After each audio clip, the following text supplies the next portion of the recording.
Arc 9, Chapter 32. The Man Named Clind. Machine translated by Archbishop Proofreaders. Archbishop #750 Archbishop Japanese to English checking by Archbishop 142 Archbishop Art Sources. FML Familiar.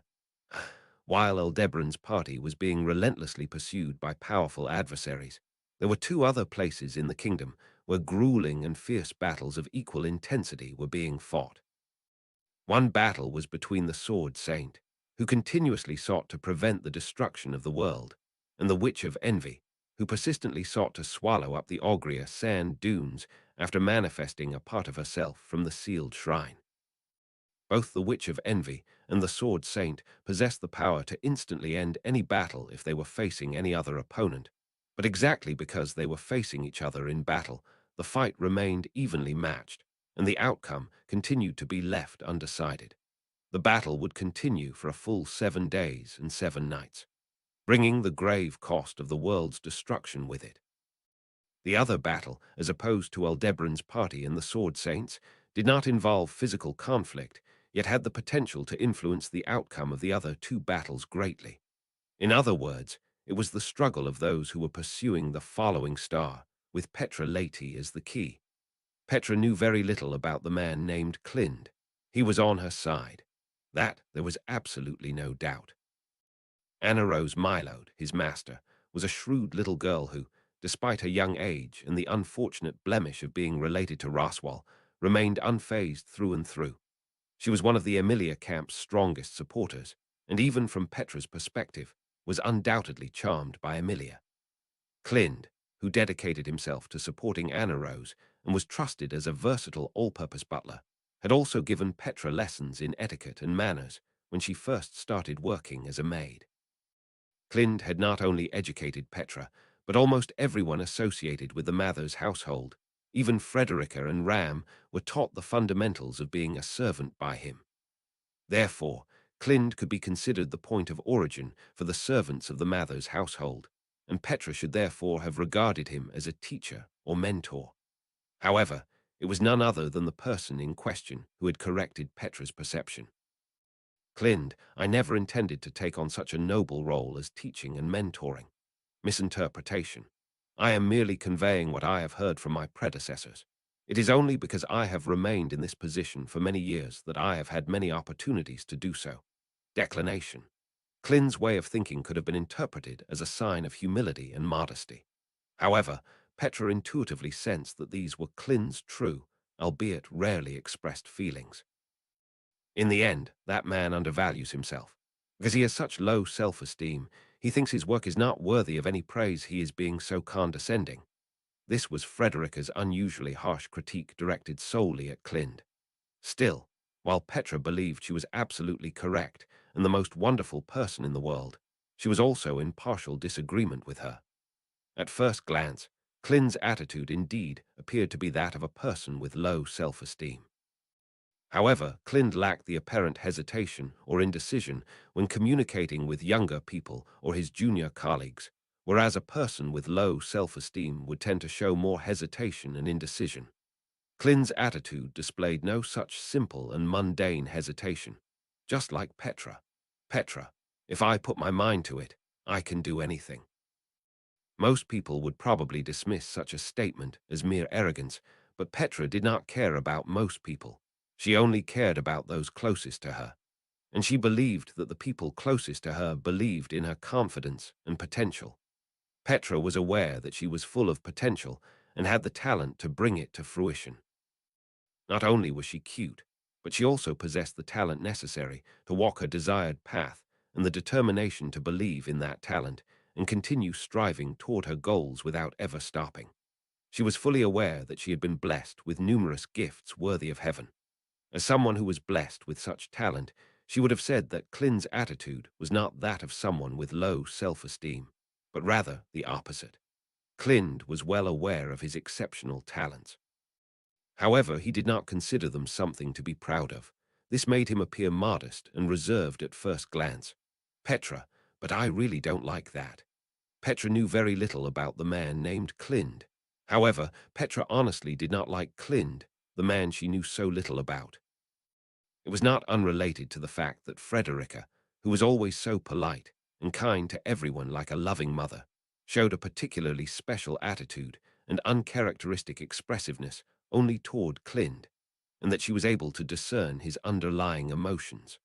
Of course, it was also a factor that Clind had been acquainted with Roswell for a very long time and appeared to be on very good terms with him. But the biggest reason was derived from Clind's own nature, which differed from his relationships with Frederica and Roswell.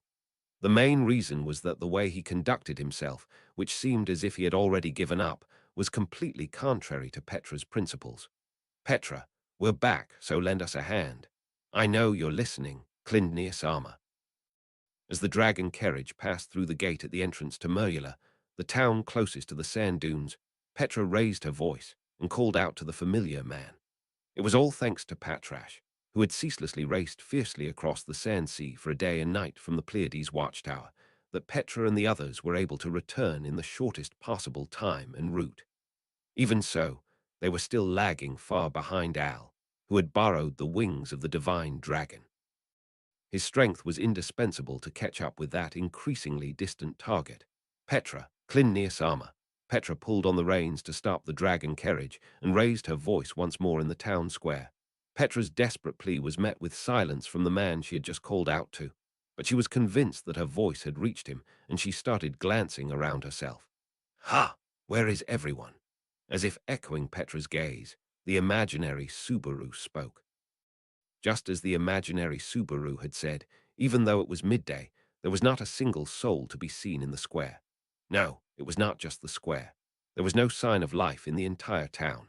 Merula gave off the impression of a deserted roadside town, but even so, there should have been at least 100 or 200 residents living there. It was very much odd that there was not a single person to be seen anywhere. Maybe Helmetageson wiped everyone out Tilderat. "Subaru, that's a scary thing to say. Don't act like Elsa." "Petra, don't say such scary things, Meili-chan.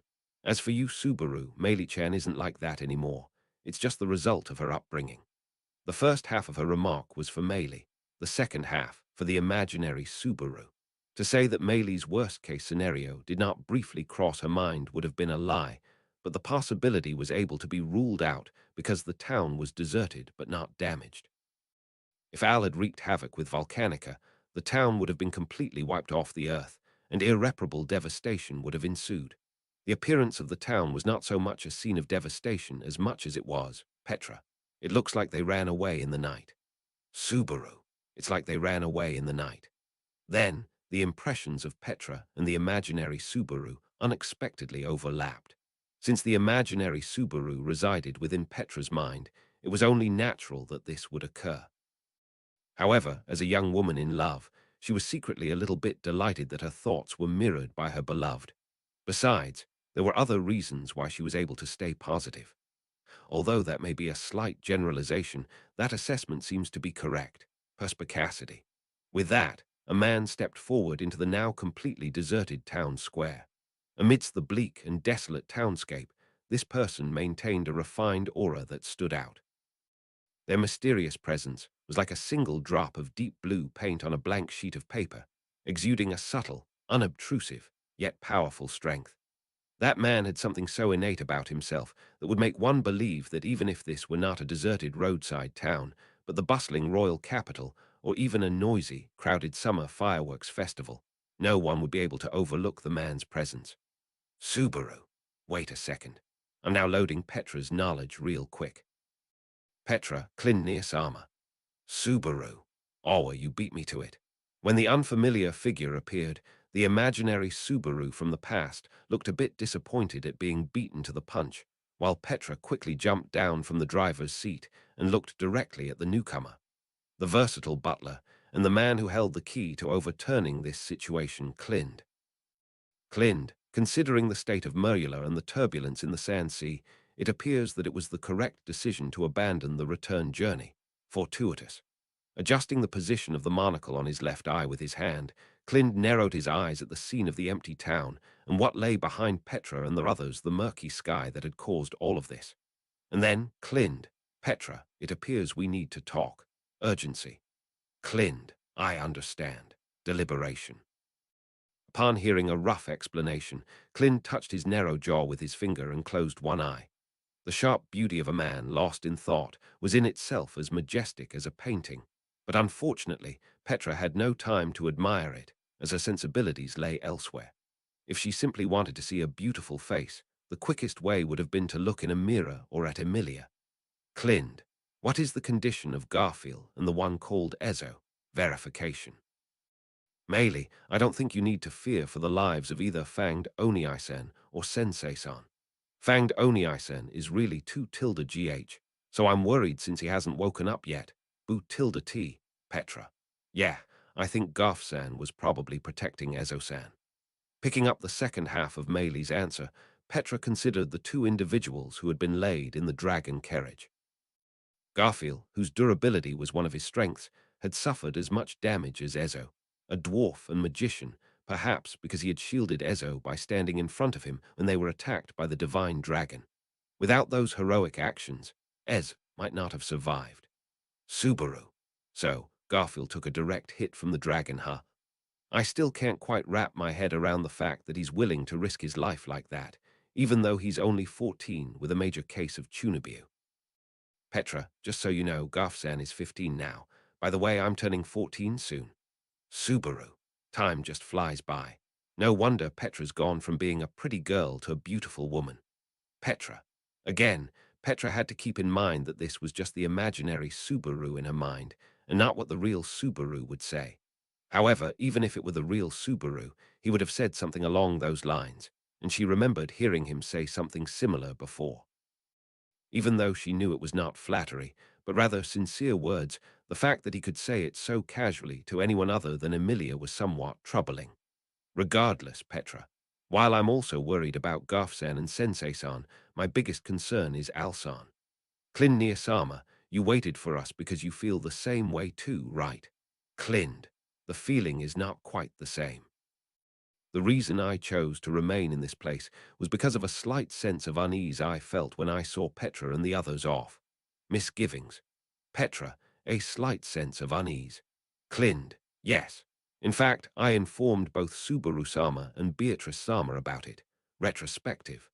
Clind cast his eyes down gloomily upon relaying the information that Petra and Meili had not known. In actuality, since the two who had been informed had both been taken by Al's hand, Clind's self-reproach must have been considerable. Even the imaginary Subaru, who was unfamiliar with Clind, felt a twinge of sympathy for this unfortunate situation. Subaru. Well, the more I hear about what happened, the more I think Beatrice and I were in the wrong. I mean, Clind-san communicated everything properly, right? But we didn't say anything, did we? So this is the result. It's only natural, Petra. Subaru and Beatrice-jan aren't to blame. Subaru, quiet down. Subaru. My intentions aren't reflected in my written apology. Subaru lamented as if he had struck upon something unreasonable, but Petra would not tolerate any careless disparagement of Subaru, even if it came from Subaru himself. Moreover, Beatrice would also be implicated with that remark. Beatrice was cute and kind, so she could not be at fault. Without hesitation, she would dispense harsh justice that would make anyone tremble upon hearing it. These were the rules of Petra Laty's court and the verdicts of Judge Petra. Meili, so, what was it that was bugging you, Butler tilde N? Clind. At that time, I was unable to identify it specifically. Inadequacy. However, now that the situation has developed this way, I feel that I have doubts about the establishment of the situation. Concern. Prompted by Meili, Clind kept his eyes downcast and put his thoughts into words. The establishment of the situation that Clind found troubling likely referred to when he saw Petra and the others off at Merula. Clind, it did not seem unnatural. Upon hearing the explanation, the choice of personnel seemed reasonable. However, it also felt like a combination that would require 2 or 3 difficult justifications to make sense. Intentional. Petra. Intention. As Clind gave his explanation, Petra chewed on those words. To be honest, the fact that Clind was vague and avoided making a clear statement about the mistake in the selection of members to travel to the Pleiades watchtower, this fact nagged at Petra's conscience in the form of guilt-ridden speculation. If Emilia, Ram, or Arto had gone with Subaru instead of Petra, things might not have turned out this way. Indeed, if Frederica had been there instead of Petra as initially planned, Al's terrible actions might have been prevented. Maylie was irreplaceable in breaking through the Ogria sand dunes, and Garfield was the camp's most dependable fighter as an escort. These two were essential members of the expedition. It was only Petra. Petra was the only member who was replaceable. Petra. Perhaps he should have been more assertive, whether it was postponing the trip to the tower or everyone taking action together. Of course, it was imperative to report immediately upon their return from Wallachia on the events that had transpired there, and it was also true that Schult, who had lost his only support, needed emotional care. Given the necessity of making such sound judgments, there was no doubt that the current members were chosen for the right reasons. However, Petra was not confident that her subjective, arbitrary wishes had not influenced these decisions. Having been separated from Subaru for so long, Petra did not want to be apart from him even for a moment, and she was driven by a selfish desire to be useful to him. In a place where Emilia and Rem were not present, Petra hoped that her strength and presence would be able to support Subaru. As a result, she did not even recognize the uneasiness that Clint had sensed. Subaru. Petra, you're definitely overthinking this. Petra tightly gripped the hem of her skirt, and the intangible hand of the imaginary Subaru overlapped hers, gently whispering in her ear. However, Petra was not easily comforted by Subaru's words. Subaru. Well, I know it's not my place to say this, but it's not impossible that you had some non-zero amount of ulterior motives, like wanting to be with me. But that's not a bad thing, and even if you did feel that way, it was only a single percent. I know that the other 99% was Petra's kindness that I know so well. Petra. No, I'm just making the Subaru in my head say that. Subaru. If you say that, isn't there nothing I can say? That's like playing a band card. It must have been embarrassing for him to say that he wanted to be with her, but Petra let out a long breath at the sight of the imaginary Subaru, blushing slightly as he pleaded with her. To be honest, Petra hated herself for being so easily taken in by his kindness. She thought perhaps she was not a cheap girl. It was just that Subaru's words were too powerful. Subaru. Besides, I suspect that your suffering isn't really your fault, Petra. Petra, does that have anything to do with Alson being so strong? Subaru. Well, I've never actually seen Al fight with a sword, so I might be talking nonsense, but I do know Reinhard. Even though Al's abilities were unknown, he knew the abilities of Reinhard, the pinnacle of this world. Both Garfield and Ezo were incredibly skilled fighters who were out of Petra's class. Since Al defeated them, assuming that he was even stronger would be natural. However, no matter how strong Al was, he was no match for Reinhard. Subaru. When I first saw him in the loot house, I didn't really have an understanding of the norms of this world, so I was confused. But even by the standards of this world, he's still a monster. Petra, yeah. But Alsan also did something about Reinhard-san. There's no doubt that Flamchan used her divine protection to summon him, so, Subaru. At the very least, he wasn't instantly killed by Reinhard. Even with an assist character like the Divine Dragon, it's common knowledge that that's not something anyone can do easily, right? Petra, is that related to how we were grouped up? Subaru, maybe. But I really feel like strength alone doesn't explain everything. Petra also carefully considered the implications of what the imaginary Subaru had said. Indeed, no amount of strength mattered when facing Reinhard.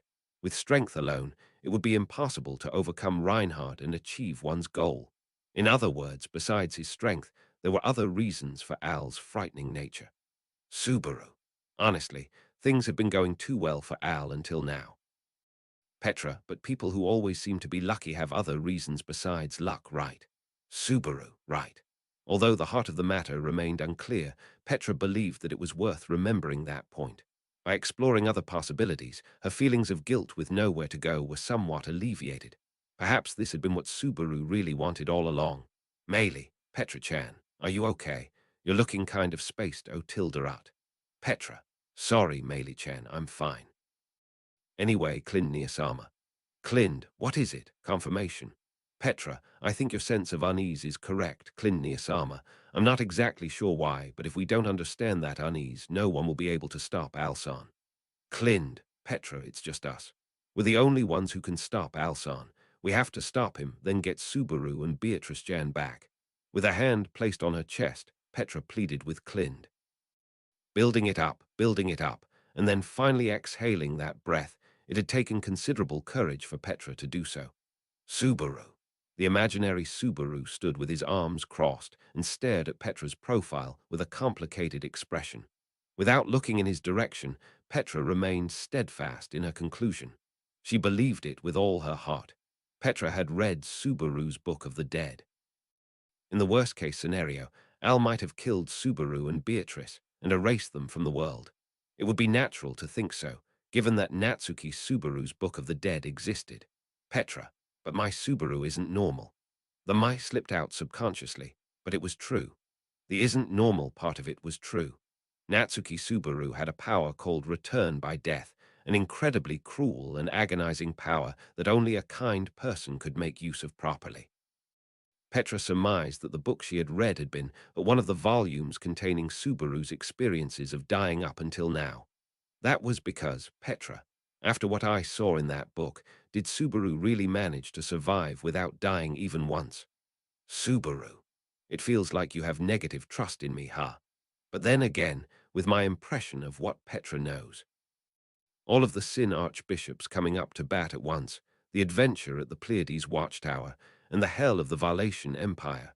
For me to overcome all of that without a single mistake is, well, unbelievable even for me, wouldn't you say? Petra. Yeah. When Petra realized that Subaru's glorious achievements, which had already been considered remarkable given the hardships he had overcome, were in fact a collection of hellish trials far worse than she could have imagined, she was far from feeling disappointed in Subaru, but rather she felt heartbroken by that self-sacrifice. And at the same time, she was aware of it, of the depth of Subaru's psychological scars caused by Priscilla's death. Subaru was so deeply, deeply hurt, more deeply than anyone could possibly imagine. For precisely that reason, he had taken the blame upon himself and resolved to do anything for Al's sake.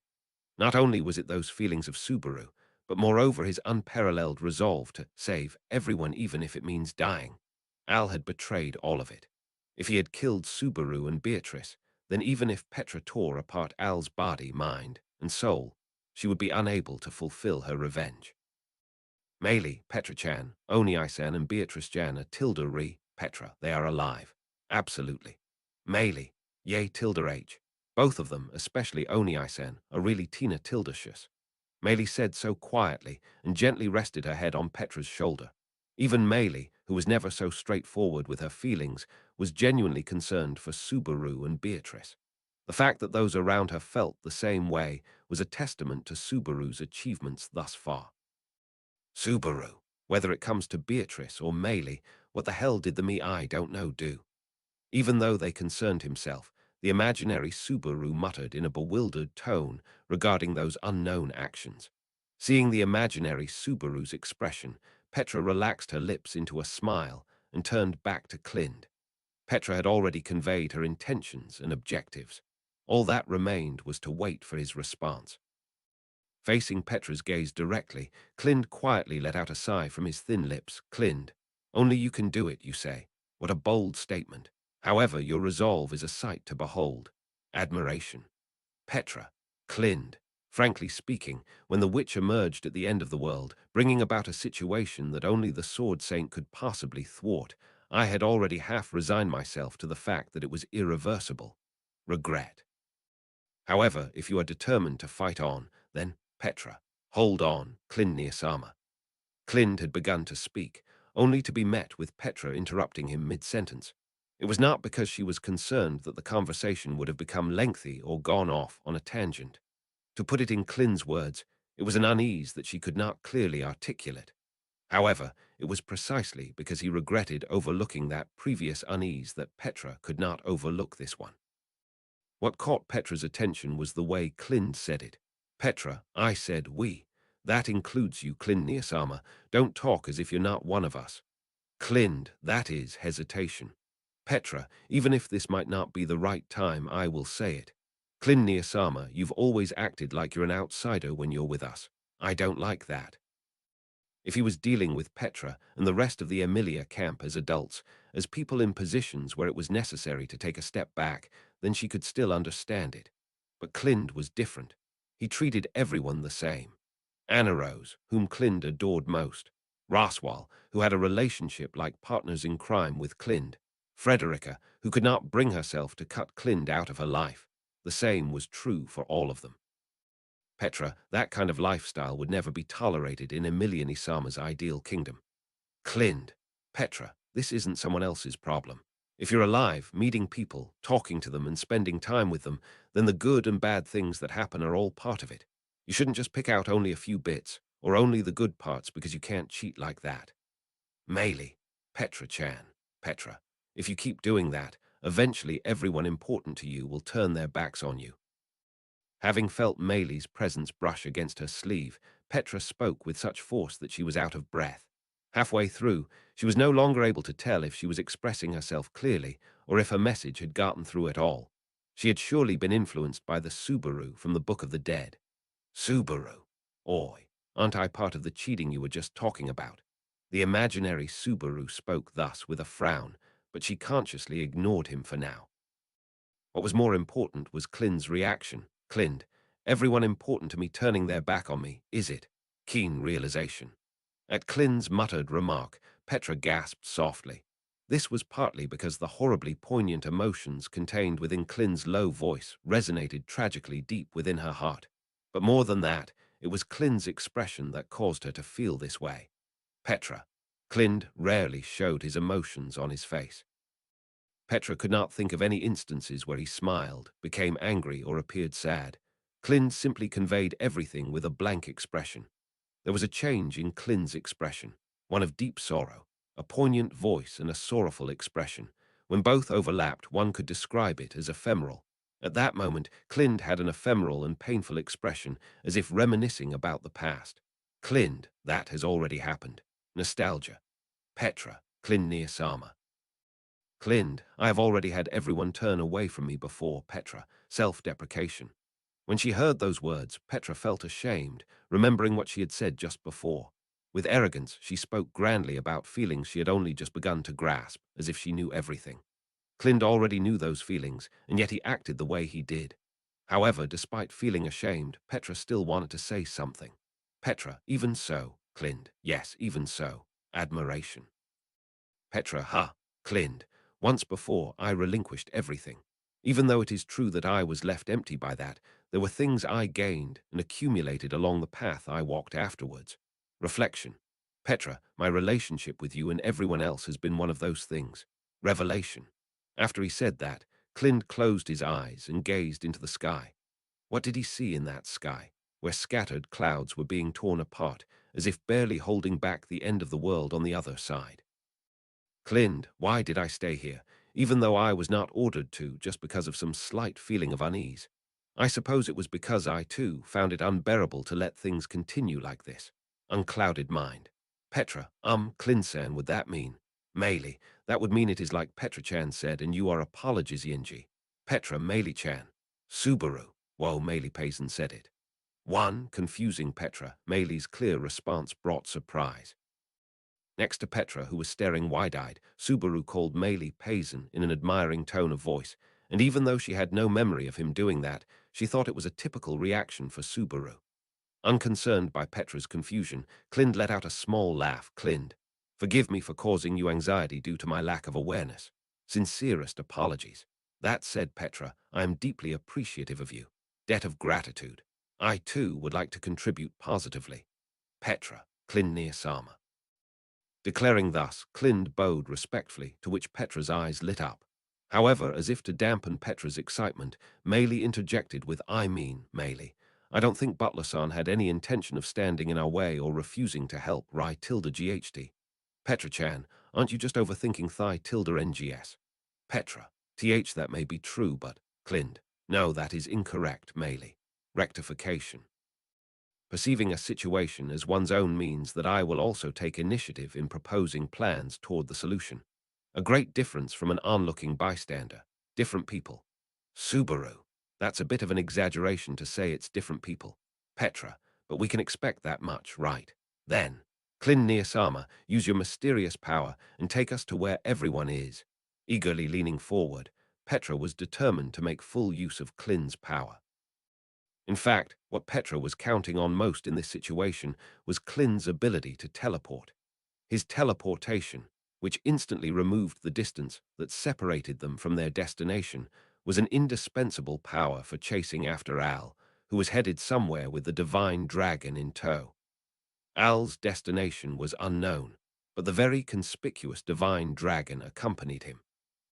With the cooperation of Emilia, Ram, and the others, and even the odious Roswal, it should have been sufficiently possible to determine their destination and catch up with them. So proclaimed Petra's enthusiasm as she exhaled a rough breath from her nose, but Klind, unfortunately, my teleportation is not something that can be utilized without restriction. Rather, in terms of restrictions, it is a fairly inversatile power. Regrettable. Petra, Klind Niyasama, you liar, you traitor. Subaru, that's no fair after getting our hopes up. Klind Niyasama, you killjoy. Meili, P. Petrachan, you're being too hard-tilde RSH. I don't think Butler-san meant any hard-tilde RM. The glimmer of hope was abruptly extinguished, and Petra seethed with the imaginary Subaru in tow. Only half of their anger reached Klind and Meili, but him being a killjoy was the truth. In the first place, it was a power of unknown mechanism, but when it was established that they could not use the teleport which they had been counting on, the conversation just came down to a handsome man proactively accompanying them. Klind, it is not precisely teleportation, but the compression of space and time. Elucidation. It compresses the distance one would originally have to travel and the time originally requisite for it. However, in order to avoid it having a substantial effect on the world's way, it requires Ard Lagner's oversight, expedience. Subaru, Ard Lagner, the hell-s that espoused Timin, Petra, the root of mana and such, and according to Subaru's knowledge, something like a god with no consciousness, probably. Klind uttered a term that struck them like a sucker punch, as Petra explained it to the imaginary Subaru whilst he tilted his head in confusion, and she herself was not entirely sure she understood either. While studying magic under Roswal, Petra had received a general explanation of Ard Lagner, but she was not sure if she understood it properly. Even Roswal had said it would be hard for him to claim that he fully understood Ard Lagner. However, Ard Lagner was an incredibly large concentration of power, and in a sense, it was said to be something that rested in a special place even from the pinnacles of powerful beings like the Sword Saint, the Divine Dragon, and the Witch of Envy. Meili, so what happens if you can't fool this Ard Lagner? Klind, that is unknown. The fact that it is unknown is terrifying. Shudder. In response to Meili's question, Klind slowly shook his head. His answer did not seem deceptive or evasive. In other words, despite seeming to know everything, Klind shared Roswal's perspective. But if that was the case, Petra, Klind Niyasama, haven't you done it several times before? That means you were able to deceive Ard Lagner. What should we do? Klind, Petra, you were able to use your power because there was a method to it. What do you need, Klind Niyasama? For example, mana is needed to use magic. A contract is necessary to control spirits. So do you need to compensate Ard Lagner in order to use it? Klind, you are truly such a surprising child. Admiration. Klind's reaction served to confirm Petra's suspicions. In other words, by offering compensation to Ard Lagner, they could obtain permission to use Klind's extraordinary power, or as Klind himself put it, to turn a blind eye. Subaru. So like bribes and kickbacks, what a corrupt materialist, despite being a god. The sour-faced imaginary Subaru's remark was something Petra wholeheartedly agreed with. But on the other hand, she felt that a guard who demanded something in return was more trustworthy than a guard who gave freely without asking for anything in return. Most importantly, Petra knew all too well that the world was not set on easy mode, where one could just get what they wanted without making any sacrifices. That was why, Petra, please tell me what you need, Klind-sama. I will arrange for it without fail, no matter what it is, for Subaru, Beatrice-chan, and everyone else. Meili, oh tilde H. Petrachan, you're being C tilde Ellie. You just said it yourself, but it's not I, it's we. Petra, sorry, but thank you. Meili directed a minuscule smile at Petra and held her arm, who had resolved her determination. Looking back, she never imagined that she would have this kind of a relationship with Maylie. When Maylie was imprisoned in the mansion, Petra often visited her because she wanted to move her through compassion and keep her from becoming dangerous. Petra never imagined that she would nestle close to her at her moment of solitary decision. After all, absolutely all of this was what Petra had received from him. Clind, it is possibility. Response. Following a pause, Clind stated so before Petra and Maylie. Nothing so pessimistic as irresolution or incertitude, nor the hesitation or woe to apprise such youthful children of this. Clind accepted the present circumstance as his own, and deemed Petra and Maylie to be certain allies faced before the same problem. Henceforth, he resumed, Clind, it is possibility, the influence to be exerted upon the world, upon Ard Lagna, that shall be forfeit as compensation. That is the condition for the utilization of the authority belonging to the witch factor of Tristisha in my possession. Divulgence. 2. TL note. 1. Paisan, Japanese letter, Japanese letter, Japanese letter, Japanese letter, is a slang term for senpai that is formed from just flipping the two syllables. Interestingly, Subaru used this term for Maylie in the light novels of Arc 6. 2.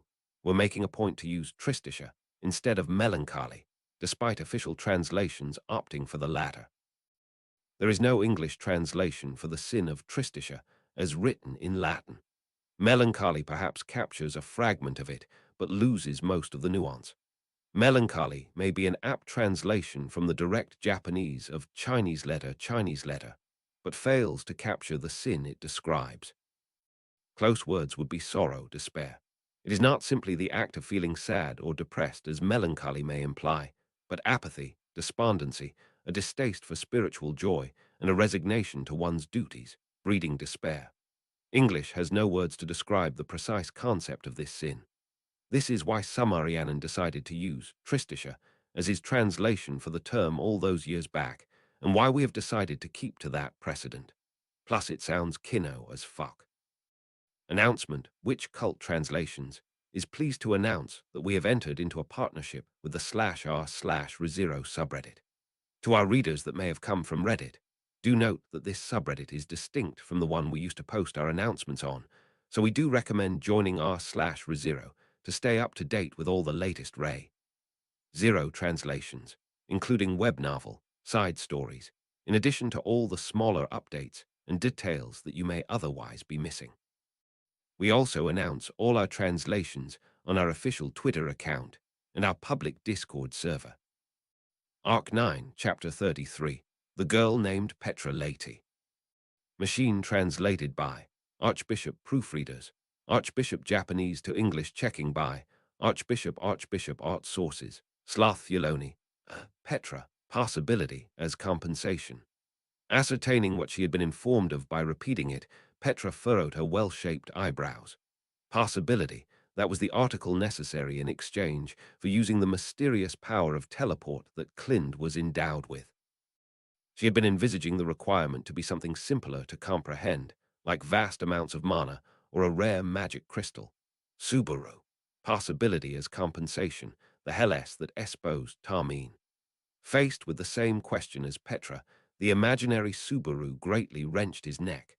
Making proper use of his nature as a substanceless phantom, he rotated horizontally in the air, ardently appealing his lack of understanding for Clind's elucidation. But then again, that cute appeal of his was only visible to Petra. Subaru. First of all, did this guy just say which factor of Tristisha? He did, right. Which factor was one of those useless-sounding keywords Echidna mentioned. Petra, I don't really think too fondly of that witch of greed, so I don't know how much I can trust her. Subaru. Well, I guess she's one of those types who easily cause misunderstandings. I don't trust her at heart, but if you consider it to be a show of her lack of personability, I do think it puts things in a different light. She's unquestionably ill-natured. Ill-natured, but Petra, yeah. With my handkerchief, never mind. Attention turning to something outside the topic of compensation, the voice of the imaginary Subaru trembled, and Petra averted her eyes from him. The disconsolate spectacle she had witnessed via the Book of the Dead, the method Subaru had adopted in order to bring it to an end, one prepared by that witch, was not something Petra ever wanted to vocalize. Something she wished to not look upon directly it was, Yet it also was something she was unable to turn a blind eye to, troublesome just the right amount. Anyhow, Meili, which factor would me tilde en that Butler-san was also a sin archbishopy? Meili, who was in a sense a natural airhead, cut right into the details difficult to ask. 'Twas a term that Petra would have had no recollection of prior to reading the Book of the Dead, but it seemed Meili had gotten an opportunity to learn about witch factors. The relationship between not only the witch factors and the witches, but also the sin archbishops, was something Petra also considered she must necessarily enquire about. In all honesty, Subaru, if this Clinsan's a sin archbishop like Beetlejuice was, then I don't know how much I can trust the harmonious conversation till now. Petra, can you really say that, Subaru, after having forgiven Speaker-chan, who used to be the sin archbishop of gluttony? Subaru, the hell are you saying? There's no way I'd forgive gluttony after all that they made Rem go through. Petra, it may be better to take a moment and show you my recent memories.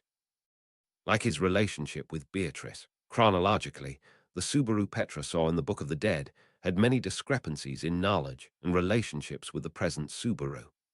Thinking back to it, she remembered Subaru speaking ill of Echidna every once in a while, hence much had to have happened between Subaru and Echidna in an extent unbeknownst to Petra, she conjectured. She was, unmistakably, a bad woman, therefore Petra's instincts were right. And in addition to conducting this mental conference, Petra kept a close eye on Clind alongside Meili. She had faith that Clind was no villain, and there was also the precedent of the former sin Archbishop Spiker. But her being able to trust the other party without reservations the way Emilia could was a wholly different matter. Although that simplicity of Emilia's was adorable and charming, so she wished to quickly grow up the same way. Clind, albeit Meili's misgivings are a matter of course, I am not a sin archbishop. Refutation. To begin with, the witch factor of Tristisha is an article of an exceptional kind, unenumerated. Even were I one compatible with this factor, I would not be enlisted among the ranks of witches or sin archbishops. Outcast. Petra. Clind, the erstwhile owner, the one compatible with the witch factor of Tristisha, named himself as the warlock of Tristisha. Self-named, no, named by another. That individual had no fixations towards any manner of address, but his wife simply deemed it would be suitable to call him as such and named him. Pet name. Petra, Warlock Subaru. Not a witch, but a warlock. I totally get it. Would have been worried had he said man-witch, or something like that. One, as if it had conformed to his sensibilities, the imaginary Subaru displayed his admiration with a snap of his fingers. On the other hand, Petra looked at Clind as she whispered the word. If this explanation were to also apply to Clind himself, Petra, then does that mean you're also a warlock of Tristisha, Clind Niasama? Clind. No. Refutation. I am not compatible with the witch factor of Tristisha. Consequently, I necessitate compensation in order to draw out the authority of Tristisha. Inadequate. By nature, those compatible with a witch factor do not require compensation in order to exercise the authority. It is the right to rewrite the world, as recognized by Ard Lagna. Official. Meili, a right to rewrite the world, who tilde H. I often hear about I tilde T, but I wish this Ard Lagna person was a bit more selective about who that is given to tilde. Subaru, agreed with Meili. Meili tapered her lips in displeasure as the imaginary Subaru's intangible hand patted her head, whilst Petra put a finger on her lips and processed the information. She wished to believe Clind's repudiation of being a sin archbishop, of being a warlock. Following that, regarding the special power seemingly brought forth by the witch factor, she digested the rule that for a person incompatible, compensation was required to utilize that which a compatible party could employ to their heart's content. If that was the payment to use Clind's teleport, no, compression then, Petra. Let's say, if the witch factor in Clind Niasama's possession was used by someone else. By me, then can your teleport be used as much as I want without paying the compensation? Subaru, Petra, that's totally one of those things that won't end well, so stop it. Petra, why, Subaru, you know it too, right? That your return by death is without a doubt the same as those witch factors Clind Niasama is talking about. Subaru. That's, the moment it hit him, the imaginary Subaru sank to silence with a bitter expression. At the tea party with Echidna, Subaru had learned the truth of having taken in a witch factor back then. The topic had been about that which had belonged to the Sin Archbishop of Sloth, whom he had defeated just prior. But upon considering everything, including the reason for the Witch of Envy's fixation to Subaru, then there was probably more to it. Return by Death was neither magic nor curse arts nor honed technique. It was a clearly disparate power. In other words, there was a high chance that it was an authority. If so, Natsuki Subaru was a warlock all the same. Petra, in that case, I don't mind becoming a witch. I'm not afraid if I'm with Subaru after all. Subaru, you may be jumping to the wrong conclusion.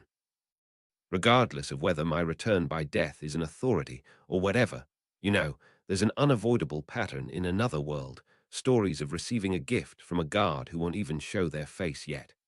Petra, Subaru, you keep a lot of secrets, but you're a bad liar. That was perhaps why he must have kept things hidden, always avoiding conversation to stop himself from revealing any of his secrets.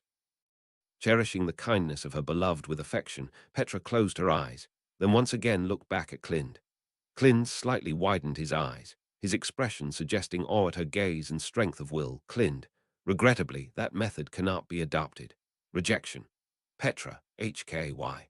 Clind, to begin with, it is inconceivable that you, Petra, would be compatible with the witch factor of Tristisha. This factor and one other, the factor of Vanagloria, are both unenumerated. No, supernumerary is the right word. They are exceptional factors, with each having been fine-tuned to their respectively singular and uniquely compatible persons, the Valiant and the Saintess. Tailored. They should never be compatible with any other, and besides. 2, 3, Petra. Besides, Clind, even they who were compatible were unable to escape the corruption of their minds. Disgrace. Casting his eyes down, Clind pursed his lips. From his response, Petra was able to intuit that the aforementioned compatible individuals, the Valiant and the Saintess, were two people with whom he had been acquainted.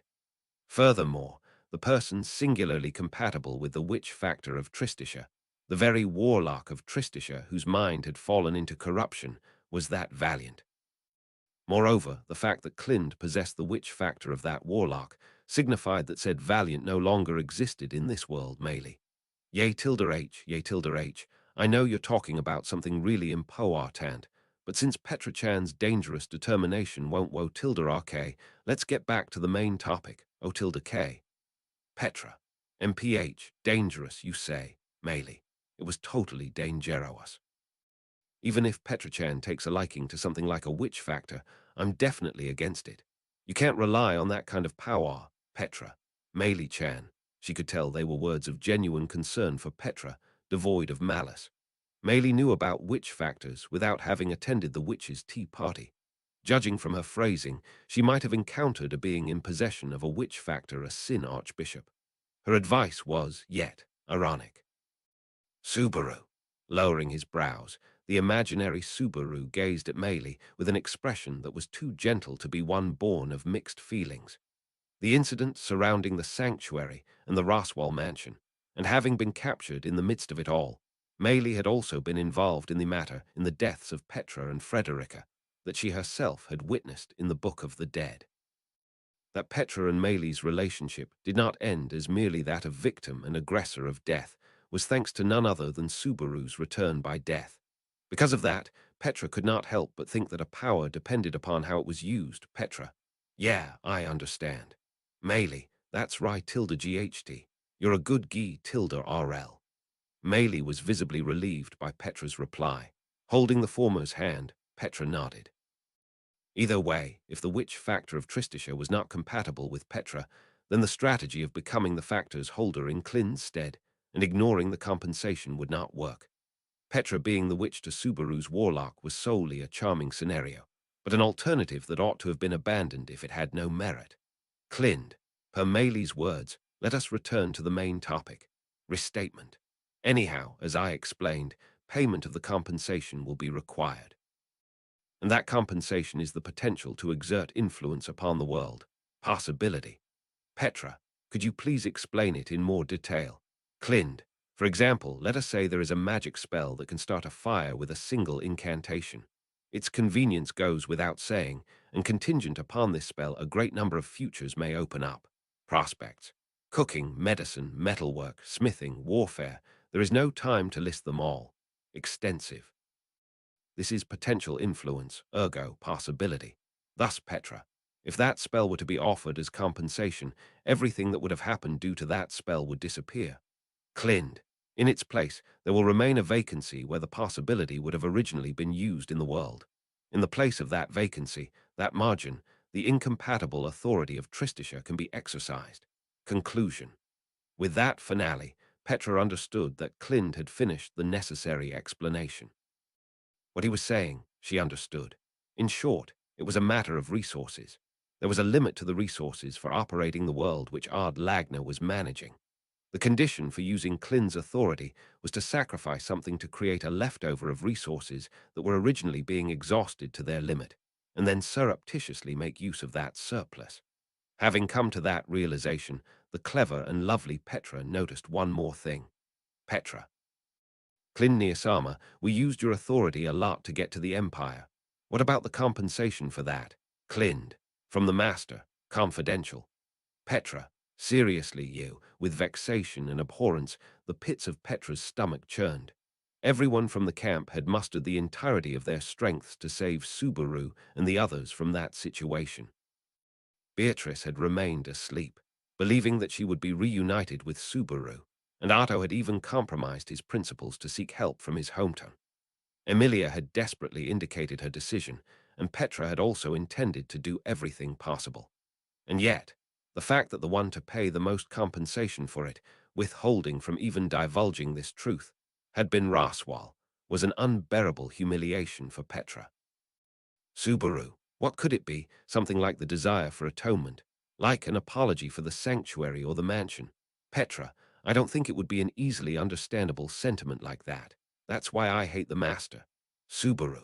Yeah, you're right to be angry, Petra. The imaginary Subaru had still not read Petra's memories of the Empire, so he was unable to empathize with her emotions, which was frustrating. However, Petra did not want him to understand even this ugly, grimy enviousness of hers, so she cast that grime into the well of her heart, closed the lid, and nailed it shut, never to peek inside. Her dissatisfaction with Raswal was nothing new. Furthermore, it made sense that Raswal was the most suitable person to fulfill the conditions for using Clind's authority.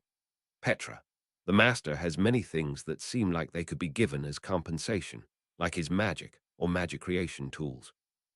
Of course, it was not a matter of lightly relinquishing those things, however much, just because of their abundance. It remained unclear whether Ard Lagna would consider the degree of emotional attachment in its evaluation, but what had been mentioned was a possibility that would have exerted influence upon the world had it not been relinquished. Whatever that might have been, Petra did not believe that something lacking emotional attachment could move the world. Possibility necessitated passion and emotional attachment. To offer something bereft of that to try and obtain inexpensive salvation was tawdry, and there was no way such wretched reasoning would ever succeed in regaining something truly important. That was why Petra, Meili, am willing to offer something tilde ng. Subaru. Oi, oi. Having reached the same idea as Petra, Meili quietly murmured. While the imaginary Subaru blinked in astonishment, Meili continued with an after a tilde ll Meili, going back to it. The fact that I'm alive is all thanks to Oni-san and the others letting me off the who tilde k. I'm not trying to repay that favor or anything ng, but it's pretty straightforward logic I suppose. Subaru, Petra, stop this girl. Stop Meili. I don't know what went on between the me of the present and her, but I would. We never saved her with that intention. Petra, you're right. What the imaginary Subaru was saying, his expression shifting, she could readily accept. Subaru saving Meili had not been something so calculated as to make her exert herself or compel her to repay the favor at some point. It had been simply because he had wanted to save her. Subaru would surely never let Meili close the door on her possibilities. Petra, you can't, Meili-chan. The most valuable among everything that you can offer is your divine protection that controls witch beasts, and without that, you're worthless. Meili, he tilde y. Petra-chan, you're being so me tilde n. Petra, sorry. Worthless is a bit too far. Meili-chan, you'd be reduced to just being cute. Truth be told, Subaru, Emilia, and everyone else would likely say that was still fine. However, Maylie, of all people, could not accept becoming just a cute girl. Petra was painfully aware of this. Cute girls could not remain just as cute girls, as much as everyone around them would think. Petra-sama, Maylie-sama. Suddenly, a voice startled them, and Petra and the others turned around toward the dragon carriage. There, jumping down the carriage and rushing towards them, was a girl's Flam's figure. During their travel across the Ogria sand dunes, she had spontaneously lost her consciousness, but had now woken up. The circumstances behind Flam losing her consciousness had been tied to her divine protection, Petra. Flam-chan, thank goodness you're awake, Flam. The conditions for using the divine protection of Mindspeak have been met. I can contact my sister, Grassis. Communication should be possible with Felt-sama and Ratchin-sama as well. Petra, rather than ascertaining safety and well-being, prioritizing quickly relaying her own situation was Flam. That she must have wanted to establish contact with her people in regards to Reinhard and the Witch of Envy clashing immediately after waking up, yet withstood the urge to, was something only to be grateful for. Unquestionably, after receiving communication from Flam and learning of the frenzy that Al had enkindled, the Felt camp would also be in the position to move the situation towards its resolution. Subaru, with Reinhard unable to move, there's no telling how much we could rely on Felt or Ramjay, Petra. No, we shouldn't be stubborn about doing this on our own. Subaru, Petra. After all, this is no longer just our problem, it's a problem for everyone in the kingdom. Al was on a rampage. Having captured the persons of Natsuki Subaru and Beatrice, the situation was no longer a minuscule problem of that kind, but rather had escalated to a national, even a global crisis intertwining the Sword Saint, the Divine Dragon, and the Witch of Envy. That was why it was important for Petra and the others, who knew the situation best, to spare no expense in conveying information. Petra, Flam-chan, find out where Felt-sama and the others are right away. As long as we know where they are, we can join them with Klin-sama here. Flam, HK, understood. With Petra arranging the procedure and giving her this instruction, Flam glanced at Clind for a moment, but resisted the urge to ask for more details and immediately agreed. Instead, Maylie tugged at Petra's sleeves and asked, Petra-chan. Maylie, we still haven't finished discussing the compensation to give to Butler Sar Tilda N. Petra, no, I've already made up my mind about that. Maylie, A tilde H. Maylie's eyes widening at Petra's answer, the latter gently unfastened Maylie's grip on her sleeve and quickly approached Clind, then glanced at the imaginary Subaru from the corner of her eye. Despite knowing that he, who was staring at her actions with incredulity, was simply a convenient illusion for her to see, Petra, cover your ears for a moment. In response to Petra's request, the imaginary Subaru paused momentarily and meekly obeyed. Once he did plug his ears, Petra stood on her tiptoes and pronounced a Klin-sama. Subsequently, she brought her mouth close to Klin's ear and softly whispered, That was Klind. Petra, so would that work as compensation? As Petra lowered her heels and asked the question in a hushed voice, Klind froze and widened his eyes. Petra tilted her head slightly, making a gesture that pushed on the uppermost bounds of her cuteness, to which Klind let out an exhale. With a long, deep sigh, he removed his monocle and with face bared regarded Petra once more. Klind, it ought to be possible. Estimation. However, Petra, that is Petra, thank goodness. Klind, Petra, I always knew it, though, that I had the possibility to move the world. Puffing out her chest in pride, Petra disallowed Klind from speaking any further. She had received the answer to a question she could have only posed to Klind. Regardless of what it was, Petra held pride in that answer. Klind was Klind. His assessment might not have necessarily coincided with Ard Lagnar's, but at the very least, Klind had recognized the value of that possibility. Petra, I'll offer the compensation, Klin-sama. Together, we can save the world. No, something like the world doesn't really matter to me. It's just, I want to save the people who are precious to me. Klind, understood, Petra. Amongst all the girls I have met, you are the bravest. Admiration. Klind gave a deep bow, one akin to those he gave to Anna Rose or Roswal, or perhaps to people whom he thought to be splendid from the bottom of his heart.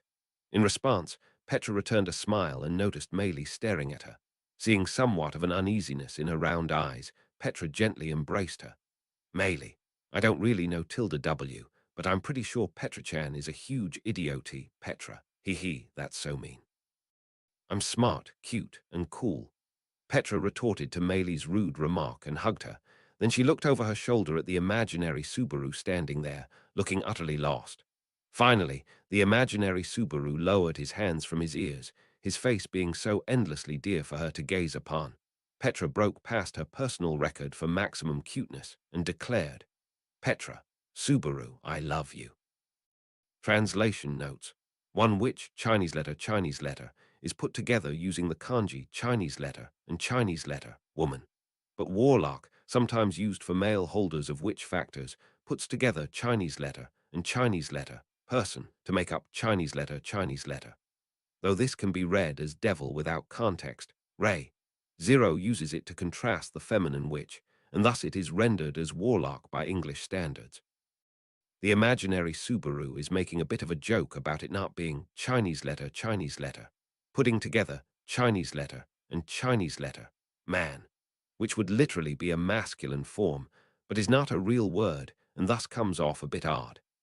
This is also why we are sticklers about using warlock rather than the translation of devil given by official translations. 2. Much like how we used Tristisha instead of melancholy at the end of the previous chapter, we're going with vanagloria instead of vainglory or vanity, as official translations opt for to align. Seeing as these two factors are special, we have deemed it logical to group them together in their translations as well, opting for the Latin. Though originally translated as vainglory by some Arianan, vanagloria is not so massively different as for us not to say it's been used for longer too. 3. Interestingly enough, the terms used here are the kind of term you'd commonly see used in Japanese games and literature belonging to the fantasy genre, being that Chinese letter, lit. Courageous individual, which you see translated here as valiant, is normally translated as hero or brave, and Chinese letter, which you see translated here as saintess, is normally translated as saint. These are typical forefront roles in the party of main characters, typically to go on a large quest to take down some big bad. Take in mind that, to distinguish the former from Chinese letter, and Chinese letter, which you'll see translated all over the story as hero, we've gone for a translation that captures the nuances of courage and valor present in the original Japanese. Announcement, which Cult Translations is pleased to announce that we have entered into a partnership with the /r/ReZero subreddit. To our readers that may have come from Reddit, do note that this subreddit is distinct from the one we used to post our announcements on, so we do recommend joining r/ReZero to stay up to date with all the latest Zero translations, including web novel, side stories, in addition to all the smaller updates and details that you may otherwise be missing. We also announce all our translations on our official Twitter account and our public Discord server. Arc 9, Chapter 34, Attraction. Machine translated by Archbishop Proofreaders.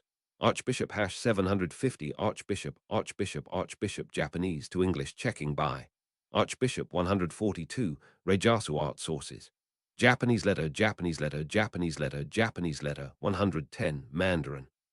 Klin's teleportation, which he described as compression, was something Petra had last experienced about a month ago, and Meili a few days prior. Petra, it might be surprising the first time, but there's no need to be afraid. With that, Petra, drawing on her experience, offered the inexperienced Flam some advice. She worried that without proper warning of what was to come, Flam might panic, but she simply shook her head with a no. Flam, there is no need to worry, as most surprises cannot surpass those of the young master. That guy, even his own camp treats him like a complete shocker of a human. How crazy is that? Even Subaru was astonished by that overly straightforward comment. However, Petra also knew from Subaru's memories, shared via the Book of the Dead, that Reinhard had blown up a building with a single swing of his sword and sent Meili's sister flying. So she understood Flam's unusually calm attitude towards the abnormal. Even if Flamchan is O tilde K, I hope the sleeping sensei-san doesn't wake you tilde P. Little Crimson Scorpion-chan was really panicked the first time Butler-san transported you tilde s. Petra, that reminds me, is there such a thing as teleportation sickness? When we were in Valencia, some people were fine with Speaker-chan's teleportation, but others weren't. Her hair rustling, Meili shrugged, and the little crimson scorpion peeked out from inside, raising its pincers as if to imitate its master. The previous comment reminded Petra of the teleportation ability of Spiker, who had been left behind in the Empire, whether due to physical constitution, individual strength, or weakness. Those who were unable to handle it simply could not. While Petra was on the side of those who could handle it, Garfield was on the side of those who could not, and would curl up and sulk afterward. Then, in response to Petra's question, Clind raised a finger with a "that is interesting" consideration, Clind. Although the number of times it has been used and the number of people who have tried it are not that many, no one has fallen ill. Reassurance. Strictly speaking, the authority of Tristisha is not teleportation, but rather the result of the compression of the time and distance that would normally be traveled. Abridgment. Meili. I have no idea what that means, no matter how many times I hear it, Subaru. So, does that mean it's okay to think of it like King Crimson? No, it's unclear whether it erases even the effects in between, so maybe it's different from King Crimson. One Petra, there's no need to worry about getting sick, and it gives us the power to create the precious time we need. Knowing that is good enough for now. Petra came to that conclusion. Meili gave a look of bewilderment, and Subaru mused over it in his own way. She could have understood what Subaru meant, but she felt it would have been a waste of time and thought to dwell on the contents of his speech. If she had the time, she would like to confirm all the memories and knowledge that had been poured into her mind and become someone who knew everything about Subaru, but Petra, Clin Niyasama, can I ask you something? Far from fulfilling that desire, the time spent on it would have been a waste, and so Petra prompted Clind. The lens of his monocle glistened, and Clind nodded. Yes, timely. Considering the phenomenon he was preparing to bring about, his attitude was reassuringly calm. Then, while Petra was admiring that, Meili tugged on her sleeve with a "Hey, Meili, Petra-chan, about the compensation we were talking about earlier, Petra. It's okay, Clin Niyasama said it was good. Meili, that's not what I me tilde nt. I don't know the reason myself, but if you have to lose something, Petra-chan, then I don't like it, Petra. Lose something. Meili seemed overwhelmed by her emotions, and Petra blinked in surprise at her words.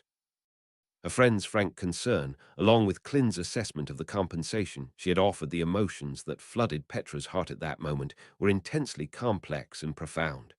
With that, Petra smiled at Meili and Petra. Thank you, Meili-chan, but really I'll be fine. Meili, if that's a lie, then you're Terry tilde Blee.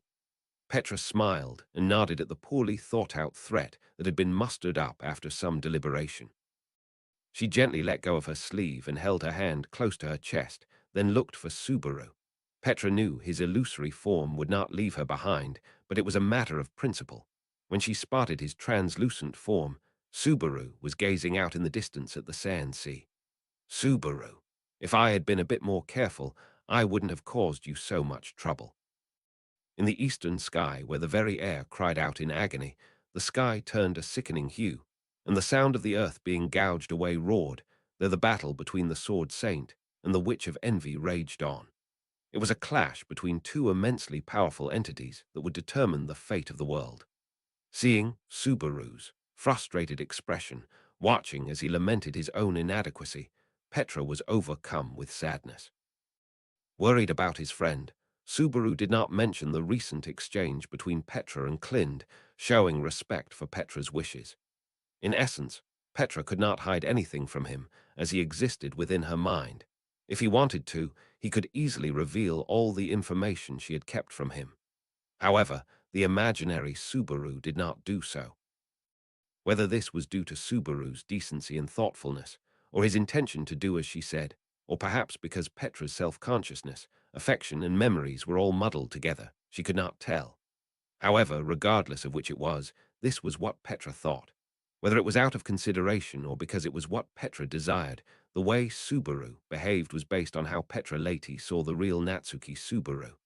With that in mind, Petra, Clin Niyasama, if you would be so kind." Clind understood. Commendation. Still embracing her love for Subaru, Petra gave the signal to Clind. Petra, Meili, and Flam. With Patrash pulling the dragon carriage, plus the unconscious Garfield and Ezo, there were 6 people and 1 dragon in total. Adding to that, Subaru and the little crimson scorpion, the group, with the help of Clind, began their journey. That end, Petra offered the compensation to Ard Lagna Petra. In an instant, in the literal blink of an eye, the world shifted, and the compression was finished. When she closed her eyes and opened them again, the scenery had completely changed. The taste of the air on her tongue and skin, and the scent of the world that touched her sense of smell had changed dramatically, and Petra realized the authority had been used. Petra. For a moment, Petra closed her eyes and thought about the reality of running away. However, she set aside her sentimentality with a momentary prayer, then focused her attention on the task at hand. From this point on, Petra and her companions could not afford even a single misstep. Indeed, Petra gathered her resolve and, whoa, the hell's going on? A dragon carriage just appeared out of nowhere. Is it Reinhard? Something that absurd, only he'd be able to do it. Am I still dreaming? Toto, Tartwo, lend me your soft lap. I piped down, what you mackin', all this commotion for where in tarnation did y'all come on out from? Petra's enthusiasm was dampened by the noisy and unruly welcome they received at the destination of the compression. Subaru, what? Ramjir is one thing, but Tanchinkan too. Tanchinkan, why are they with him? How and why? And the final note to add was that Subaru was the first to respond to the warm welcome, loudly expressing his surprise at such an unexpected turn of events. Petra-chan, Meili, are you both okay? Petra, HK. Subaru, Emilia-tan. As soon as Petra saw that change in expression and Emilia rushing towards them, Petra experienced sweet feelings erupting from within her heart. Warm, fuzzy, and sentimental feelings filled her chest to the point it tingled, and her head was overflowing with flowery words praising her beauty and cuteness.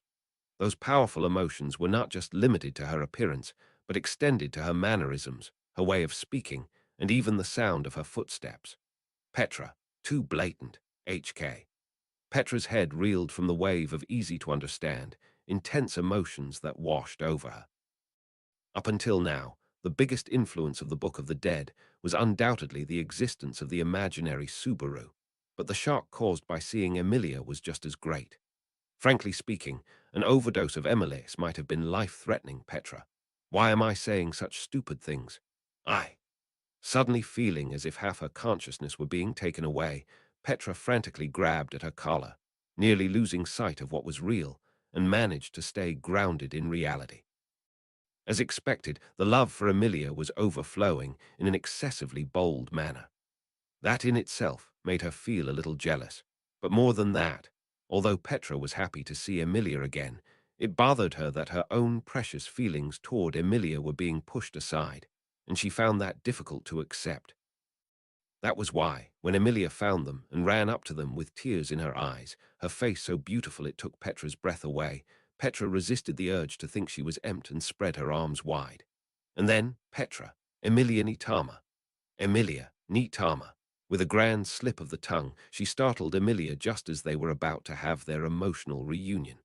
She narrowly avoided calling her Emilia-tan and tried to correct herself, but missed the mark. It was a blunder very uncharacteristic of Petra. Regardless, Emilia, but thank goodness, both of you actually came. Petra, yes, I am relieved that you are safe, Emilia Nisama. Overcome with emotion, Emilia embraced Petra, who replied and returned her embrace. In contrast to Petra, Meili, who was also being hugged, reacted awkwardly, gasping, "I can't breathe," and timidly wrapped her arms around Emilia's back. Subaru, whoa, it's such a relief to see Emilia-tan safe and sound. Has she gotten even cuter since I last saw her? She's got so much potential. While he observed Emilia embracing Petra and Meili from various angles, the floating Subaru was overwhelmed with emotion. He was getting a bit too excited, but that was understandable. After all, given the chronology of the Book of the Dead, the last time Subaru had seen Emilia was when she was at her lowest point in the sanctuary. Back then, Petra had not been as close to Emilia as she was now, so she would not have been able to help her. If even Petra felt regretful about that, then the frustration that Subaru experienced up close back then must have been incomparable. Subaru. Oh my goodness, Petra. Look, Emiliatan is walking so energetically. Petra. Yeah, she's walking with long strides. That's great. Subaru. I'm relieved. I'm so relieved. Because of that, Petra hesitated to pour cold water on Subaru's excitement. While responding appropriately to Subaru's enthusiasm, Petra quietly savored a sense of relief. Her relief was due to one thing: upon seeing Emilia, she was no longer afraid. Petra, the last thing I saw in the Book of the Dead. Trapped in the endless, obsessive shadows that surrounded them in the sanctuary, Natsuki Subaru was caught in a web of inescapable torment, and in order to escape the witch, he had resorted to the method of suicide prepared as a form of harassment. In that final moment, Subaru equals Petra saw it. The terrifying witch of envy had the same face as the person he greatly cherished. Petra, when she tried to think more thoroughly about the reason, it felt like she was trying to grasp something shrouded in mist, and nothing coherent came to mind. Still, the vivid emotions remained seared into her mind. That was why she was apprehensive about seeing Emilia again. No, that was not quite right. To be precise, she was apprehensive that she might not be able to see Emilia in the same way as before. Petra, but I'm glad it didn't end up that way. Although I'm excited in a different way than before. Emilia, huh? Petra-chan, are you okay? Petra, I'm fine. I'm just happy to see you, Emilia-nisama. Petra hid her inner conflict and was genuinely happy to be reunited with Emilia, who smiled with wide eyes. In place of Meili, who continued to be stubborn, the little crimson scorpion on her head snapped its pincers, expressing happiness on its master's behalf. And then there was. Just when I thought it was getting lively, you're here, lass. There, a low, husky voice interrupted, and Emilia let out a gasp of surprise. Emilia had left the door open when she rushed in, and a prominent figure standing there knocked on the door and peered inside. That figure was Emilia, Felt Chan's grandfather. Emilia's eyes widened at the sight of the old man, Ramjay, who squeezed himself through the doorway. Hearing Emilia's voice, Ramjay gave an amused smile and stroked his bald head. Ram. The way you say that makes it sound like you really think we're related. Everyone here calls me Ramjay. But this is the first chance we've had talk properly. Emilia. Well, I couldn't talk to you in the castle on the day the royal selection began, and when Felt-chan stole my insignia, there was no time to calm down and talk. Meili. You don't have to worry so much. I understand the circumstances, so it's Oka tilde Y. Emilia greeted Ramjay, and as she responded to his greeting, she seemed to be worried about Meili in her arms. Meili responded with an attitude that was half annoyed and half appreciative of the concern. The current exchange between the two of them was regarding Emilia's connections with Ramjay.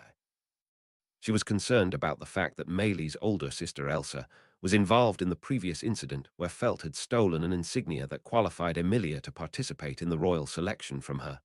When thinking about it, these three people had quite a strange connection. If Subaru were to be included, it would be four people with a strange connection. If Reinhard were to also be included, there would be no end to it. Ram. Colin, your lass, seems inappropriate, given your current position. May I call you Emilia? Emilia, yes, that's fine. Nice to see you again, Ramjay. Subaru. Wow, it feels like a historic moment, these two actually introducing themselves properly. Petra, don't be so dramatic.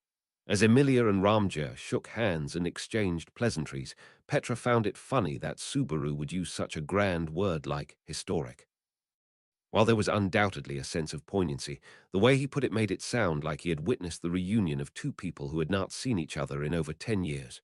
But putting Subaru's excitement aside for now, Emilia, I've heard about Felt-chan too. It must have been quite a difficult time for you and the others, right, Ramjay? Ram, that's right. We should talk about that. Petra. Petra, yes. It will probably take a little while for Klin-Niasama to return, so I think we can start without him. It is a race against time after all. Petra added the last part, and Emilia and Ramjay nodded deeply at the same time. Yes, this was a race against time. That was why Petra and the others resorted to using unfair tactics. Currently, Petra and the others were gathered at the royal residence in the royal capital of Lugunica. Among the Emilia camp, whose members were scattered and acting independently, Emilia's position was clear, and if anyone were to become the central rallying point, it could only be her. With that in mind, Petra hurried to the royal capital after meeting up with Ramjay and the others using Klin's compression. But it's shocking to see the state of destruction in the royal capital. Meili, it's been a while since I've been to the royal capital, but when I last saw it, it wasn't so ruined, and I don't think there were any works of art like TAPPEI. Ramjay spoke with his arms crossed, and Meili, who was looking out the window, joined in. Unlike the two with prior experience, this was Petra's first time in the royal capital. Fortunately, the memory she had just recalled of the loot house was located in the slums of the royal capital, so she was able to compare it with her memories of the royal capital from the past, when it was still intact. Certainly, the royal capital in her memory did not have many flashy ice towers, and the noble district, with its rows of stately houses, was not in such disarray. I never liked that awful place, but I never thought the noble district be completely destroyed like that. I heard that everyone was evacuated, but still, this is outrageous. Petra, Meili-chan also said that Emilia Nisama made those ice towers, right? Emilia, well, there was a reason I did that. Everyone was really in danger, and I couldn't afford to hold back. Emilia frantically tried to explain the drastic changes to the royal capital that could be seen from the royal residence, which had barely escaped damage. Petra found her frantic movements endearing and worked with Ramjay to sort out what had happened one thing at a time. Petra. So, as expected, Alsan did it. Emilia, that's right. The city was thrown into chaos, all because I couldn't stop Petra. It's not your fault, Emilia Nisama. Had you not created those ice towers, the people of the royal capital would have been in big trouble. That's why you are EMG. Emilia-tan is seriously a guardian angel. 2. Emilia. Yeah, Petra-chan, thank you, huh? Wait, what did you just say? When Emilia blamed herself, Petra shook her head vigorously to deny that she was responsible. Having heard that Al and Volcanica were involved, if anything, Petra felt responsible herself for the devastation that struck the royal capital of Lugunica. She could not help but think that if Al's schemes had been stopped at their source in the Pleiades watchtower, none of this would have happened.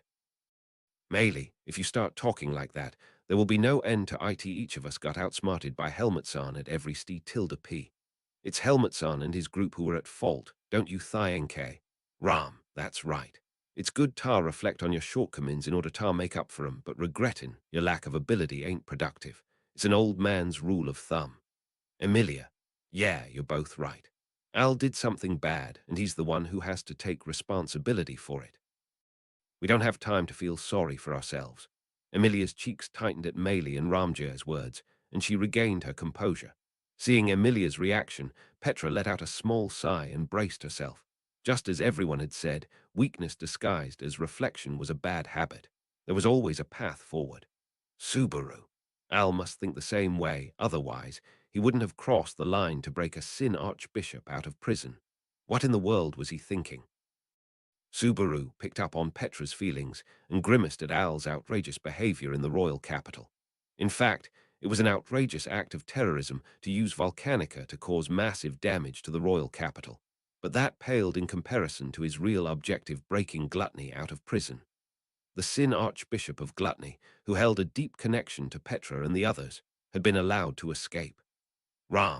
Just listing, all the things that man has done is mind-boggling.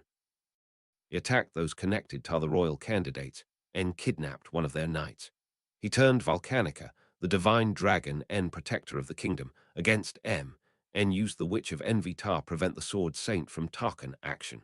Furthermore, he took one of the royal candidates hostage and invaded the royal capital, where he destroyed half of the noble district and freed an imprisoned Sin Archbishop. Subaru. Damn, isn't that something?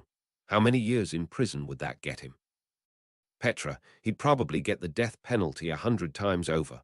Once again, the number and severity of Al and his accomplices' crimes were extraordinary. It seemed as if he was determined to commit every evil deed in the world, but Petra believed that this was done not out of sheer recklessness, but rather something premeditated. Yes, Al had a proper plan, and he was taking the necessary steps to achieve it, which just happened to be a series of crimes that were each close to being the crime of the century. Maybe, maybe it would have been better to reconsider a plan that required the involvement of a sin archbishop in the first Pla tilde C. Emilia, there's also the Witch of Envy, so there's no excuse.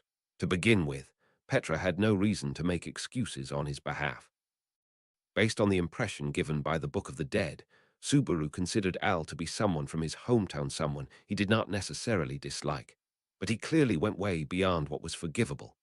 In that regard, it would have been fair to say that this was the shared opinion of everyone gathered here, no, everyone involved, including those who were not here. Petra, right now, Klin Nisama is going around to gather everyone else and bring Frederick and Isama and the others here. Emilia Nisama, where is Arto-san? Emilia, well, about Arto-kun. Petra, that reaction tells me everything. He's being reckless again. Emilia, ugh, yeah, that's right. I'm sorry I couldn't stop him.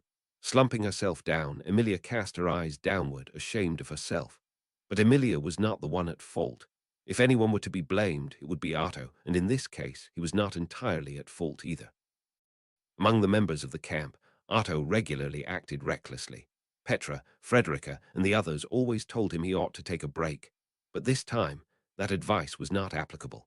In fact, Otto, who wielded the divine protection of the soul of language, was far too reliable in this situation. Petra, using insects and birds for reconnaissance and espionage. That divine protection sure has a lot of devious uses, but that means undertaking a lot of labor in return. Meili, Ara tilde, that's exactly right. You can tell Hatoniuson is a worry tilde just by looking at him. Ram, I've been around for a while, but I ain't never heard of the divine protection of the soul of language. The fact that I've never heard of such a useful divine protection's gotta be because no one who's had it has lived long enough for people to hear about it. Meili chuckled, but Petra could not help but agree with Ramjir's grim speculation. It was true that overusing the divine protection of the soul of language was dangerous to one's health, and Petra had also witnessed Otto suffering from nosebleeds after using his divine protection excessively in the Empire. That, too, was out of necessity due to the demands of war, where there was no room for half measures. Emilia. He was worried about Subaru and the others, but he was especially concerned about Garfield. He was really determined to do something about it. Petra, Artabro asked my amazing self to do this, and I messed it up. Those two are so much alike. Meili, Petra-chan, that was a surprisingly good impersona tilde Tian. Regardless of Emilia and Meili's surprised reactions, it was easy to imagine Otto and Garfield wanting to do something reckless in such a situation. Still in a comatose state, Garfield had been left in the care of the Royal Capital's medical center, but caution had to be taken to ensure that he would not blame or hurt himself once he regained consciousness. Petra, I hope Frufu-chan will be able to keep Otto-san calm. With that, Petra worried about the well-being of the absent Otto. No matter what sort of insect or animal he attempted to communicate with, Otto himself had to be present to interpret the information gathered. For this reason, Otto was tracking Al's gang on his own, or rather, with his long-time partner and beloved dragon, Frufu. Subaru. Otto. I'm afraid he'll mess up at a crucial moment, and I don't know how much I'll be able to rely on him. Petra. If Otto-san were to hear that, he'd probably have the angriest face ever. Subaru had a tendency to take everything on by himself. Not just Otto, but anyone in the camp would be angry if they were told that. But Petra thought Otto would be the most frightening. Nevertheless, it was true that Otto should not bear this burden alone. If Clind could have brought Ram along, they could have shared the burden with the help of her clairvoyance. And then, just as she thought that, Petra suddenly remembered. Petra, hey, Emilia Nisama, there's something I wanted to ask you, Emilia. HM. What is it, Petra-chan? Petra, I don't know if you've noticed, Emilia Nisama, but on the way here, Meili-chan and I suddenly started feeling sick. The question Petra had asked related to the events which occurred just after Flam had used the divine protection of Mindspeak with her sister Grassis in order to locate Ramjir and the others, and as they were discussing rushing to the royal capital. Suddenly, Petra's entire body broke out in goosebumps, and she was struck by an unsettling feeling within her heart. Petra was so shocked. She had wondered if it was a side effect of the Book of the Dead, or if Reinhardt had lost and the Witch of Envy was coming for her. But Meili was experiencing the same sensation, so they concluded that it was neither. Petra, but given the situation right. Flamchan and Ramojiasen weren't affected, but Meili-chan, Klin-sama, and I all felt it. In this case, I thought it might not be entirely unrelated to Alsan, Emiliani-sama. 3. It was an unusual situation, and even after discussing it with Meili and Klind, they had arrived at no conclusion. Upon seeing Emilia's reaction, Petra stopped sharing this potentially sensitive information. Emilia was staring intently with her beautiful amethyst eyes, her cheeks stiffening. It was clear from her reaction that she understood what was said. Emilia, that really creepy feeling, it's probably the work of the Sin Archbishop of Gluttony. Subaru. Did she say gluttony? Meili, you tilde gh, it felt or tilde full. Subaru frowned at the mention of a Sin Archbishop, one of their most hated enemies, and Meili stuck out her tongue. Petra also put her hand on her chest, motioning with her eyes, prompting Emilia to continue. Emilia, I'm not exactly sure what happened, but Al made Gluttony Roy do something, and then I suddenly felt sick, and while my vision was spinning, Petra, Alsan and Gluttony both got away. Emilia, yes, that's right. Emilia's shoulders slumped dejectedly as she weakly nodded. In response to Emilia's reply, Petra glanced at Ramjay, and the wise old man in charge of the felt camp stroked his head with his large hand and said, Ram, when this was just bout Petra and Meili, I was thinking it was just some kinda misunderstanding. But with Emilia feeling the same way on top of that, and Gluttony Bane involved, I don't have a good feeling about this. Petra, what do we have in common? We're all Emilian-Isama's allies, maybe. Meili, it would be easier to figure out if Fangoniasen was awake, or if Hatoniasen wasn't keeping quiet over there, or if Subaruoniasen hadn't been capped to tilde red. Subaru, including the current me, were 3 idiots with bad timing. As Petra had predicted, Al was involved, but the fact that Gluttony was also involved made the uncertainty surrounding the unknown attack even more dire. Leaving Spiker behind in the Empire had begun to feel like a mistake. Spiker, too, despite her many trials and tribulations, was one of the Sin Archbishops of Gluttony, Petra. No, I shouldn't think like that. I'm not the master. What could be done and what could not be done? What would be useful and what would not? If she were to start to determine a person's value from that perspective, she would quickly become like Raswal. Insight could be honed as much as one liked, but it was essential to be cautious to avoid losing one's humanity. Ram, for now, let's just be aware of Gluttony's actions. So, according to your Internal Affairs Minister, their destination is Emilia, Kararagi, the Grand Margalade Geyser. Ramjay attempted to change the direction of the conversation to move away from the inconclusive discussion, and Emilia picked up on his words. That was the final destination of Al and his accomplices, and the circumstances that led to this discovery were, Ram, they took Felt, and she left behind a message for you guys. I trust Felt completely, but I'm unsure about you. Emilia, you mean Otto-kun. I believe in him not just 100 times, but 1,000,000 times over. Petra, Emilian-Isama, you're talking about quantity, but it's supposed to be a percentage. Still, it sounds cool. Emilia's answer, which was not bound by the concept of percentages, warmed Petra's heart, while Ramjay and Meili looked on with wry smiles. But Emilia answered Ramjay's questions thoroughly, which was typical of her. Subaru, you're not just cute, you've gotten incredibly strong, Emilia-tan. Subaru stared at Emilia with a look of wonder. The fact that this Subaru was from the middle of solving the issues in the sanctuary made it difficult for him to understand how Emilia had managed to grow and become so amazing. She wanted to tell him that the Emilia of today had been forged in a 3-legged race together with Subaru. Petra, no, there's Beatrice Jan too, so it's a 4-legged race. If that's the logic, then I want to join too, and Gafsan will get sulky if you don't include him. Meili-chan, what about you? Meili, what are you talking about tilde T? It's kind of scary when you suddenly start talking like Subaruoniusa tilde N. Subaru. That's definitely something I would say, but Meili seems to understand it a bit too well, don't you think? With a touch of lingering deep emotion, Subaru gave a wry smile at Petra and Meili's conversation. Regardless, Ramjay seemed to be satisfied with Emilia's answer, and it was shared that Al and his companion's final destination was indeed the Grand Margalade Geyser. To be honest, she did not know what was in that place, but Emilia, since we know where they are going, we should be able to get there first with Klinsan's help. Petra, right. Ram Ogiason, Tanchinkansan and the others are Ram. At present, everyone except the seriously injured should have entered the nearby town as instructed. That Klind boy, we can't overuse his power, ain't that right? We'll plan accordingly. Ramjir shrugged his broad shoulders, showing his understanding of Klind's authority without asking for further explanation. Thanks to the compensation offered by Petra, the restrictions binding Klind's authority, compression, were lifted. However, depending on the number of times it was to be used and the number of people involved, even that would become unable to completely cover the cost. First, they would need to prepare the field with the fewest number of people.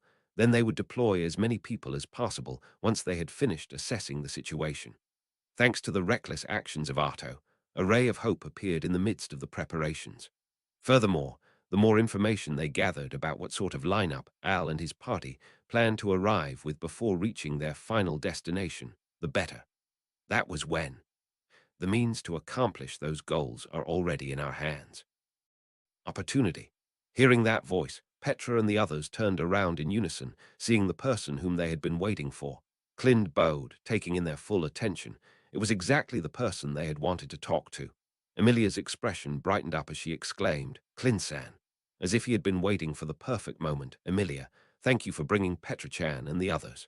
Thanks to you, we were able to reunite properly. Klind, I require no thanks. I returned to Merula on my own accord, and it was Petra's support that enabled me to meet your expectations.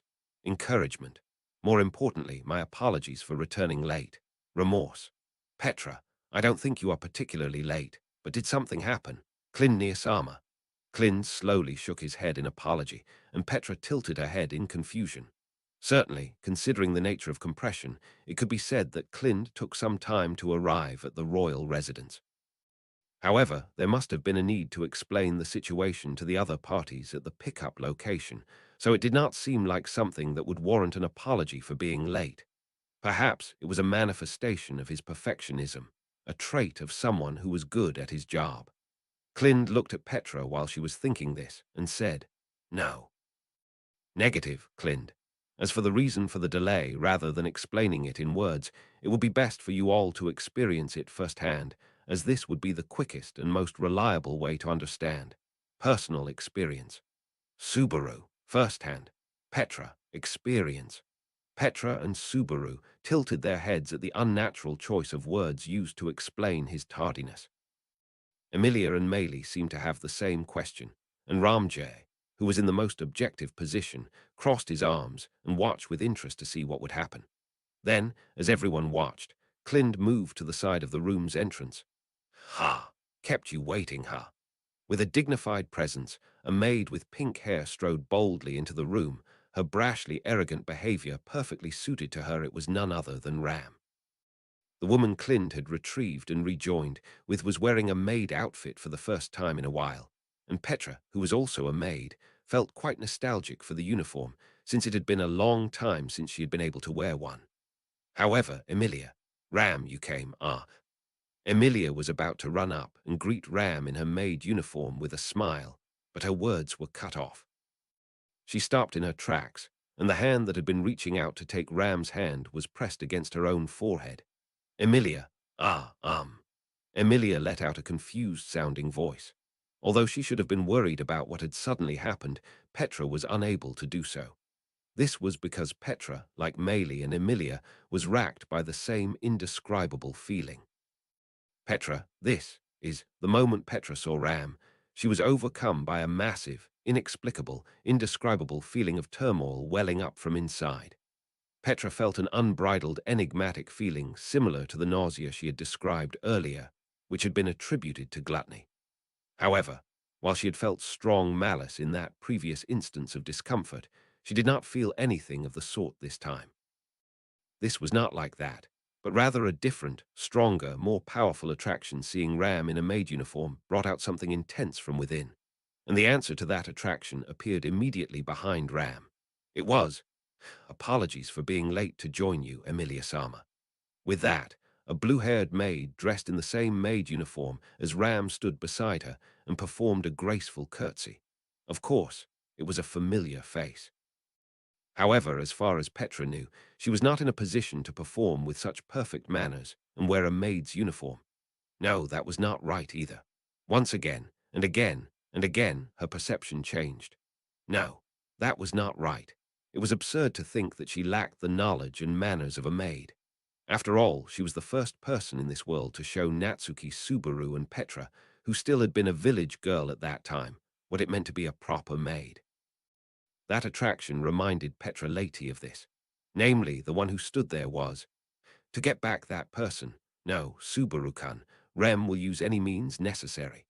Yes, the Roswell Mansion's original versatile, helpful maid, known for her polite but sharp tongue, Rem, looked straight ahead with her pale blue eyes as she declared so. Translation notes. 1.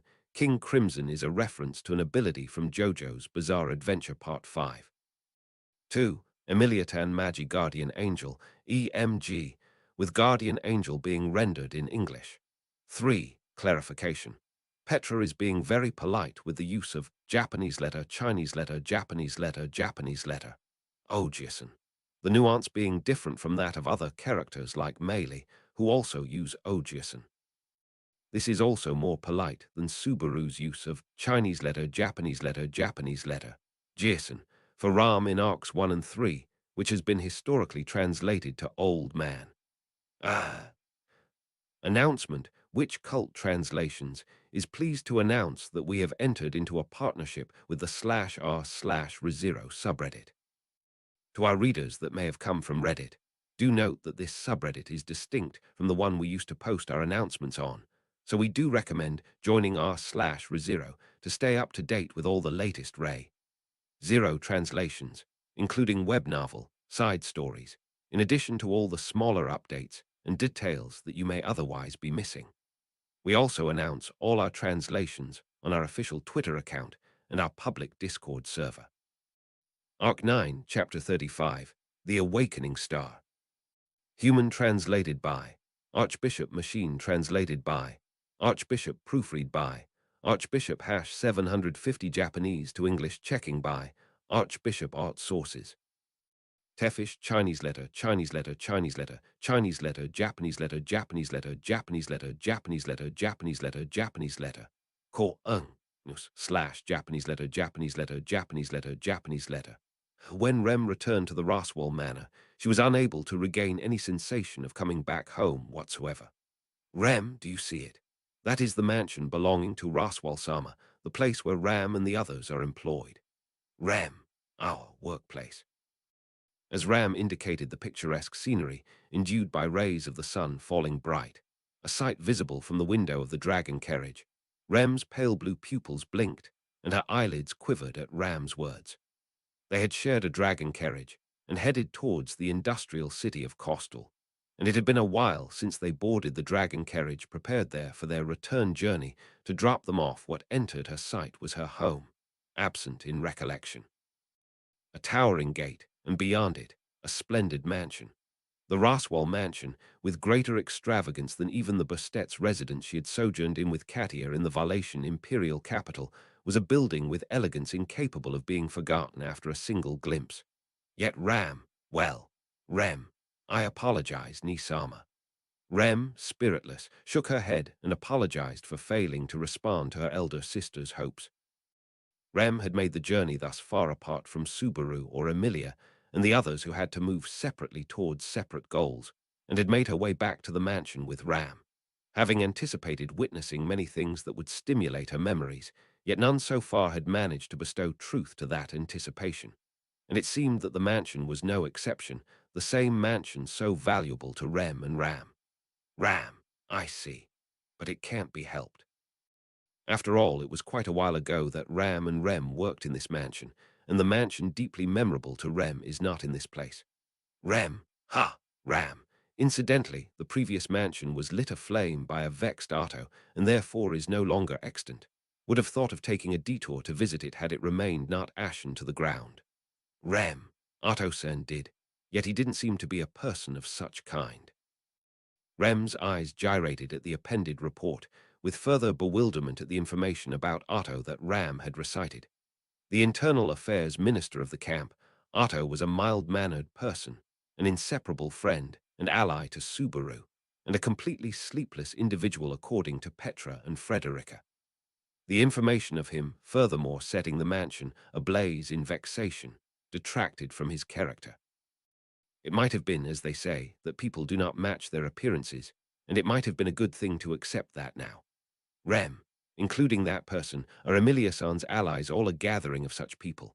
Like Garfield and Raswal-san too. Ram, it's Raswal-sama. Rem, Raswal-sama too. Ram, good girl.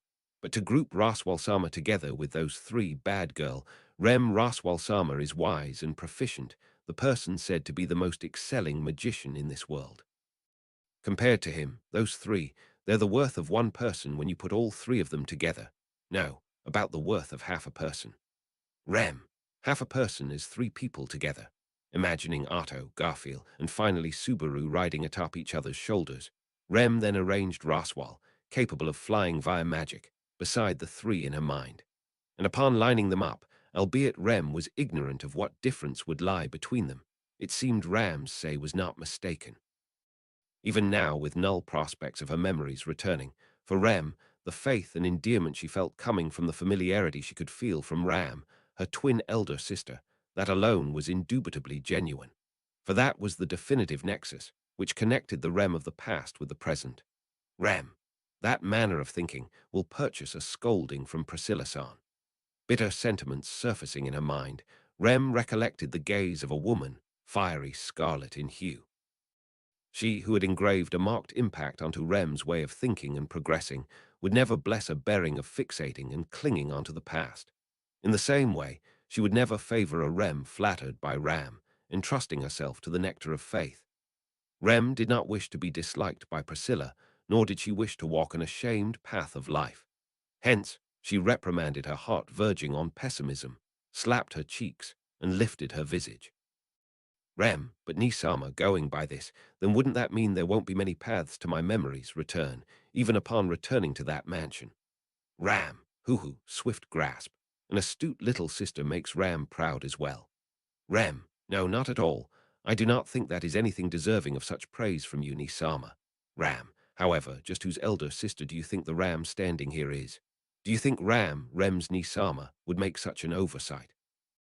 With her hand on her chest, Ram declared so with a visage brimming in confidence. Rem earnestly shamed her own misapproximated worries at Ram's bold utterance. Ram had foreseen it without needing to be told by Rem. What roused curiosity, then, were Ram's ideas, Rem? If we are returning to the mansion, yet that itself is not the goal, then is the goal a person? Ram, who knows? Whether your answer is correct, you will be able to ascertain soon. Ram smiled at Rem's estimation as the dragon carriage stopped at roughly the same time. Feeling the jolting long kept at bay by the divine protection of wind evasion, Rem was shaken as Ram stood up and gallantly proffered a hand to her. Ram, well then, we've arrived. Let's go. Rem, yes, Nisama. Taking Ram's hand, Rem restrained her chest, faintly jouncing in anxiety, and dismounted from the dragon carriage. As Ram spoke to the driver who had carried them thus far, Rem took a step forward from the dragon carriage and captured in her view the mansion and the serene front garden beyond the bars of the iron gate. Rem, this place is. As Rem narrowed her pale blue eyes, the mansion reflected within her pupils. Indeed, she possessed no recollection of.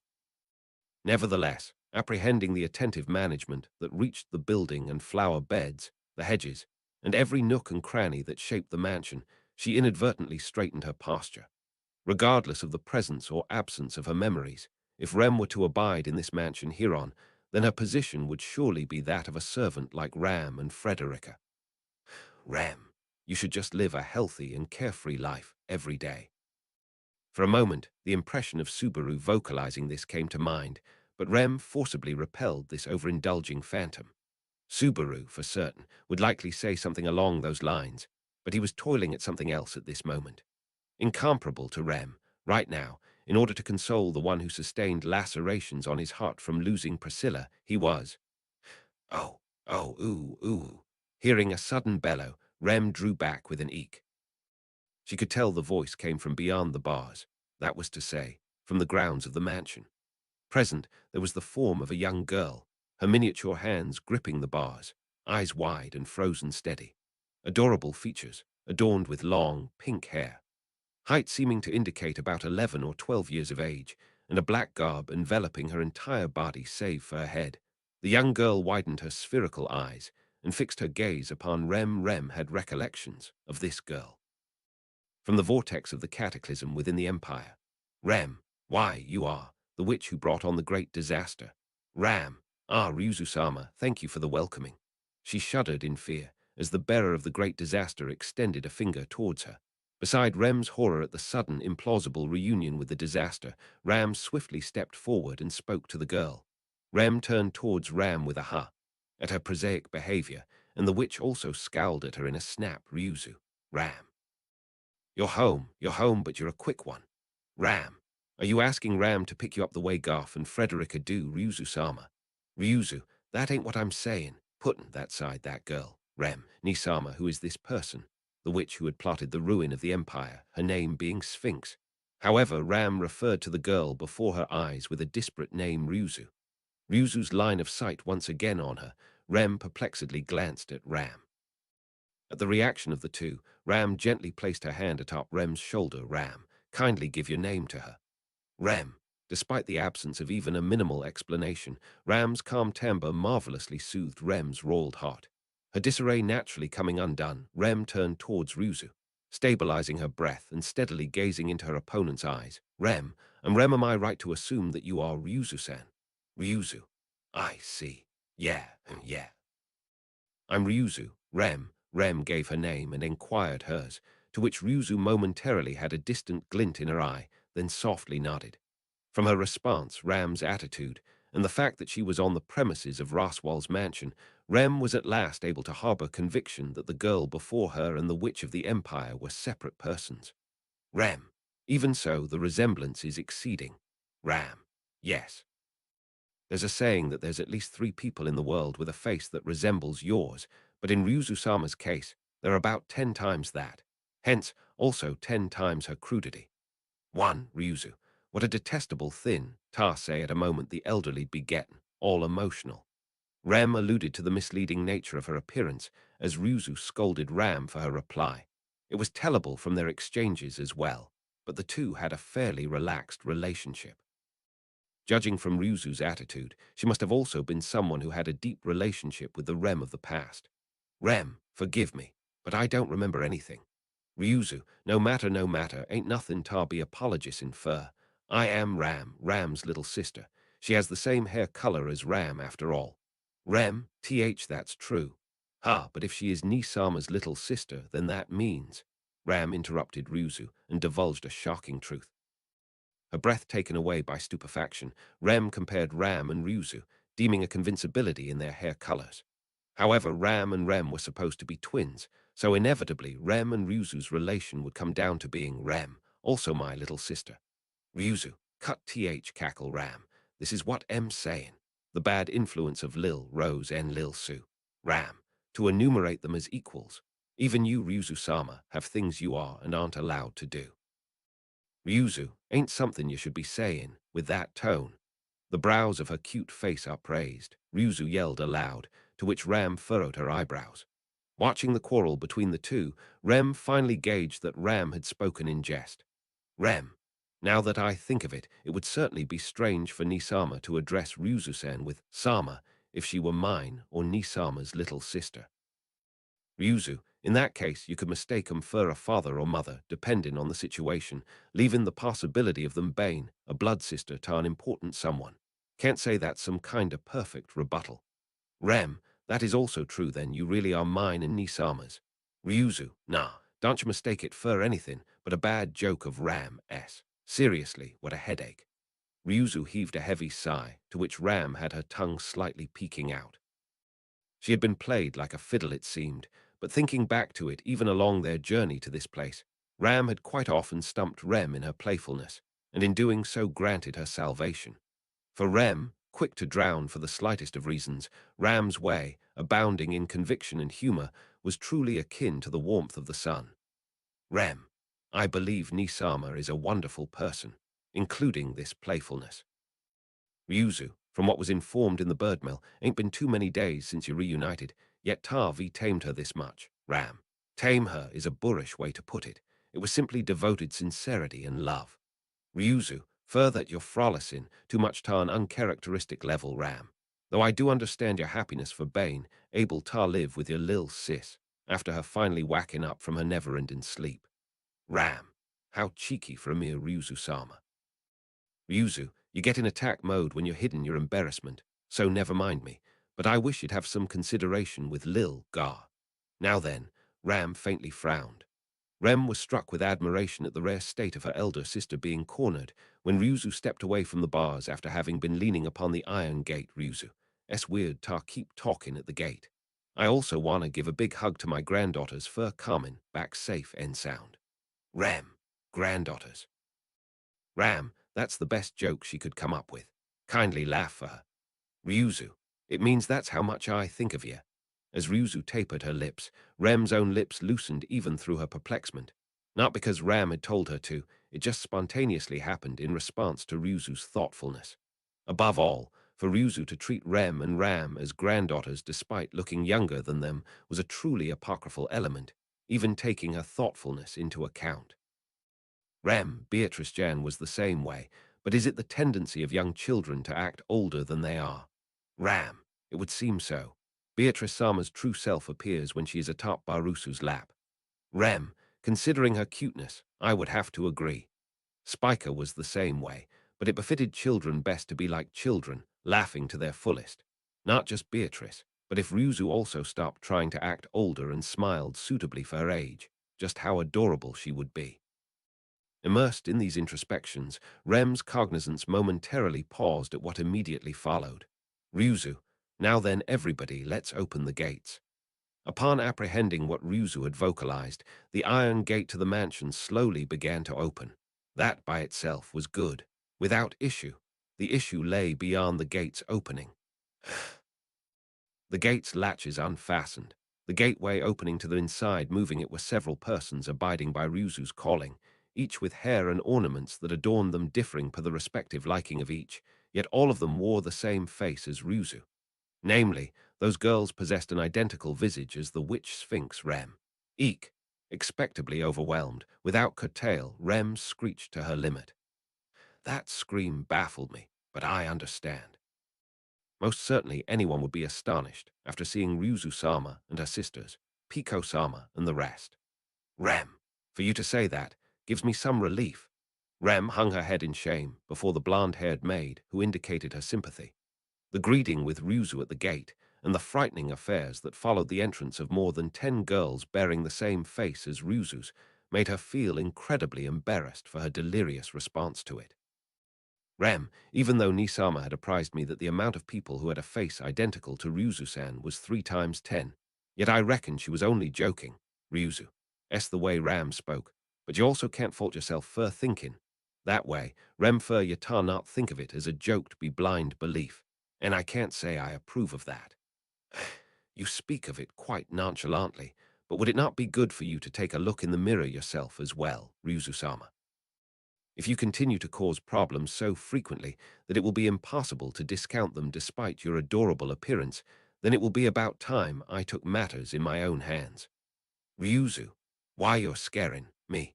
Glowered by those somewhat tranquil eyes, Ryuzu curled up in reflection. This made Rem loosen her lips at last as she corrected her hunched posture. She had never predicted such a commotion would be stirred up even before she had entered the mansion's premises, but now that she had been permitted to pass inside, she could not keep moping this way forever. Although, Rem, I caused you trouble by making a ruckus. Sylphie, I am Sylphie Elmart, previously Cornea's, but I divorced. I have been entrusted to attend to the mansion during everyone's absence. Rem, the mansion. Then, were you also a co-worker of mine and Nisama's, Sylphie-san? Rem inquired of the maid Sylphie, who gently lowered her back and bowed. Albeit a matter of course, It was likely that all of the women who worked at Raswell's mansion were acquaintances of Rem. Surely she must have troubled them owing to her slumber. However, Sylphie shook her head and denied Rem's concern with a no. Sylphie, I am still a newcomer, so I have never worked with Rem Sama and the others. In addition, I have been employed not by the Margrave, but by Milo Sama. Furthermore, Sylphie, my master is myself alone, and my heart's master is nobody but Emilia Sama. Overawed by Sylphie's gaze, perfused with potent willpower, Rem's head unwittingly inclined backward. The unordinary allegiance Sylphie had attested for Emilia. It could also be discerned from the flawless maintenance of the entry hall, the passageways, and the parlor she was presently in, all of which she had seen on her way around the mansion under Sylphie's guidance. In accordance with her impression of the mansion from the outside, the professionalism was remarkable. This work incontrovertibly emanated from the emotions which exalted Emilia as even the master of her heart. Rem, Sylphie-san, have you known Emilia-san for a long time? Sylphie, no, it has only been a few months since we met, and that, too, was an exceedingly limited time frame in which I was able to be in her company personally. Rem, and yet you devote such emotion. Sylphie, it is what that person did for you, rather than the length of time you spent with them, that determines to what extent that person will comprise your heart, is it not? Rem, that's.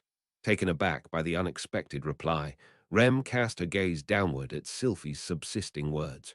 What crossed Rem's mind in this moment were the figures of people she cherished, Spiker and Katia.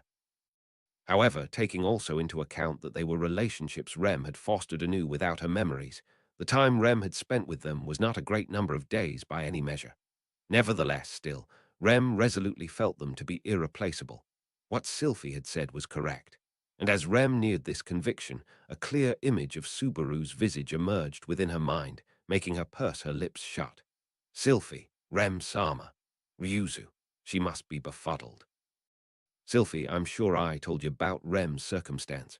Sylphie, you are correct. My apologies, I lacked forethought. Rem, no, this is not something you need to apologize for. It's simply my circumstance. Ryuzu and Sylphie exchanged glances upon hearing Rem's reply. Albeit to the heartache of the cordial too, Rem did not wish to speak of her present conflict. As expressed, it was Rem's own distress, her own anguish to the very end. Ram, you look downhearted. Rem, did Sylphie tease you or such? Rem, upon the voice abruptly calling for her, Rem raised her face and gazed at the parlour's entrance. Standing there was Ram, having momentarily parted from her in the middle of guiding her towards the parlour to see to certain business. As Ram belatedly enjoined them, Rem gulped and inhaled with eyes wide at her appearance, for Ram stood there in an unfamiliar maid guise. Rem, Nisama that attire. Ram, were you not told so multiple times? Ram is the mansion's, Raswal Sama's maid. Rem was inadvertently captivated by Ram, who combed down her pink hair and replied in exuberance. Looking at Ram all the same as Rem, Ryuzu exhaled a jaunty Ryuzu. Been a minute since we seen Ram in this kinder attire, ain't that so? Ram, indeed. Ram had been wearing her travel clothing for some time, so it feels refreshing. Sylphie, so refreshing that it would seem some parts of the uniform are disordered in the manner they have been worn. May I fix them? Ram, is that so? Then you are requested to. Beside the mesmerized Rem, Ryuzu was enthralled as Sylphie attentively began assisting with Ram's dressing. While Sylphie's hands adjusted her uniform, Ram met Rem's gaze by closing one eye and winking at her. Ram, this is the maid uniform that Ram and Rem wear whilst working in the mansion. Rem, I think it is wonderful. But Rem, doesn't it expose a bit more skin compared to Sylphie-san's uniform? Just what difference? Could it be that person was behind it? Comparing the maid outfits of Ram and Sylphie, Rem bore this misgiving whilst hugging her own shoulders. It was a lovely outfit, to be sure, but the discrepancy was much too clear, and its intent unknown. And when she thought back to it, in the Empire, Subaru would often vest convoluted sentiments within her by alluding to Rem's attire, telling her what would be cuter, what would make her more alluring, etc. The memories of those times were resurrected by the uniforms before her eyes. Rem, I did think he had an abnormal obsession in even the attire of others, but for it to show up even here, Sylphie, it would seem a misunderstanding has occurred, Ram-sama. Ram, indeed. Ram personally is not concerned whatsoever by how much Barusu's repute falls to the gutter in Rem's mind, but it is unamusing to have credit stolen. Rem, credit, you say? Ram, yes. This maid uniform's alteration was something Ram personally proposed and adjusted. All of it was because Ram wished to wear a uniform with better mobility, is what it was supposed to be. Ryuzu, where'd that confidence of yours go all of a sudden?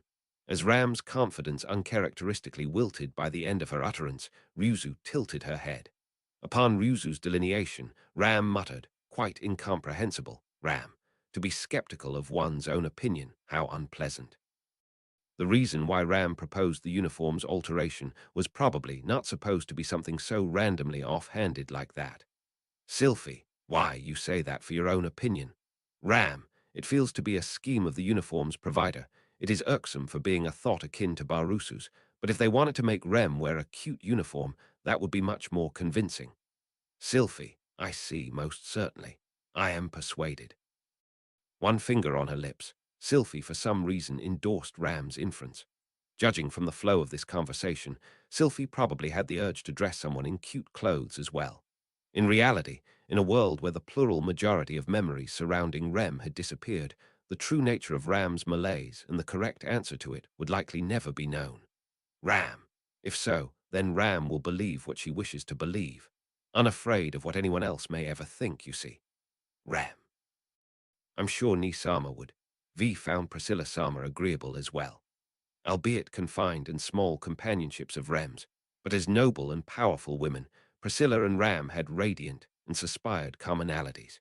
Had Priscilla been alive and well, there would have been a future in which the two would have come to good terms with one another through Ram, or they would have collided against one another as natural enemies. Anyhow, her suspicions towards Subaru concerning the maid uniforms seemed misplaced. Ram, but it's all because that person is constantly doing such misleading things. Ryuzu, if you're talking 'bout Lil Su, it's a pity you give flack to him.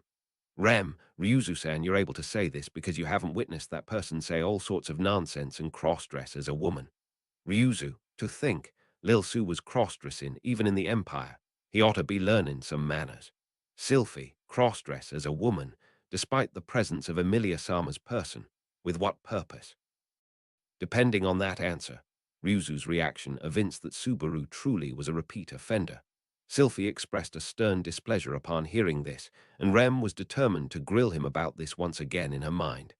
During this exchange, Sylphie completed her dressing of Ram. Ram swiftly twirled, the hem of her skirt overturning as she exuberantly stroked her hair upward. Ram, nothing uncomfortable. Good work, Sylphie. Sylphie. Your compliment is an honor, is what I will state for the record. Ram. It's Ram's commendation, so kindly accept it without feeling shy. That's not all. From a cursory glance, you've attended to the mansion quite meticulously as well.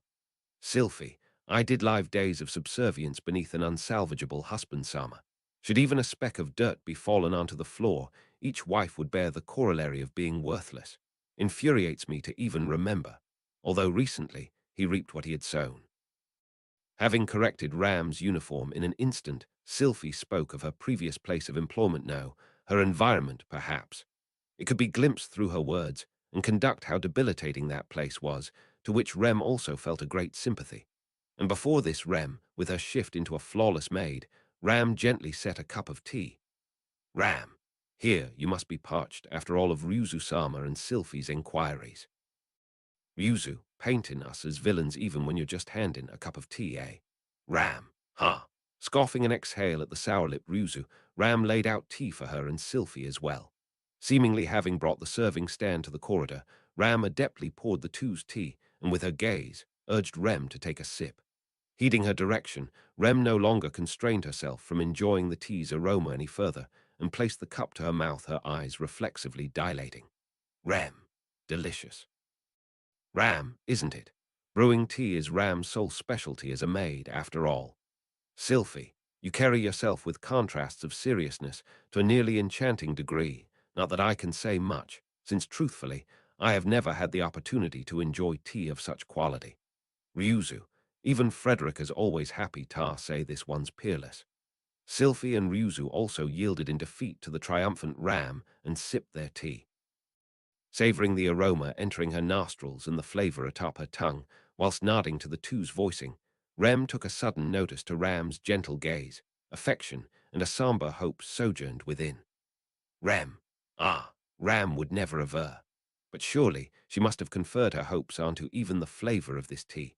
It was not arduous to imagine that before losing her memories, Rem also surfeited the flavor of this esteem, of this tea which only Ram could make.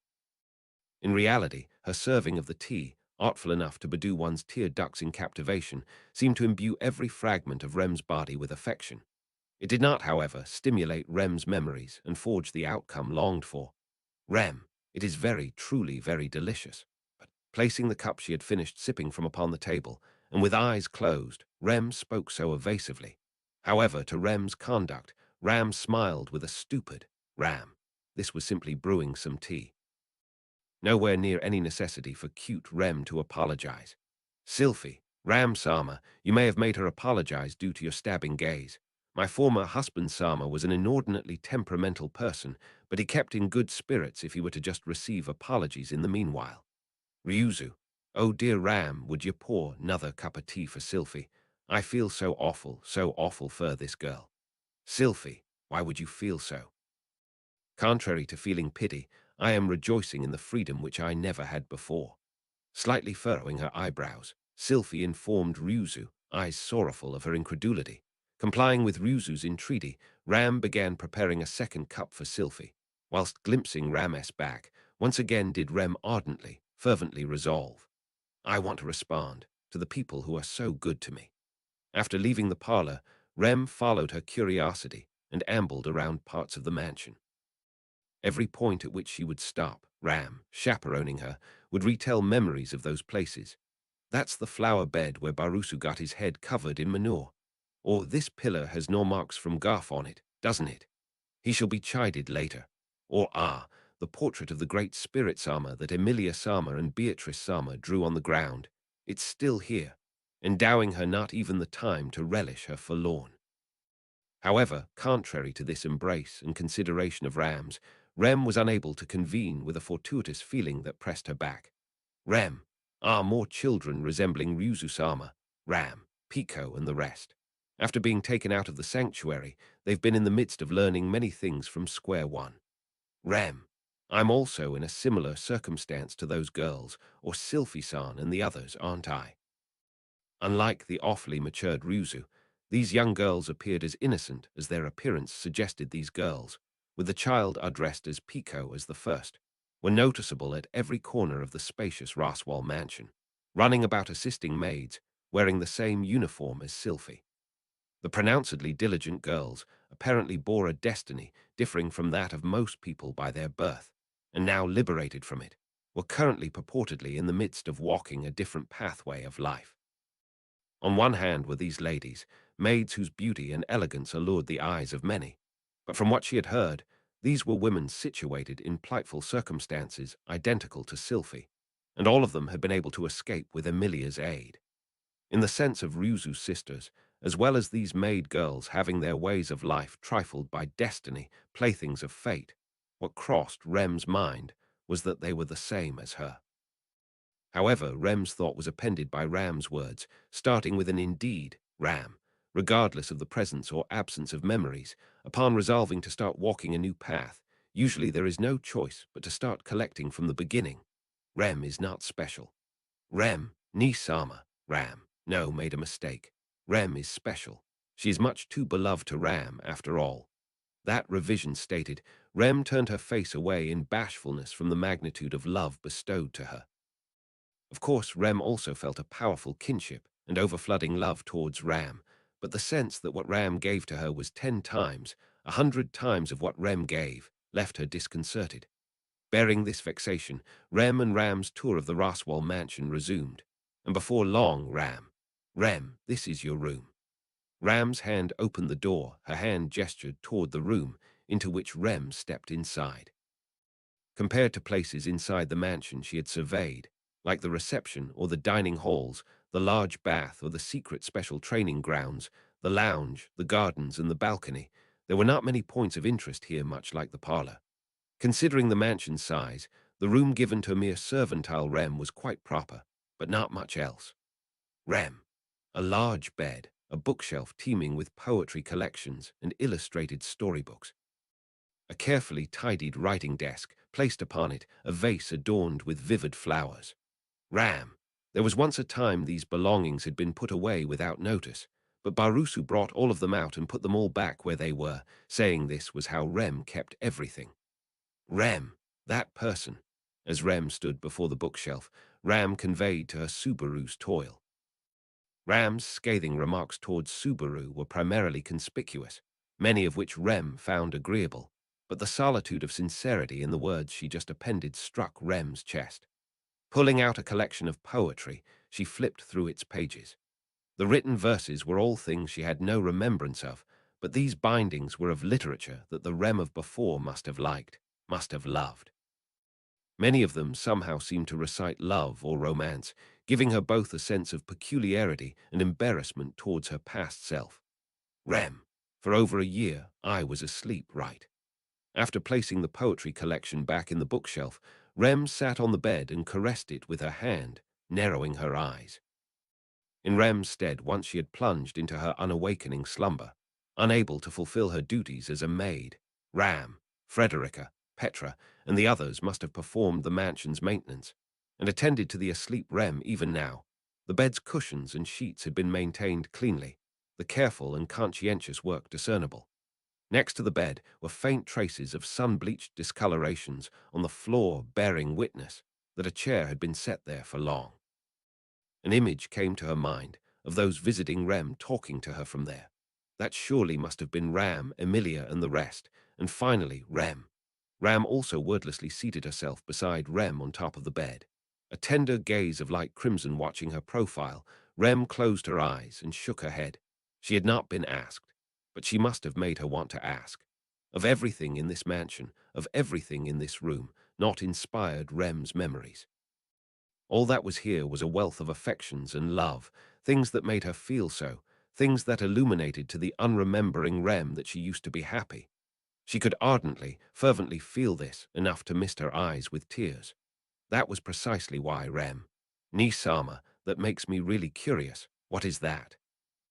The room was luminescent with sunlight filtering through the trees, a tender and gentle atmosphere permeated by compassion, and placed in one corner was a mysterious object. The strangeness of an iron ball, covered in spikes, attached to a chain, lured her eyes. Upon Rem's inquiry, Ram murmured an ah as though just taking notice. Ram, that's a morning star. 2, Rem. Morning star, Ram. Yes, that's what Barusu started calling it, and before long it stuck. Apparently, that is also something Rem treasured. Rem, me that thing. Apprised of something exceedingly different from her reminiscences so far, Rem could not help but look back and forth at Ram and the spiked iron bowl, the morning star. Afterwards, she nearly convinced herself this was another one of Ram's mischievous jokes. Ram. Ram also understands your doubt. But after looking at Barusu, especially preparing a dedicated cloth and oil, and polishing it every day, Ram thinks it's lasted for too long to be simply some worthless joke. Ram, B, but doesn't it seem like that person would do something foolish like this? Ram, indeed, it's undeniable. Perhaps a dispute already settled, Ram had a sympathetic response to Rem's objection. Ram's demeanor made Rem rise from the bed, and she walked towards that morning star. Rem, I don't understand. Upon closer examination, she noticed a handmade iron bowl holder had been made for it so that the iron bowl's spikes did not splinter the floor, a palpable sense of the smallest of considerations. The cloth and container of oil left at the same spot corroborated Ram's testimony of Subaru polishing it every day. However, so what? That was all there was to it. Ram, I'm sure this, too, was one of that person's antic, like with his cross-dressing, simply expressed in truly limited words. It was unquestionably only some vile thing that reflected Subaru's tastes. Bearing this notion, Rem stooped and touched the iron ball with her fingers. It was at that moment. Rem. Without warning, Rem's vision warped and distorted as she unwittingly fell to the floor on her back.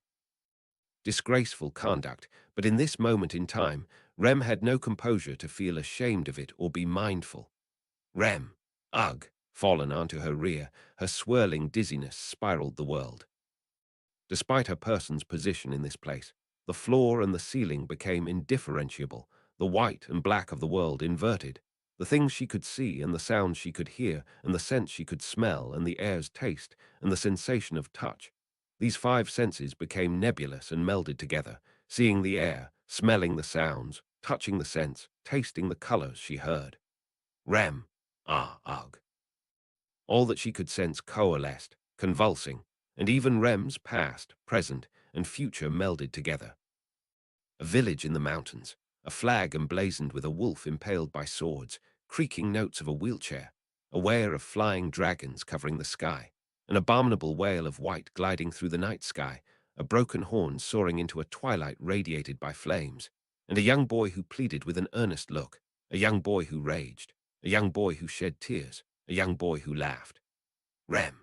Before long, the impact akin to the recreation of the world burst open like a bubble popping.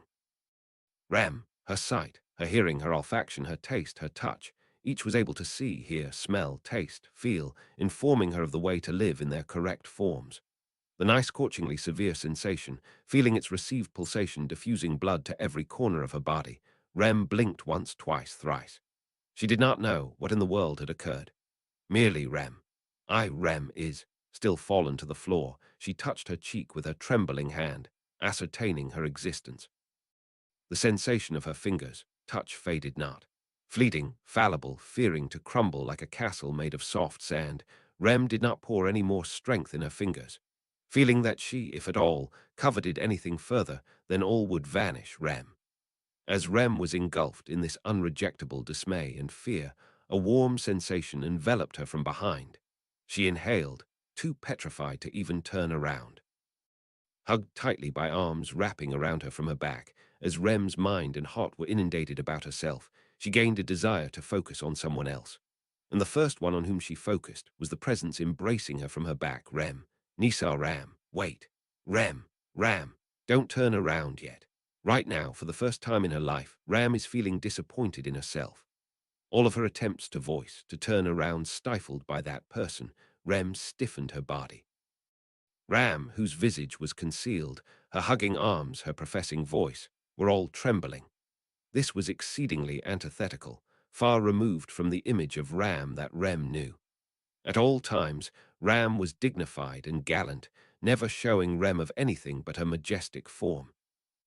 That held true when they had reunited in the Empire, when they undertook the journey back to the Roswell mansion just by the two of them, when she used to be overburdened by recoil when they first began working in the mansion just after her horn had been broken, when she grappled with witch cultist enemies in the blazing village to protect the foolish Rem. Whenever had been captured by Rem's eyes, Ram was ever more venerable. Ram, so sorry, Rem myself is deplorable. Rem, Nisama.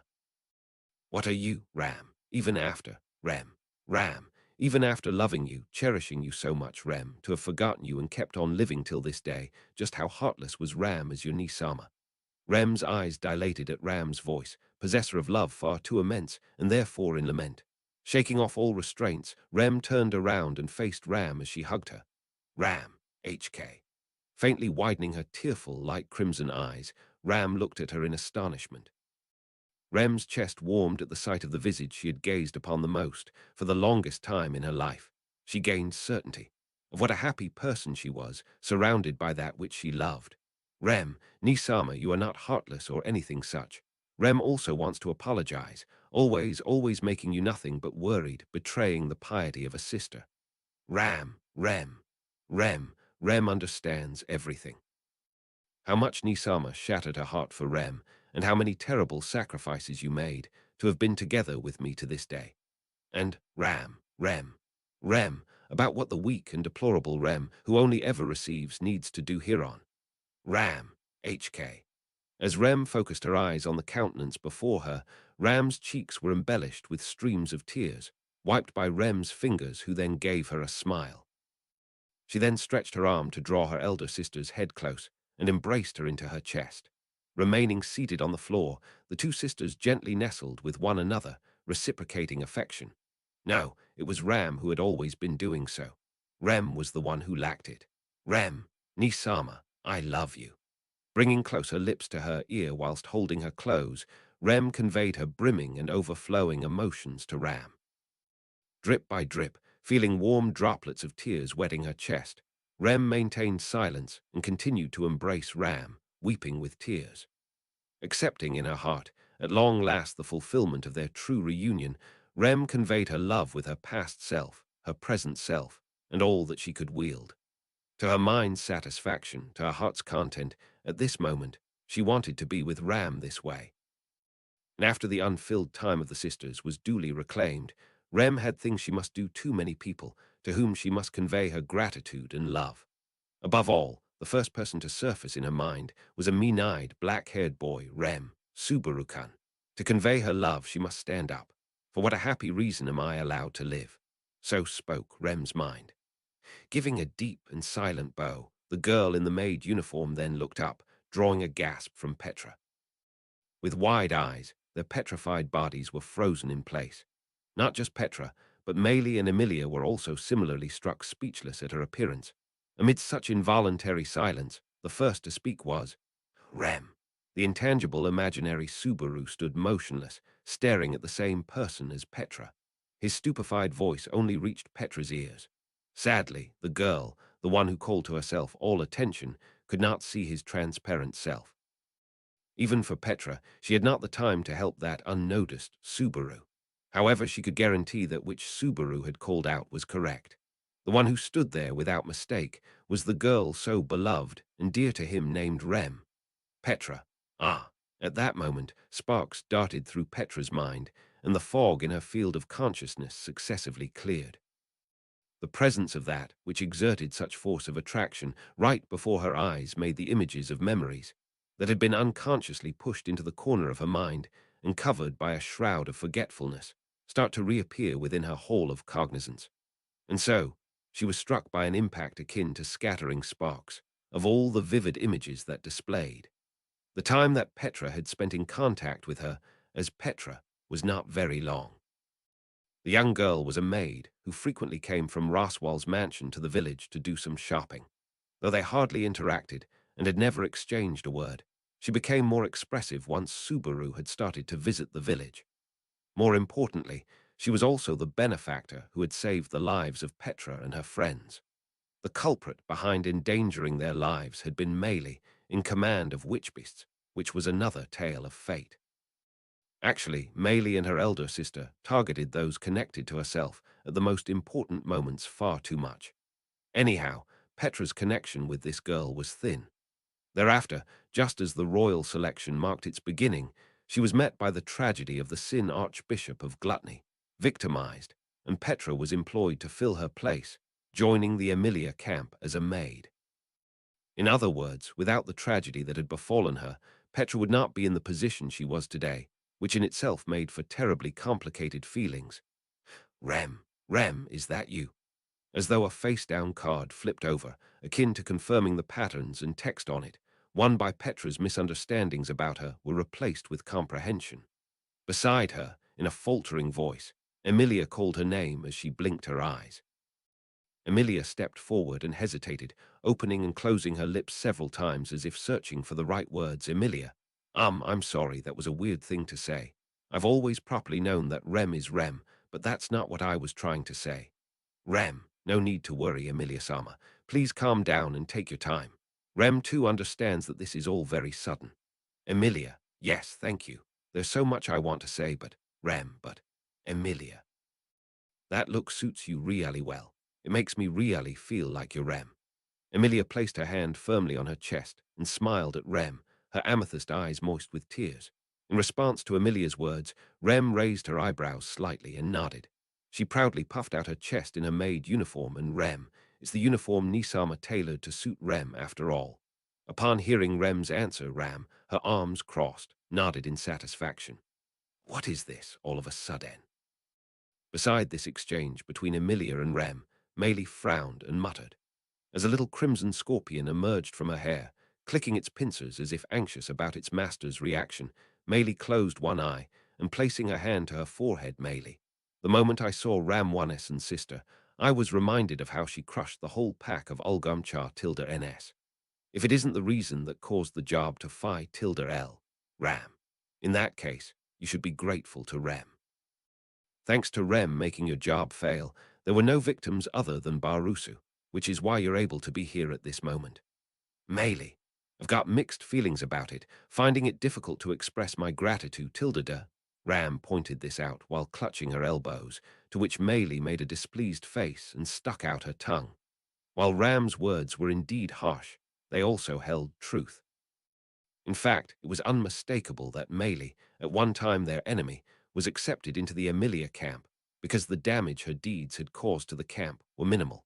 Ram's point that there had been no victims other than Subaru, ironically enough, was also correct from the perspective of return by death. As per your understanding, the moment those who have hitherto known Rem lay their sight upon her, within them their memories of her are revived. Restoration. Neither Ryuzu-sama nor I were able to contain ourselves. Resultantly, we were delayed in rejoining everyone. Confession. Klin's reaction was meager and unamusing, but Ryuzu-sama's outburst was over the top and quite the sight to see. That is a privilege for those who were present to witness it. Clind, I see, a sight to see, you say. Certainly, we did get to behold something unusual. Agreement. Ram. Ha. The rebirth of her memories that befell those who surrounded Rem. No, in view of the conditions of the authority of gluttony thus far, this phenomenon should be called the rebirth of her name. Touching upon that fact, Clind cast a meaningful look to Ram, to which she averted her eyes in obvious displeasure and snorted. Upon a much closer inspection, the faint redness around Ram's eyes and Clind's remark about a sight to behold might have been related. However, Petra did not allude to that either, not out of chivalrous sympathy, but because she was unable to. Rem, Petra-san. Suddenly, Rem, who had been basking in everyone's attention, widened her eyes upon looking at the silent Petra. Emilia and the others also turned to see Petra at her reaction and were startled by her state. Their response was a matter of course. Petra, who had uttered not a word up until that point, had a flood of tears streaming from her round eyes and was desperately trying to suppress her throat, as it verged on convulsing in heaving sobs. Emilia, Petra-chan. Oh no, she's crying so uncontrollably, Petra, HK. The moment her tear-strewn face was noticed, Petra kicked the ground and broke into a run. Dodging the arms of Emilia, who, taken aback by Petra's tears, she tried to embrace her, avoiding Meili, who attempted to grab her sleeve. Slipping under Ramja's legs, who was caught off guard by the situation, with agile movements, Petra jumped forward into the bosom of Rem, who was staring at her with eyes dilated. And Petra, Rem, Kaya. Caught in the arms of Rem, who had shown the kindness to not dodge her, Petra embraced her slender body tightly. Rem blinked her eyes as she reciprocated Petra's hug, who clung to her, reluctant to let go. Petra, Rem. Petra crumbled at Rem's reaction, unable to stop the tears from flowing. She found herself indulging in something she had resolved herself never to do, sniveling in front of others, yet she was unable to tear herself away. Thus, while supporting that tearful Petra, Rem looked around for assistance. Do I just not remember, but were Rem and Petra-san this close for you to cry so much for me? And so, failing to conceal the hue of her loss of bearings, she continued to gently caress Petra's head. Translation notes. 1. An urban legend that exists in Japan.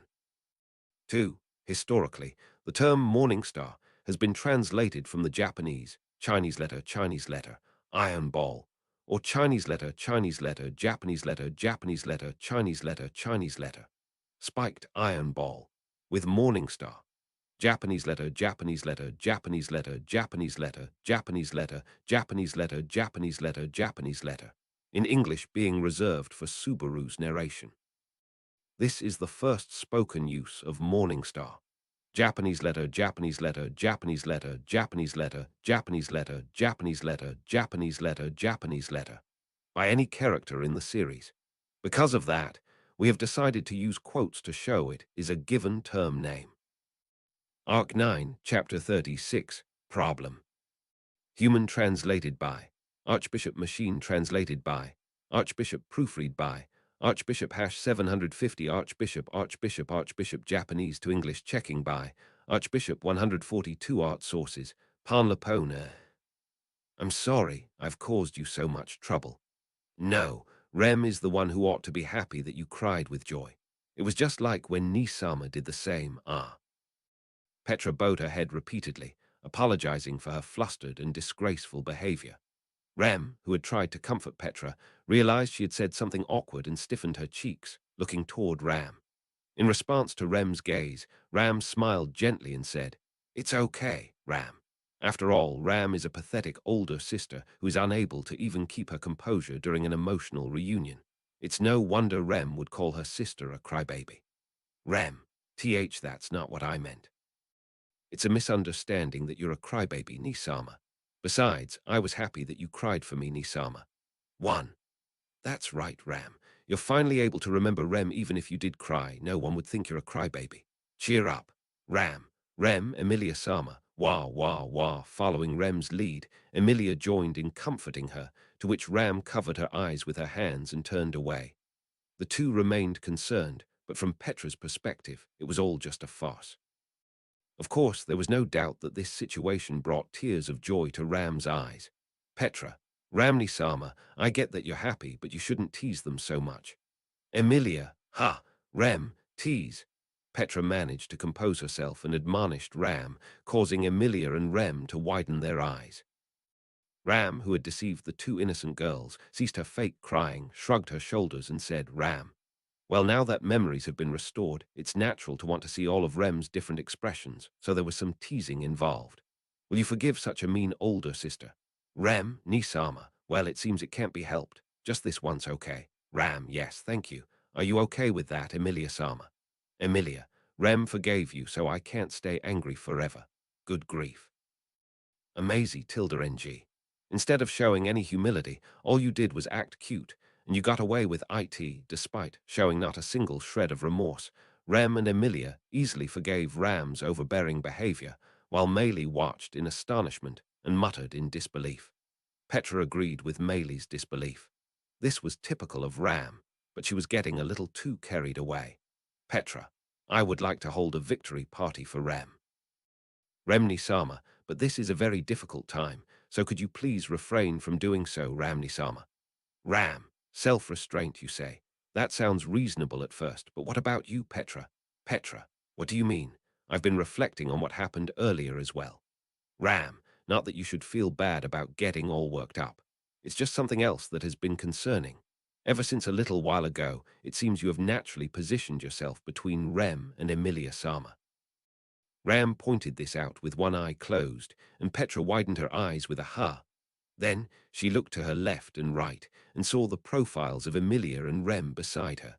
The three of them were now sitting side by side on a long sofa with Petra in the middle.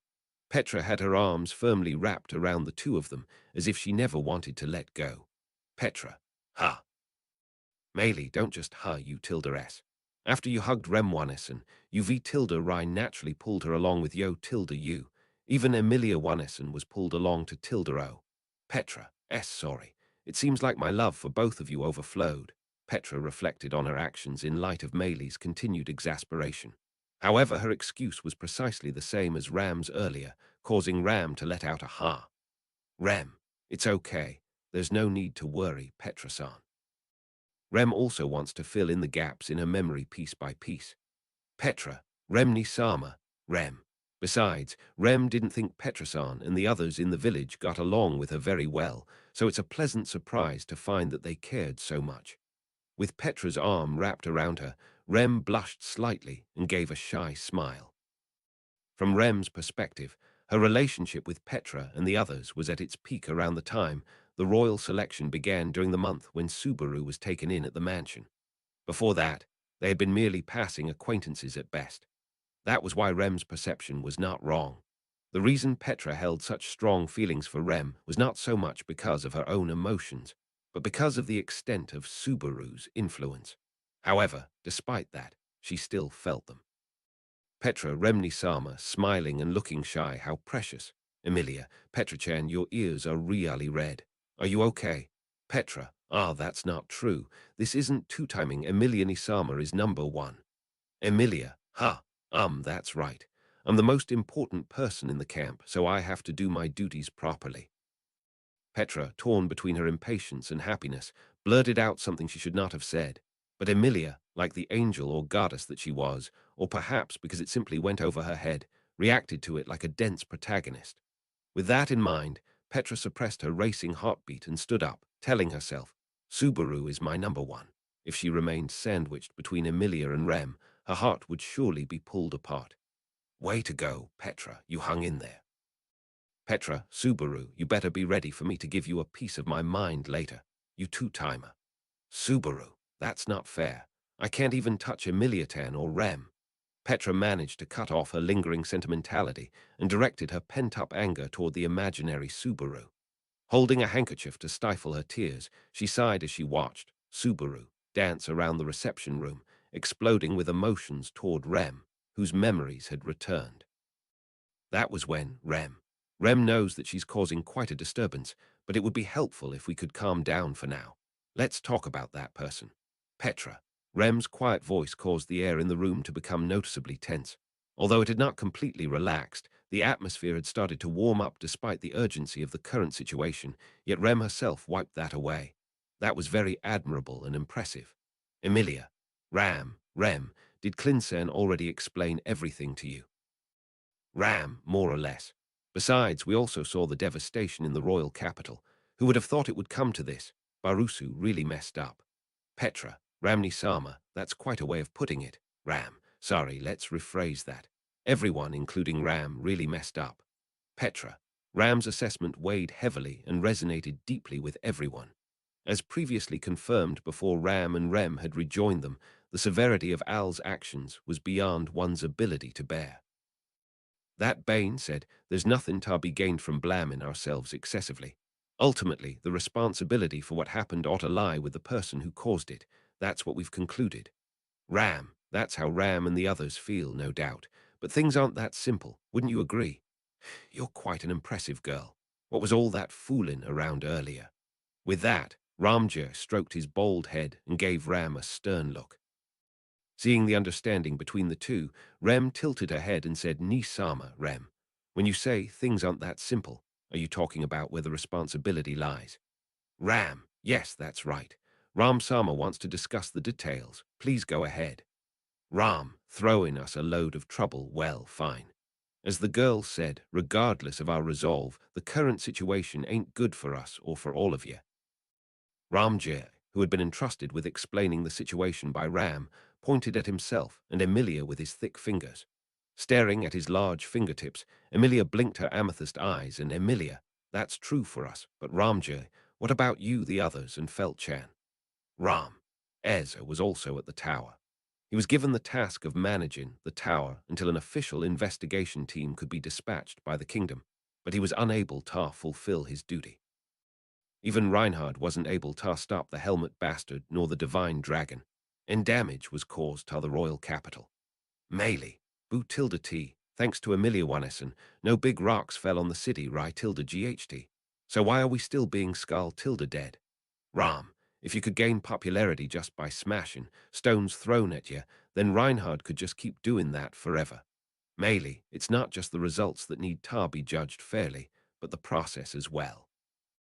Melee pouted at Ramjay, who shook his big head slowly with a serious expression. Hidden beneath Melee's dissatisfied attitude lay her frustration that Emilia's critical role was not being properly appreciated.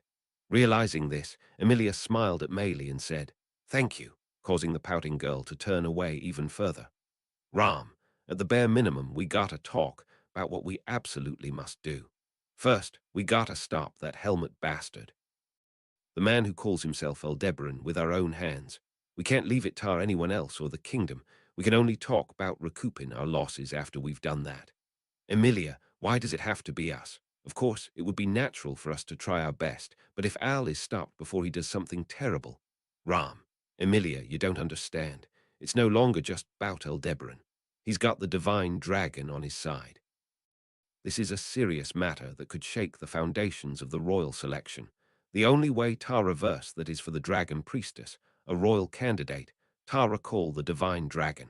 If that can't be done, Emilia, would that mean the royal selection itself would be null and void? Emilia spoke of a definitive possibility, and Ramjay drew back his chin with a serious expression. Upon hearing this, Petra belatedly comprehended the gravity of the situation. In the first place, the royal selection to determine the next monarch of the Kingdom of Lugunica was based upon the prophecy of the dragon history stone that was necessary in order to maintain the covenant with the dragon.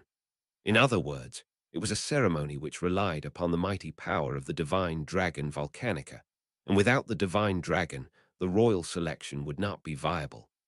Ram. For that reason, we must. The only solutions stop Aldebaran, the one who's bewitched the divine dragon by the hands of a royal candidate. This was a fundamental prerequisite for settling this crucial situation and for the continuation of the royal selection. The words of the old giant, the wise man from the Felt camp, who had long seen the world, possessed conviction which none could refute. The destruction of the world by Al's hand must be averted. However, that did not mean that so long as the world was spared, nothing else mattered. After the battle ended, there was the matter of Rem. We need to ensure there is a proper place for Subarukan's return. Emilia, Rem. After listening to Ramjay's words, Emilia looked at Rem as she muttered so. Rem met her gaze, her pale blue eyes filled with resolve, responding with, "That's how it should be, is it not? Rem, that person, he did the same for me." Rem's room in the mansion remained exactly as it was before. Because Subarukan thought so highly of her, Rem was able to remember the things she had forgot. It's all thanks to the morning star that Subarukan polished every day. Indeed, Rem emphasized that forcefully, with an iron ball attached to a chain in her hands, the morning star. Overwhelmed by the chain's rousing resonation and Rem's vigor, Emilia tilted her head. Emilia, thanks to the morning star. Rem, yes. It may surprise you, but it was in the moment upon touching the morning star. Every memory up to that point came flooding back, thinking that it was all just that person's obsession was a misunderstanding. There are so many things to apologize for. Lowering her eyes as if ashamed of herself, Rem recounted how her memories had returned to her. Troubled by Rem's impassioned plea, a wide-eyed Emilia waved her hands about. Perhaps it was a matter of timing. That which Gluttony, whom Al had released from the prison tower, had done was likely related to the rebirth of Rem's memories and name. And that had happened at the same time Rem had touched the morning star in the mansion. That was why Rem was convinced that the morning star had awakened her. Emilia, you know, Rem, can you calm yourself for a moment to listen? Rem, rest assured, Emilia-sama. With this morning star, Rem will surely be of help in getting Subarukan back. After that is done, let us discuss what happened in the Empire and the future. Emilia continued to look troubled as Rem clenched her fists with an attitude of determination. Next to her, Meili looked at Ram and asked, "Aren't you going to stop here?" To which she replied, "Ram, it can't be helped." This is something Ram didn't expect either. Who would have thought that Barusu's ridiculous ramblings about polishing it every day would actually prove useful? Meili. It's really bad that I'm the one with the most common sense, he Tilda-re. Meili lamented the situation, in which even Ram had placed too much faith in the power of the morning star. In any case, it was necessary to share everything they knew concerning Gluttony with Rem and the others, including their speculations. Petra decided to leave that to Emilia and turn back to Ramjay, keeping the dreamlike interplay between Emilia and Rem in the corner of her eye. And then Petra, Klin Niyasama still hasn't returned with the master and the others, but we don't have much time. We'll be cooperating with Ram Ogiason, right? Ram. Yeah, that's right. It's our consensus that the royal selection's gotta continue. Petra, then please tell us all about it. Ram Ogiason, what have you noticed about Alsan? Ramjir had joined up with them in the plains and had accompanied them as they rushed to the royal capital. For the sake of Klin's compression, he had opted to act separately from Tanchinkan and the rest, but he had been laying the groundwork for fighting alongside Emilia and the others, saying that he had critical information concerning Al that he had obtained during their previous clash. From the discussions up to this point, the Emilia and Felt camps were of one mind. It was time for both sides to open up to each other. Thus, Petra urged Ram. In response to Petra's request, Ramjay patted his bald head and said, "Ram, what I'm gonna tell you is gonna sound pretty outlandish and insane. I didn't keep it a secret 'cause I wanted to seem important or nothing, but 'cause it's so unbelievable. Petra, it's okay. I'll believe you, Ram Ogiason. I'm sure Ram Ogiason would be surprised if he knew seriously. Ram, you're also quite the peculiar girl, ain't you, Petra? Perhaps mistaking it for lip service, Ramjay lowered his eyebrows and muttered in exasperation. But there were no lies in Petra's words. Petra trusted Ramjay. She knew that he cared deeply for Felt, who had been taken hostage by Al and his accomplices, and that he was a man of fatherly love who would show no hesitation to sacrifice his life for Felt. For that reason, the hurdle of trust about which Ramjay was concerned was cleared at the onset. Unaware of Petra's various circumstances, while paying heed to Emilia and Rem, who even now were still reconciling their perceptions of each other, Ramjay said, Ram, this is something I'll tell Emilia and the others later. But this Aldebaran guy, he's likely using some kind of cheat technique called an authority. Subaru, an authority. Subaru reacted to Ramjay's carefully chosen words before Petra could. Subaru ceased his twirling in midair and his face stiffened, his gaze fixed intently upon Ramjay. The imaginary Subaru's reaction was understandable. They had just heard it from Klin's mouth, but both Petra and Subaru were familiar with the word authority and its more sinister significance. It was a word that had been uttered by the Sin Archbishop of Sloth and by the Witch of Greed who slumbered in her tomb.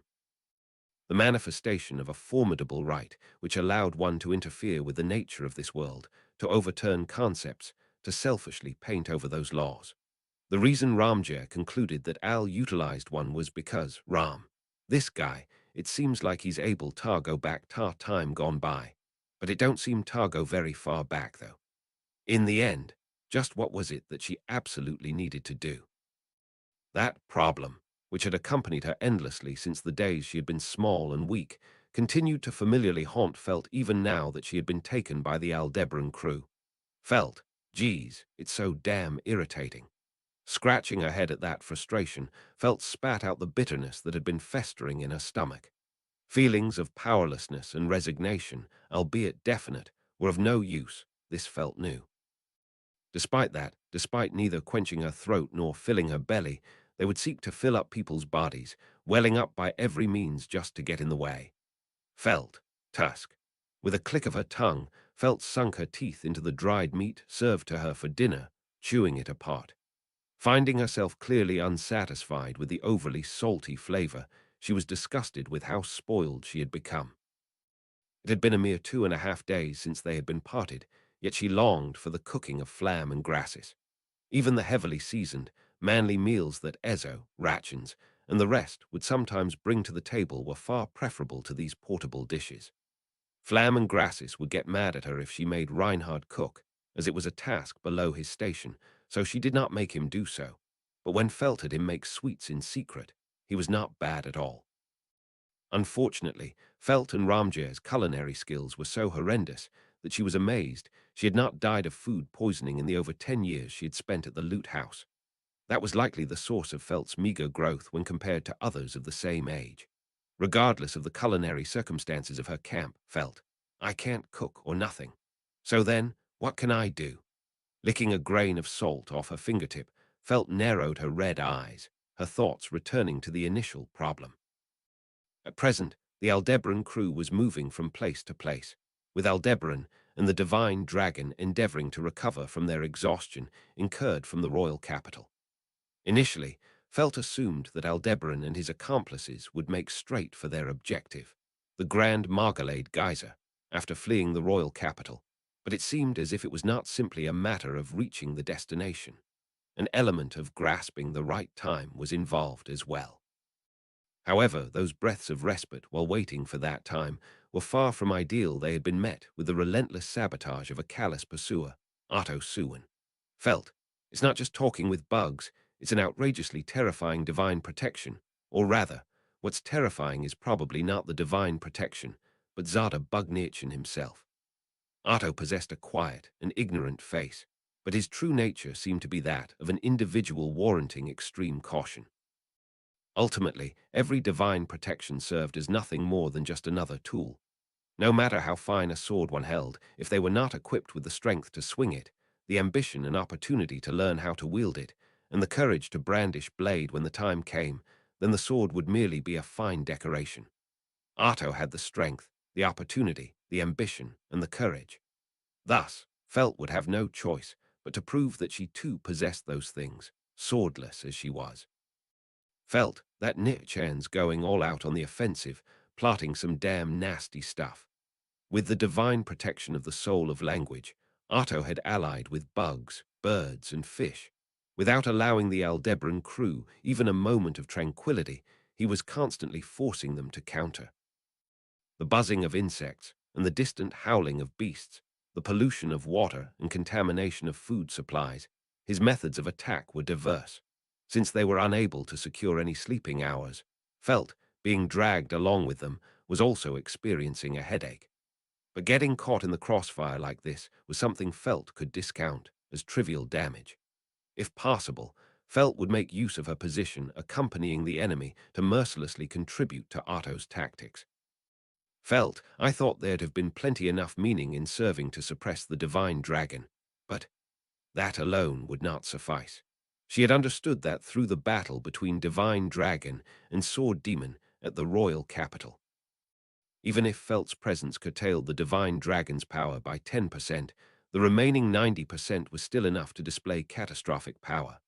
That was the true worth of the divine dragon Volcanica, considering the possibility that from here forward, Ramjir would seek a rematch against Aldebaran's party after his initial defeat. Her current state was lacking. At present, that was the problem that the captured Felt ought to face. Felt, no, I guess there's also one more. Muttering so, Felt turned her eyes toward the other problem, visible from her position. To her fore, across the crackling bonfire, a man sat facing Felt. No, he could not be described as facing her. After all, his face was downcast, with nary a glance in her direction. Clutching a sheathed sword to his chest, silently cowering as if he were deceased, the red-haired man radiated a sense of vexation in every direction. Heinkel, left alone at the entrance of a cave naturally formed in a rocky wall, Felt and Heinkel were spending a dismal time together, waiting for the ones who had gone to ascertain the safety of the surroundings and remove obstacles. For the time being, Heinkel was supposed to be in charge of supervising Felt, but based on the ratio of who was looking at who, it would not have been possible to tell exactly who the supervisor was. That manner of rejecting the outside world, to the point of neither touching his dinner of dried meat nor putting water to his lips, thoroughly rubbed Felt the wrong way. Felt had declared that she had no ruler of good or bad with which to measure Heinkel's actions. There was no falsehood in that, and she would not alter her view, but she did have a ruler of liking and disliking to measure with. At the very least, his demeanor befitting a hollow despite yet living was something she absolutely hated. Felt, oi, if you aren't gonna eat, pass me that dried meat. Heinkel, Felt, you can hear me, yeah, don't ignore whoa there. Albeit her initial belligerence, the dried meat she had used to broach conversation was thrown at her as if to shut her up. She hastened to pick it up, but Heinkel cast nary a glance in her direction. In that instant, thinking it foolish to unclench her fists, Felt called out, oi, once more, Felt. So, why the hell did you interfere back there? Straight to the point, Felt boldly cut straight to the source of Heinkel's cowering. Heinkel. Heinkel kept his silence. However, given that he had flung the dried meat at her, he had not completely cut himself off from the outside world. Seizing on that, Felt lightly exhaled. Felt, your old man, how should I call him? The fight between Reinhard's grandfather and the divine dragon. I'm not really a warrior or anything like that, so I don't know the specifics of who was superior in that battle and stuff. But you're supposed to be the divine dragon's ally, yeah. Heinkel, Felt, for you to have interfered there meant that things were looking bad for the divine dragon. That's an outrageous prospect, but there's also something strange about it. If your objective is the dragon's blood, then that grandpa being on the verge of victory ought to have been the perfect opportunity. Heinkel, Felt, even though you might have gotten your hands on the blood if the dragon died, you got in the way. Why's that? Using the other party's lack of objections to make her point, Felt bluntly lined up her words. As she had said, Heinkel's interference with the battle between Divine Dragon and Sword Demon was exceedingly unnatural when considering his goal. There was also a possibility that he had acted on impulses of a strong grudge towards his father. But before flying off with the Divine Dragon, Heinkel had requested the dragon to apply healing on Wilhelm, whom he had stabbed. In other words, Heinkel had wished for neither divine dragon nor sword demon to die during that battle. Felt, it's way too incoherent. Just what exactly are you thinking? It had been the moment she was about to continue her words. Immediately pinned down to the hard ground, an unsheathed blade was fastened to Felt's neck. Heinkel, you talk too much, brat. Right before her eyes, the bloodshot blue eyes of Heinkel were present. Perhaps because he had bitten the inside of his mouth, his breath doused her in a reek of blood, causing Felt to grimace. While she did so, Heinkel continued to slide the blade as if to intimidate Felt. Heinkel, if you don't want to feel the pain, then don't say such unnecessary gogue. Through an opening in that threat, Felt drove her fist forward without hesitation, straight into Heinkel's nose. Heinkel exclaimed, "Ah, ah." Rather than pain, it was the reality of having been hit that surprised him. As he stood up with the momentum, a kick to the chest sent him crashing onto his backside, and Felt looked down upon him. Felt, there's no way I'd be scared of you at this point. Saying that, Felt picked up Heinkel's sword which had fallen beside her. For a moment, Heinkel's body tensed, but Felt heaved a sigh and tossed the sword back to him. Heinkel snatched up the sword, eyes widening, but Felt just shrugged her shoulders in response. It might have seemed a mystery why she had returned the sword, but from Felt's perspective, it was the natural decision. Even if Felt went ballistic here, she could not beat Heinkel, and on the off chance that Heinkel thoughtlessly tried to cut Felt down, it was clear that Yi would be overjoyed. To begin with, the moment Felt and Heinkel had been left alone here, Yi's aims were made obvious. If possible, Yi wished to discard both Felt and Heinkel. Resorting to violence here was unidle, as it would only have been playing right into her hands. Even without such reasoning, there was also the fact that it was not Felt's role to beat up Heinkel. Felt, then you think it'd be Reinhard's role, but I think that also doesn't seem right. Heinkel, HK. As Reinhard's name came up, Heinkel was once again greatly perturbed. For a man over double Felt's age to be cowering in fear over her every word and action was absurdly unsightly. However, Felt wanted to uncover the reason behind that unsightliness. Even if that would deliver a terribly bitter flavor to Felt, she wished to know. Felt, same as before, you don't gotta answer anything. I'll speak on my own and infer on my own. Wiping the hem of her clothes, dirtied from being pinned down, Felt waited not for the other party's response, and looked to the sky.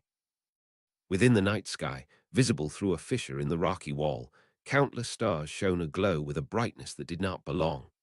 Glaring at the ironic beauty in that sky, Felt broached with, as a matter of fact, Felt.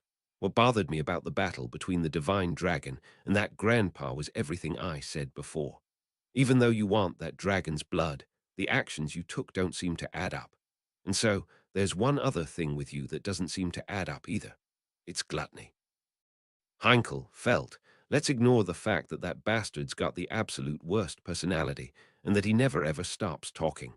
Even without that, he's a good-for-nothing sin archbishop, and there's no way he'd ever be welcomed. But when it comes to reasons to hate that bastard, you ought to have way more than I do, yeah. Hushed, Heinkel gave no answer, but his breath caught upon hearing the question. Even if he did not respond with words, Heinkel's reaction was far too easy to read, and thus Felt narrowed her eyes. Released from the prison tower, Roy Alfred was being made to accompany them by Aldebaran as a necessity for his plan. There were endless reasons to hate, to detest the sin archbishops who brought forth many a tragedy.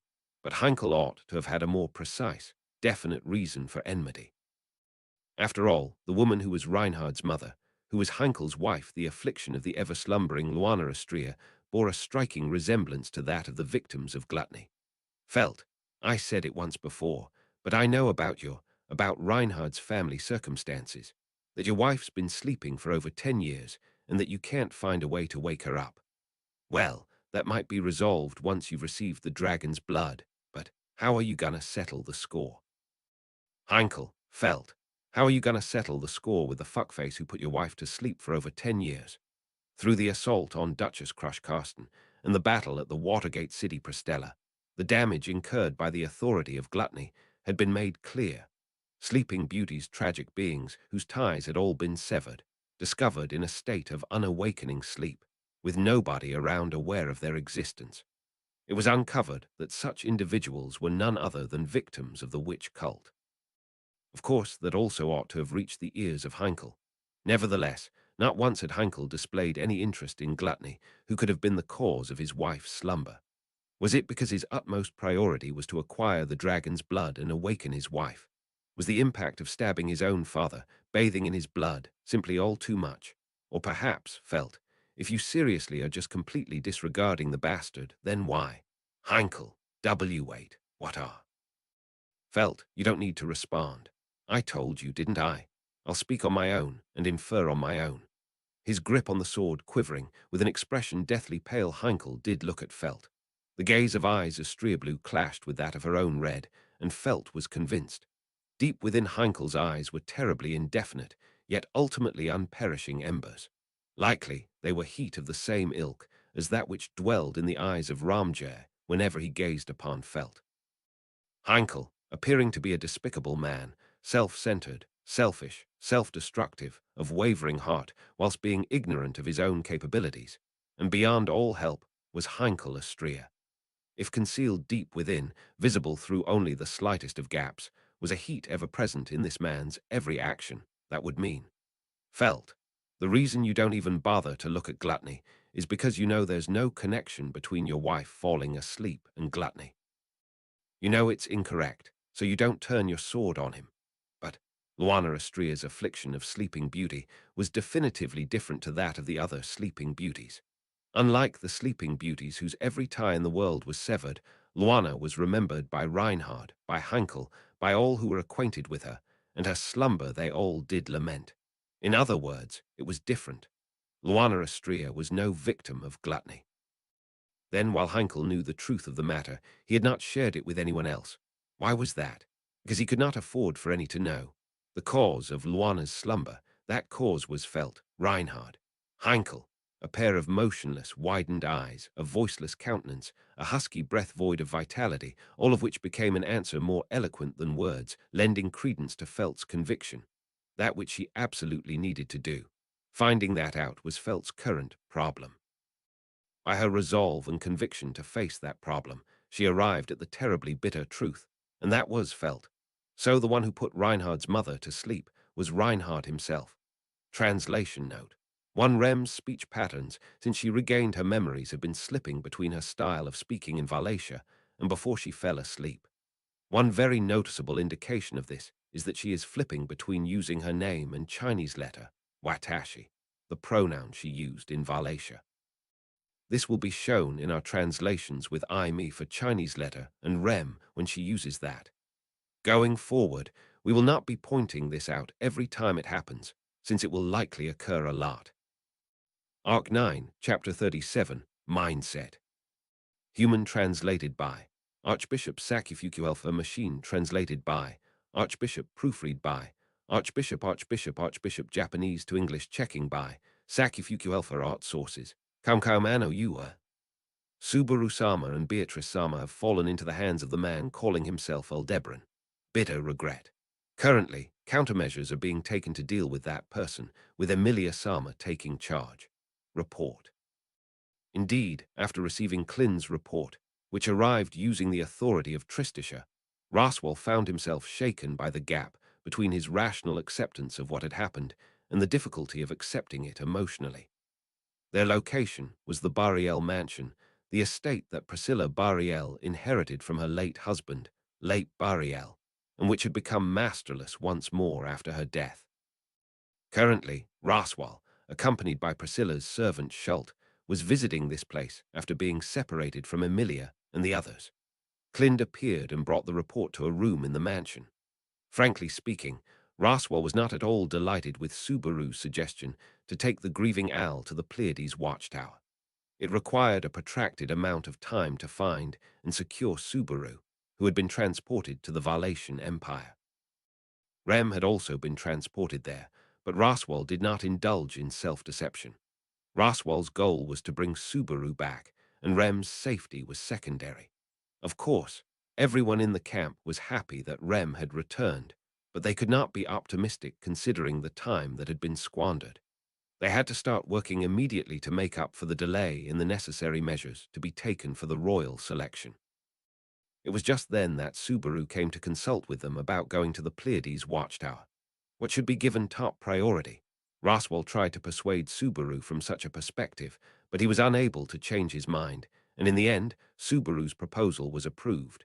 Nonetheless, Subaru's decision was not entirely without merit. Please, please, I humbly request you handle Al-Sama. And the one who said that, bowing their slightly curly pink crown of hair, was Schult, Priscilla Bariel's servant and loyal vassal who had been carefully protected by her. Though still a child, Schult was astute and determined to be strong. Despite the enormous shock of Priscilla's death, he desperately tried to support himself with his own delicate legs, determined not to dishonor the name of his late master. Schult was also close to Al and had been deeply concerned about his trauma. Subaru's consideration for Al went a long way in winning Schult's trust, making a favorable impression on Schult and earning the gratitude of the Emilia camp would be a huge advantage in the upcoming royal selection, particularly in dealing with the now vacant Bariel domain. When the royal selection began, Emilia and Priscilla became rivals, but they came to respect each other through mutual acceptance and became close friends. When Priscilla passed away, Emilia took on her legacy and supported the people of the Bariel domain who had been under her protection. Schult, who was deeply loved by Priscilla, was essential to this. Emilia also promised that she wanted to be friends with Priscilla after the royal selection, so some embellishment was just artistic license. Hence, Roswell reluctantly sent Subaru and the others to the Pleiades watchtower and chose to accompany Schult back to the Bariel domain. However, that had been a mistake. Subaru-sama and the others. Then what about Garf? What happened to Garf? Garf went with them to protect Subaru-sama and the others. Clind. Unfortunately, Garfield was defeated by Aldebaran's schemes and suffered serious injuries. He fainted. We had hoped that the effects of the divine protection of earth spirits would take effect, but the fact that he was injured in the Ogria sand dunes, a region filled with miasma, proved harmful, and its effects were less than expected. Weak. Garf. As Roswell pondered, Frederica, who had accompanied him to the Bariel domain, overheard Clind talking about Garfield's condition while he was with Subaru and the others, and looked down in regret. Her expression did not show disappointment or dismay at Garfield's failure to fulfill his expected role, but rather a deep sense of relief at being alive and concern for what hardships he faced. Roswell was also relieved that Garfield was alive, but Roswell, I don't understand. Aldono's strength is nowhere near Garfield's. Of course, Garfield's mind still has a lot of room for improvement, so it's possible that he was attacked mentally and his opponent took advantage of that weakness. Frederica. With Garf, that is the most likely explanation. He is so gentle-hearted. Clind. Kindness is not something to be condemned for, even if it is for disciplining oneself. There is no need to choose harsh words deliberately. Highlight. Frederica. You are always like this whenever this sort of thing comes up. In response to Clind's thoughtful words, Frederica gritted her fangs with a complicated expression. Their relationship began more than 10 years ago when Frederica left the sanctuary and began working for Roswell, but the rift that opened up between them was difficult to reconcile. At first, Frederica looked up to Clind like an older brother and followed him around, calling him Nick-sama at all times. However, when Frederica started to grow taller, their relationship changed completely. Roswell, who knew the circumstances, showed understanding toward Clind in what caused the issue, but Frederica, who was suddenly pushed away, was not convinced. Because of that, she had continued to harbor an intense disdain for him like a poisonous snake or a scorpion, and it was hard to express anything about it. In any case, Roswell, Clind, judging from your attitude, I guess there was a situation where Garfield could not be blamed. What happened, Tilda? Clind, the husk of the divine dragon Volcanica has joined Aldebaran. In response, the sword saint Reinhard van Astriasama has already set out to subdue it. Expedient. Frederica HK, sword saint Sama. But if that is the case, Roswell, unbelievable, Aldono defeated even Reinhard Kun. Clind, to be precise, it would be more accurate to say that they have been constrained. Correction. In addition, various problems are repeatedly emerging in the royal capital. Master, we urgently request your assistance. Proposal. At Clin's words, Roswell narrowed his eyes and sank deep into thought. Frederica's emerald green eyes were wide open with shock, staring, unable to process the overwhelming torrent of information, and Roswell shared the same thoughts, more or less. The difference between her and him was that while she was understandably dumbfounded by the deluge of information, even though he was feeling the same, Roswell still had a choice to make. In other words, would this not be the appropriate time to fulfill his promise with Subaru? Roswell. Before Subaru was officially knighted, after the situation surrounding the sanctuary had settled, Roswell told Subaru his thoughts and stance. If Natsuki Subaru vowed to continue picking up all the pieces, Roswell would resolve to take measures to make him start over if he ever were to lose anything in the future. That meant burning everything he did not wish to lose and the subsequent abandoning of the world in which his subjective self currently lived. Roswell. With Priscilla Sama, it was a tricky decision. It was difficult to decide whether or not to include Priscilla in what Subaru considered to be everything. However, Roswell decided that the death of Priscilla, a preeminent political rival, would be a tailwind for Emilia, who wanted to win the royal selection, and therefore decided that her death was not covered by the contract. Furthermore, he did not think that Priscilla's death, based on what he knew, should be overturned. Priscilla Bariel's death was the result of her own choices. Unless the individual was indispensable to Roswell's objectives, he would not deny that choice. But Subaru's current situation appeared to be dire. According to Clind, it would seem that there had been no severe casualties, but considering Al's situation, it was only a matter of time before something happened. If something was going to happen sooner or later, then Subaru should be made to start anew, given how things were progressing. If it were required to do so, Roswell would do it. However, Beatrice. Roswell held a glimmer of hope for Beatrice, who had been taken captive alongside Subaru. It was not because Beatrice was a great spirit who had mastered the yin attribute, nor because she was an unparalleled being created by Echidna, the witch of greed, the greatest magician of the world, nor because she would protect Subaru with her strong feelings of determination and resolve as his contracted spirit. For Roswell, it was an extremely perplexing and difficult emotion to process, but there was no basis for it. Roswell wanted to believe in Beatrice. He could not help but feel that way. Margrave Sama, I most graciously ask for your help. It was not Frederica or Clind who spoke. Schult, who had been present in the mansion's reception room at the meeting to discuss the future of the Bariel domain, interjected. When Clind appeared after using compression to teleport, Schult repeatedly exclaimed, "Ha!" and "Ah!" in surprise at his report. But now, the child who had just spoken to Roswell appeared to have lost much of his previous weakness. No, it had been completely hidden. People would call that hidden, untouchable mask either courage or determination. Schult, I apologize on behalf of Alsama for what he has done. Furthermore, I implore you not to allow Alsama to do any further harmful behavior. Frederica, Schult Sama, Schult, I will be fine. Everyone at the mansion will help for Priscilla Sama's sake, so please, I beg you. Schult bowed his head deeply, and Frederica looked at Schult's trembling shoulders, then turned her gaze to Roswell. In her eyes there was a plea for him to accept Schult's wish, and a desire to help him, but Roswell. If I'm to act upon Schultkun's wishes to the fullest, we can't leave Frederica behind. Especially if Aldono has the divine dragon with him. Frederica, Master, what do you mean by that? Clind, I will tend to that. Volunteer. Frederica frowned, perplexed about her connection to the divine dragon, but before she could ask for an answer to her doubts, Clind spoke up. Frederica found herself confused by what he meant, but Roswell was not. Clind's words had a meaning beyond their surface meaning. Clind thought that no matter how many words he used, Roswell would not change his decision.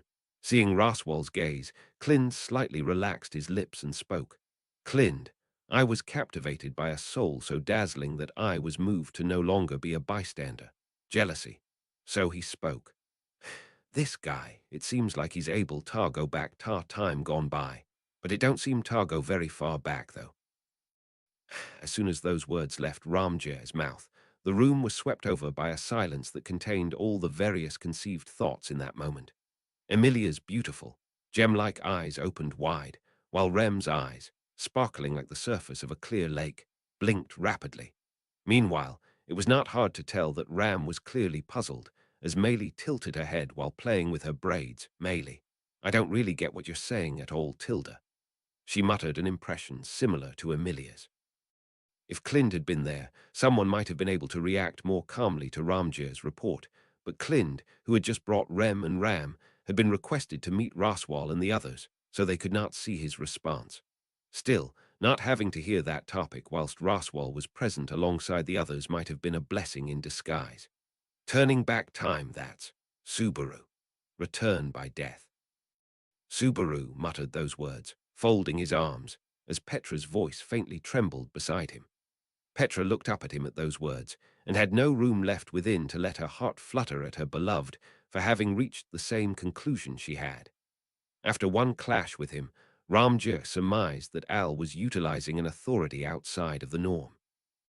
He had managed to hold off Garfield and Ez at the Pleiades watchtower, fought bravely against Reinhard at the Ogria Sand Dunes, albeit with the help of the divine dragon, and with just 3 people broke through the 500-man felt camp led by Ramjir, and finally took Roy Alford of Gluttony from the royal capital, even evading an unrestrained, enraged Emilia in the process.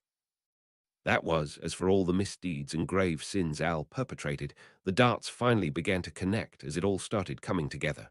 It was possible that Al, the same as Subaru, could wield return by death. Subaru.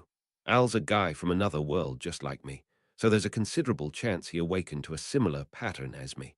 I mean, in Isekai stories that type of patterns are given. Why didn't I think of this? I'm beyond stupid. Petra, then, as expected, Alsan is the same as Subaru. Subaru. Yeah, there's a high chance of that. No, maybe it's a leap ability similar to mine, just a type that's more user-friendly. There's a possibility. That is to say, the real pleasure and fun often comes from seeing the differences between Isekai powers and figuring out that they aren't exactly the same as one another. Petra, you're betting your life, so who cares about cliches or the real pleasure? The important thing is we've discovered one of Alsan's secrets, so what are we going to do about it? Subaru. Yes, that's exactly right, but I've unraveled a bunch of things. If that's really the case, then maybe he could sneak past Reinhard and set traps for him and stuff, could he? Like actually, is return by death enough to do something about Reinhard? Wouldn't you need to die like 100 times? Now that Al was suspected to be the user of some other sort of time leap ability, Subaru held his head in frustration. Honestly, Petra did not hold the Sword Saint, Reinhard van Astria, as utterly high up in opinion as her surrounders did. Maybe it was because she had not met him in person, but if he truly was as strong as she had heard he was, then carrying out feats to match that did not seem astonishing. Rather, the person that took on enemies stronger than themselves produced results that surpassed expectations, and the one who took on those who held power greater than theirs with all they could muster was Subaru. Petra thought he was very cool. That was why Petra was very disheartened to see Subaru estimate himself below Reinhard. She wanted him to puff out his chest and say how cool he was. That said, if too many people became aware of Subaru's greatness, that could result in another potential problem. Petra. Well, with me, Emilia Nisama and Rem Nisama, along with Beatrice Jan and Patrash Jan, I think we've got a flawless lineup for now. Even if someone were to realize Subaru's charm a bit late and tried to cut in, they had already formed an impregnable enclosure that simply could not be penetrated. That gave Petra confidence. Presently, her concern was Subaru's overkindliness and the possibility that he might have shown some bias to the other side, but even so, she trusted Emilia would remain in his #1 spot. Although, that was also the thing that gave Petra considerable worries. In any case, if Ram Sama is sane and doesn't have tunnel vision, then this is troublesome indeed. Ram, I care a lot about that lass's case, so your understanding helps. That's how Aldebaran managed to break through even our encirclement. And Emilia Bain, bested in the royal capital, was also likely thanks to that guy's authority. Emilia, I apologize. I still don't really understand. As for Ram and Ramjir, these particularly sharp too, they seemed ready to progress the conversation swiftly. Emilia put a stop to that. At Emilia's side, Rem cutely nodded. Rem, I feel the same as Emilia Sama. Turning back time, was it? Niece Sama, what does that mean? Ram, that's right. Ram Sama didn't sufficiently explain matters to you, Rem, who have just woken up and aren't yourself yet. Take a look at this. Rem, that's a gold coin. Ram stepped forward softly, showing Emilia and Rem the gold coin placed in her hand. The gold coin was engraved with the image of the famed divine dragon Volcanica, and gripping that coin tightly, after she had flaunted it to Emilia and the others, Ram flipped her hand and let the gold coin fall. Watching the arc it drew as it fell to the floor, Petra understood Ram's intent. The gold coin hitting the floor would serve as a metaphor of the advantages of time leaping. Emilia, watch out. Honestly, Ram, you can be such a clumsy scatterbrain. Rem, Nisama is sometimes unexpectedly careless. That's also part of her charm. But before the gold coin hit the floor, Emilia, moving swiftly, picked it up. She returned the coin to Ram, as Ram said something somewhere in the midpoint between comforting and encouraging. The expression on Ram's face after she retrieved the gold coin was full of meaning. Subaru. Hey, wasn't Ram trying to show that it falls if you didn't know it would, but if you had known it was going to fall you could stop it? Petra, probably. But this works out. Let's leave the explaining to Ramni-sama. There's no time to be all content chatting with Emilia-sama and Ramni-sama. She felt a bit bad for leaving it to Ram, but while Emilia and Rem were still catching up, Petra shifted to the next issue. She racked her brain on how to really deal with Al. She wanted a bit more details on whatever Al's authority was. If it turned out they could refute Subaru's earlier speculation, Meili. Petra-chan, are you okay, Tilda? Petra, Meili-chan. While Ram and Ramjay were focused on explaining things to Emilia and Rem, it was Meili who rather unexpectedly called out to Petra. Meili, too, was on the meager side of understanding the concept of a time leap, but she prioritized Petra's well-being rather than knowing Al's authority. Reaching her hand out gently, she touched Petra's cheek and murmured, so warm. Meili, we've been running in a rush around non-stop Tilda since leaving the tower, so I haven't brought it up yet, but I know you read a book in the tower, Petra-chan, okay, Tilda? Petra, yeah, that's true. I would appreciate it if you keep quiet about it to Emilia-sama and the others. Meili, you're keeping quiet because you don't want to worry the others, right, Tilda? Petra, yes, of course. Petra firmly clasped Meili's hand that had been on her forehead with both of her hands. Just as Meili had said, Petra probably did have a bit of a fever, although, rather than poor physical shape, she thought it was a fever from her brain overthinking. As it was, she already had a lot on her mind, and now it felt like her little brain was now also in charge of dealing with Subaru's thoughts and emotions as well. Maybe it was because of how deeply she cared, but just reading the book of the dead of that sole person, of Subaru, had left her like this. Ezo, who had read more than 10 of them, had to be completely off the rails. And as for the one who had built the Grand Library, Flugel, who had probably designed and built it so that only such lunatics could handle it, he had to be completely out of his mind. He was surely the type to assume if he could do it, then anyone could, the kind of thinking that truly irritated Petra like nothing else for better or worse. But at the same time, Petra also thought this. If not for that great library, there were so many things she would have gone her whole life without ever knowing. And among the things she had come to know, there were definitely things she wanted to know. So long as that flame within her heart continued to burn, Petra did not want to stop. Even when all was said and done, her mind was still seething. Petra, and also I've been thinking. Meili, thinking, what about Tilda?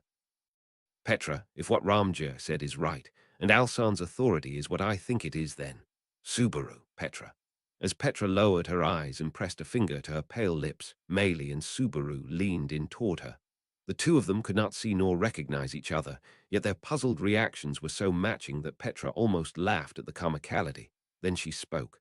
What she said was, Petra, I think I might know Alsan's weak point.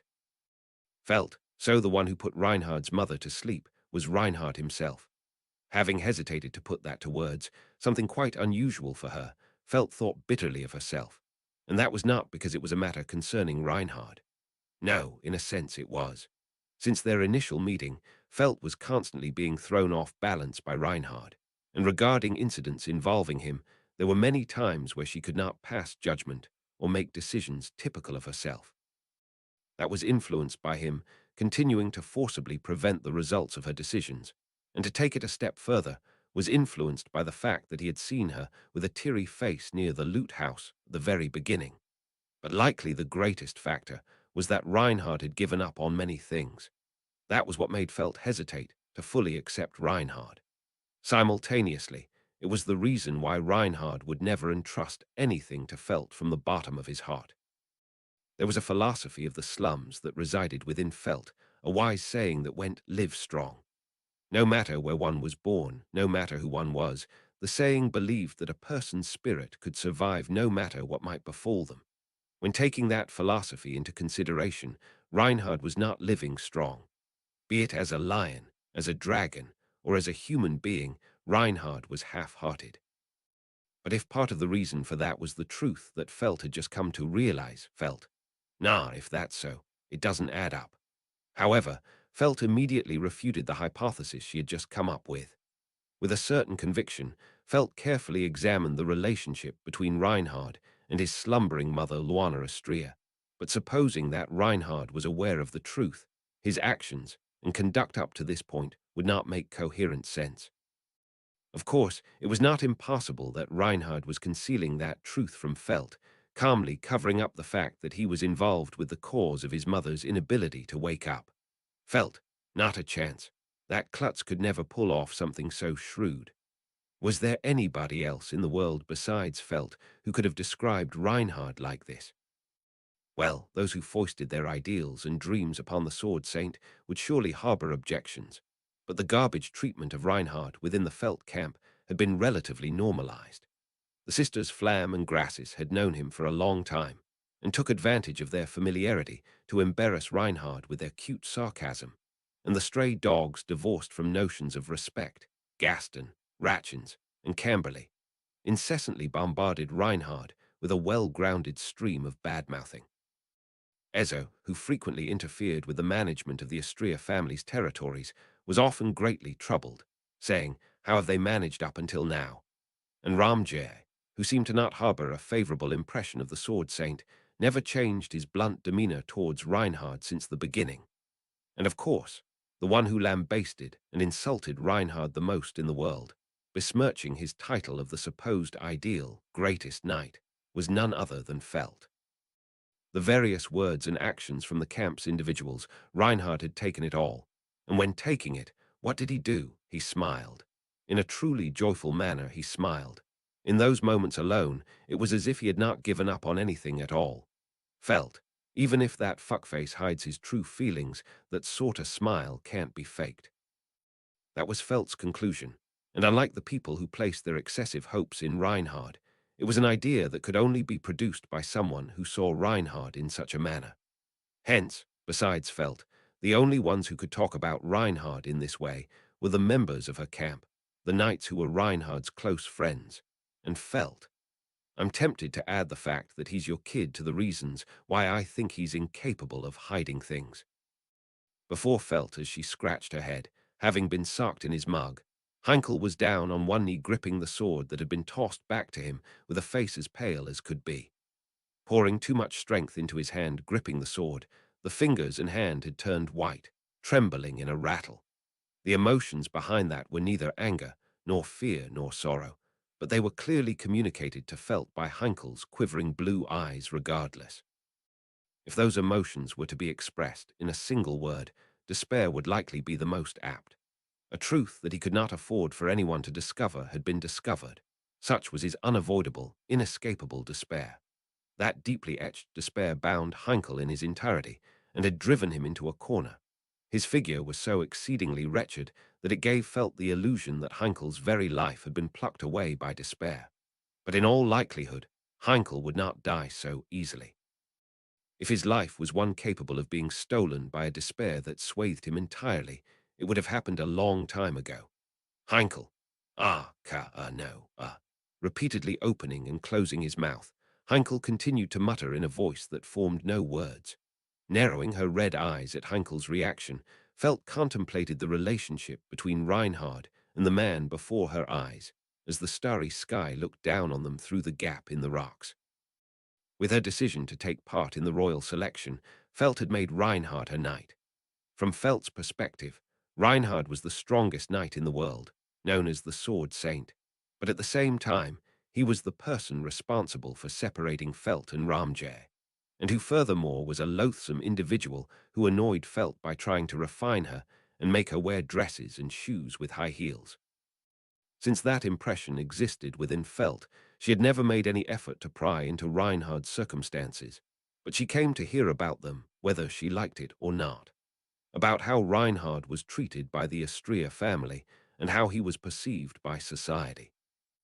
What arose especially frequently in conversation were rumors surrounding the death of the previous generation's sword saint, their Javan Astria, and the circumstances leading to the official recognition of Reinhard as the sword saint after inheriting the divine protection of the sword saint, those being the incident when he was 8 years old, where he stopped the invasion of the kingdom plotted by a Machiavellian of the three countries, and the unerasable stain of his complete obedience to Heinkel Astria in the years that followed, persisting until around the time he joined the Guard.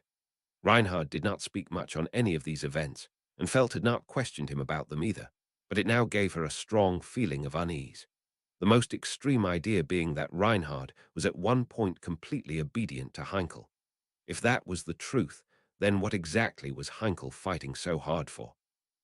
Felt had not investigated Reinhard, but in order to grasp the circumstances regarding the power held by the head of the Astria family, she had investigated Heinkel. Heinkel had quite a poor reputation, but most of it was about his failures as a knight and as a father, and everything Heinkel had tried to forcibly accomplish using the name of the Astria family was entirely in an attempt to gain the means to awaken the slumbering Luana. She would not describe him as living humbly, but he was far removed from the common luxuries of nobility and had made curtailments in most facets of his lifestyle so that he could devote everything to waking his wife. That was the impression of him that she got from the numerical figures. But Felt, if you really had Reinhard's complete obedience, you could have done anything you wanted. In both fame and might, there existed nobody in the kingdom who exceeded Reinhard. He might have had the integrity to deem it unacceptable to ever use Reinhard for his own purposes, but not if Heinkel was anything like the rumors suggested. If the rumors about Heinkel were true, he could have used Reinhard's fame, might, or whatever else was required to entirely skip the process of going out to locations by himself, negotiating directly with the other side, and resorting to forcing his way through swordsmanship if that proved insufficient. Instead, he did his best to avoid involvement with Reinhard and persisted with a hang-up to awaken his slumbering wife through his own efforts. But why? If his wife was more important to him than anything else, then the scales would not tip no matter what was placed on the other side. That was only so long as something equally weighty was not placed there. In that case, Felt, your approach to what's important to you is way too damn twisted. Heinkel, HK. That instant, the cowering Heinkel grit his teeth and a light dashed.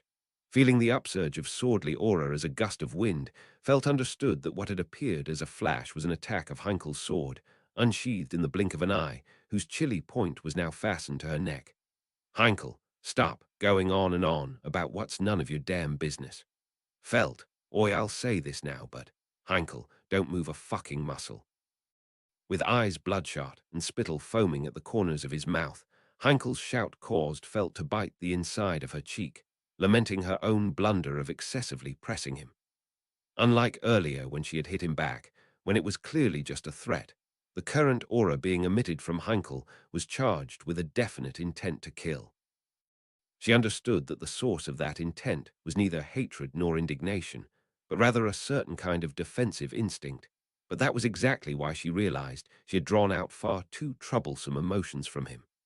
As tension ran through Felt's entire body, Heinkel's blue eyes violently trembled before her. Heinkel, this is my problem. I can't stand it when outsiders delve into it without a shred of reserve. Much less when it's a brat like you. I won't let you learn about any more of this, Felt. More. So you're saying there's still something else? Heinkel, HK, shut the fuck up. Catching on to something at the end of Heinkel's words, Felt unconsciously blurted that out. Right after she thought she had once again triggered a violent tremor in Heinkel's expression, he erupted.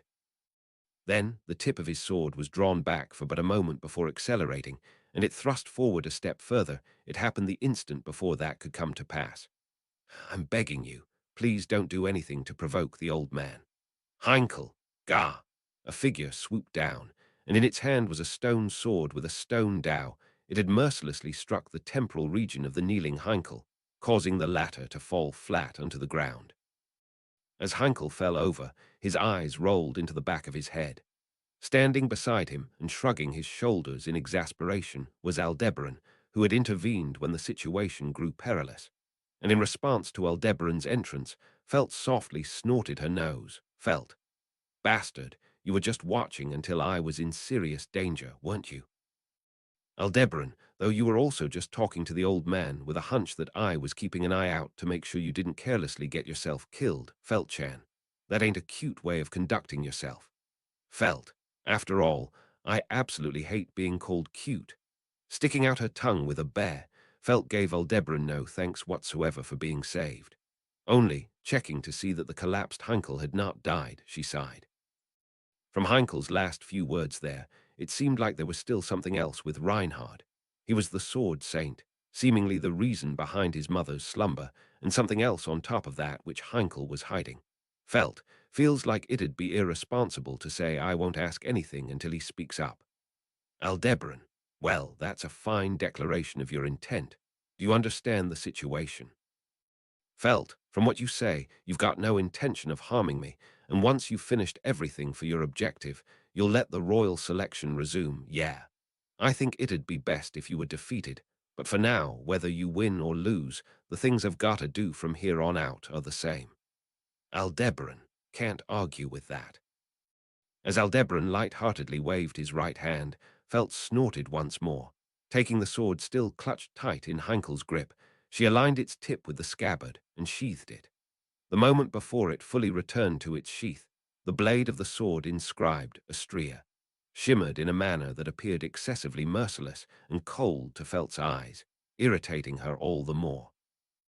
Arc 9, Chapter 38, Scorched by the Sun. Human translated by Archbishop Machine translated by Archbishop Bruceff proofread by Archbishop Japanese to English checking by Archbishop Art sources Kanan Amonan 78,849. In other words, if this was not a gold coin, but a full-powered attack by Garth, Emilia-sama, who would already know what Garth was going to do, could easily avoid his very obvious attack, then counterattack, and leave him crying and groaning.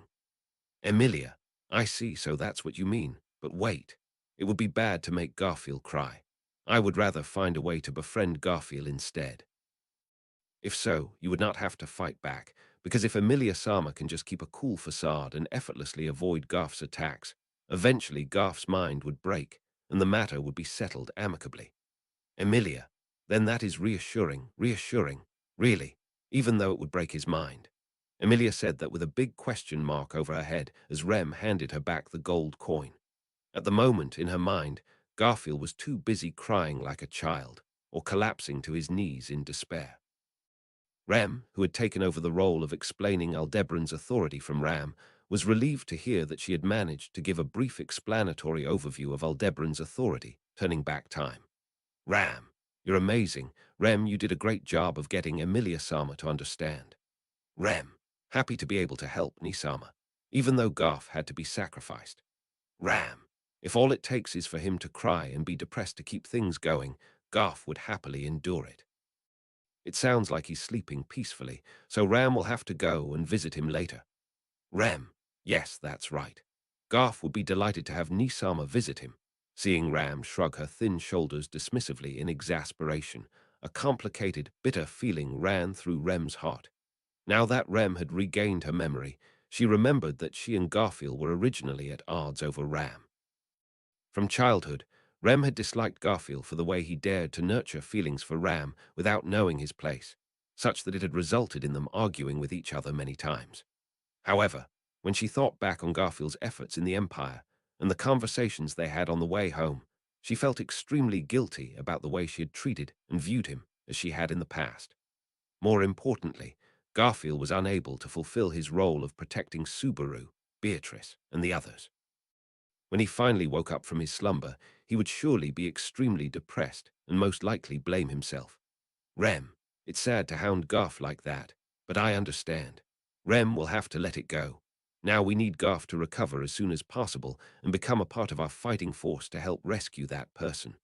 Ram, right. But there's nothing wrong with being bound by your possessiveness. Rem, if you don't want to do it, we can put Garf's matter off for later, okay? Rem, but you know full well that I will not ask you not to go, right, Nisama? Ram, no clue. Rem sighed at the dazzle of Ram, who smiled thinly and responded in a dignified manner. How much of Ram's compassion and concern had been idly wasted in the 2 periods of time she was asleep and without memories. Of course, Ram was not the only person Rem worried about. It caused trouble for everyone within the camp and even those outside of it as well. Fortunately, Rem originally did not have any friendships with anyone other than those involved, so the possible damage in that sense was minimal.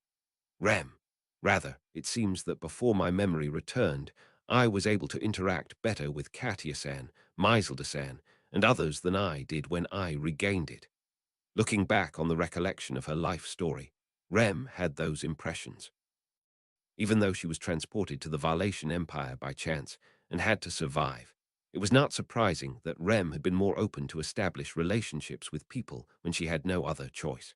To top it all off, Rem had been entirely unkind to Subaru, always pushing him away when he only was trying to stay close and devoted to her and so on, over and over again. It made her want to strangle herself. Rem. If only Subaru-kun had looked Rem in the eye and talked to me directly. Ah, but Rem was the one who refused to do so. Ah, some part of Rem wanted to defend herself, saying that it could not be helped because she had no memory, and some part wanted to convince herself that she could have conveyed her sincere feelings if she had managed to face Subaru directly. Regardless, the fact remained that Rem had caused a great deal of inconvenience to those around her, especially Subaru, so she had to do everything in her power to make up for it. First, Rem will resolve this situation successfully. After that, to show Subaru-kun my gratitude, Rem's own fingers must be broken. That's what I have to do. If you do that, Subaru won't be happy, and he might even die from shock, so please don't do it. Rem, oh, Petra-san. When Rem turned around after her secret resolution was heard, she saw Petra with a troubled brow. Thinking that she should not have let her hear that, Rem pointed the palm of her hand at her and said, "No, Rem, please don't try to stop me. Rem owes Subaru-kun many apologies. If my unworthiness is not punished, I won't be able to face Subaru-kun, Petra. So you're punishing yourself because you want to feel better, not because you want to apologize to Subaru, Remni-sama. Rem, that's not what I mean. Petra, even if you don't mean it like that, I'm just saying that's how it's going to end up. Okay, what Subaru wants you to do is not to punish yourself for it, but to accept the happiness that you have been missing out on while you were asleep, Remni-sama. Rem. As Petra softly lowered the corners of her eyes, Rem's breath involuntarily caught at the former's words. It was a gentle and sweet admonition that sounded similar to the words Subaru had said to Rem when she blamed herself on the morning that the witch-beast incident had been solved in Arlam village, the first day that Rem had felt special feelings for Subaru. For some reason, the Petra before her eyes seemed to overlap with the Subaru from that time, just a little. Rem, surely that is all the more proof of the influence that person has had on everyone, isn't it? Petra. Ha. What do you mean, Remni-sama? Rem, nothing. Petra-san, your words brought back some very fond and cherished memories of mine. Do you remember when the witch beasts attacked Arlam village? Petra. Yes, I remember. At Rem's question, Petra's cheeks slightly tensed up. Then Petra's gaze flickered towards the girl standing in the corner of the room, Meili. She apparently had joined the camp while Rem was asleep and had been serving a role in the kingdom, while Emilia and the others had struggled in the empire. She seemed vaguely familiar, but why was Petra paying attention to her now? Petra. Aham. Anyway, please don't do anything that could cause harm to yourself, Remni-sama.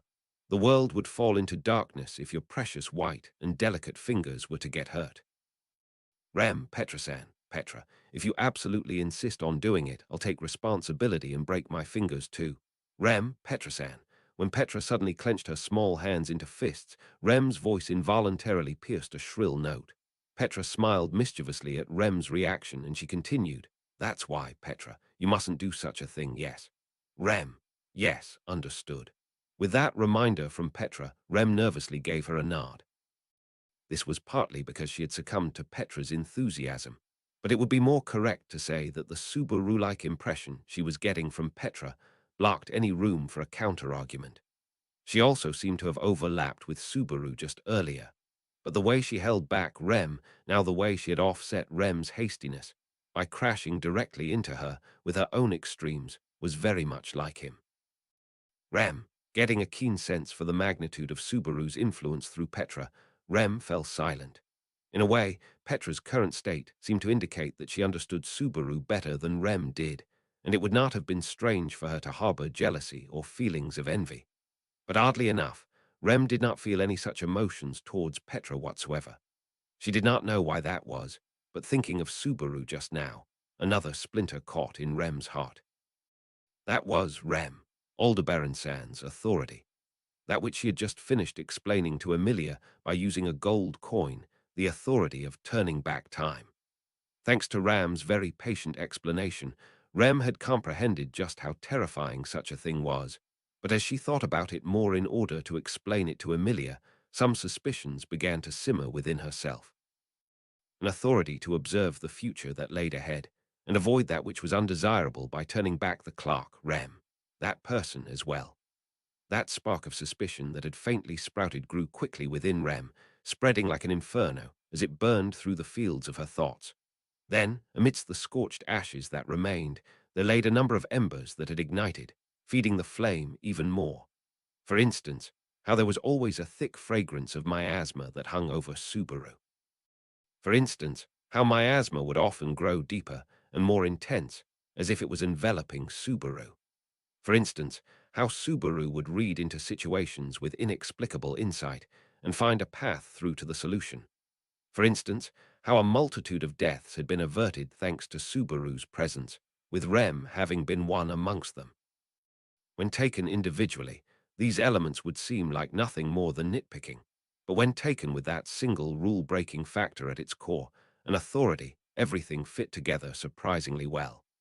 But in the 1 in 10,000 chance that Rem's intuition was correct, the boy known as Natsuki Subaru, despite possessing a nearly unparalleled power, Rem, he only ever uses it for the sake of others. What a selfless person he is. If one could start over at any time and revise things to suit their own convenience, nothing would stop them from behaving selfishly and reshaping the world as they pleased. However, Subaru did no such thing, nor would he ever employ such methods. That was best understood by Rem, who represented someone who had not bent to Subaru's will.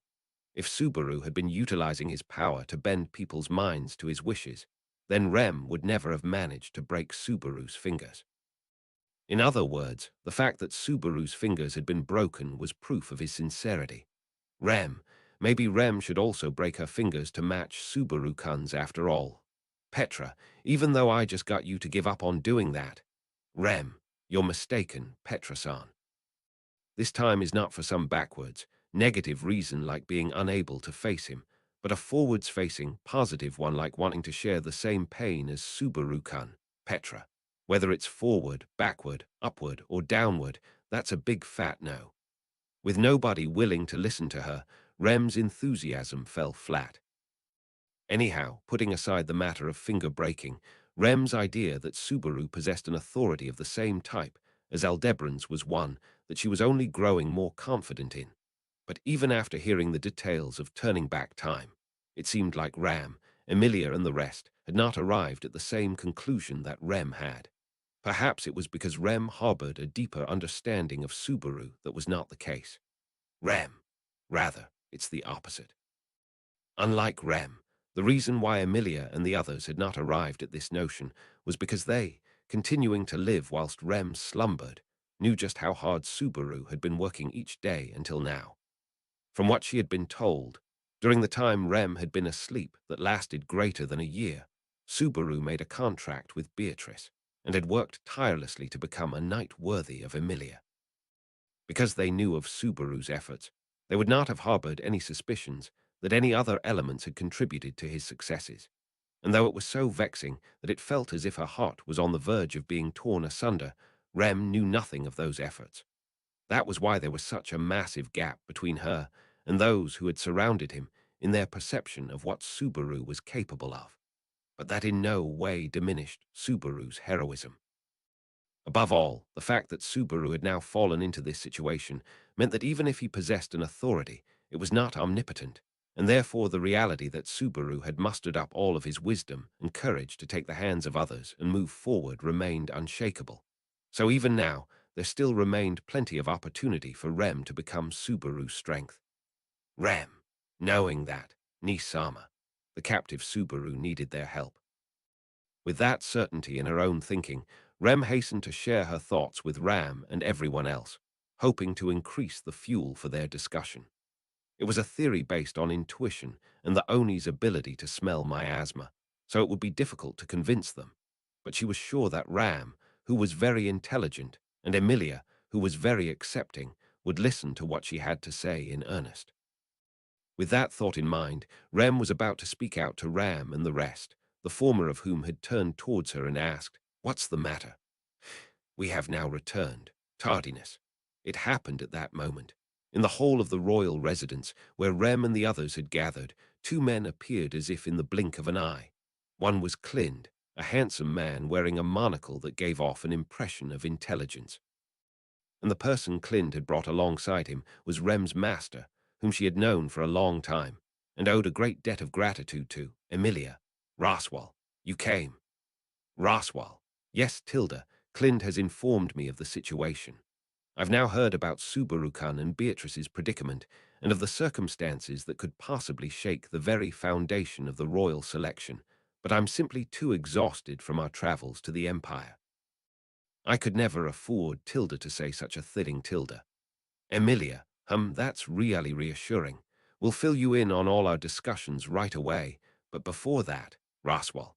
Emilia greeted the tall figure that was Roswell, who had just appeared, and gestured with her hand towards Rem, who had been standing just behind him. Roswell turned his head at Emilia's gesture, and his heterochromatic eyes focused in on Rem in response. Rem pinched her skirt and performed the proper curtsy. "Rem, Roswell-sama, it has been a terribly long leave of absence. Allow for thanks to once again be bestowed for venturing to retrieve us from the Empire. Rem has returned to service." "Roswell." Roswell's throat rumbled slightly upon witnessing Rem's gratitude and return to service.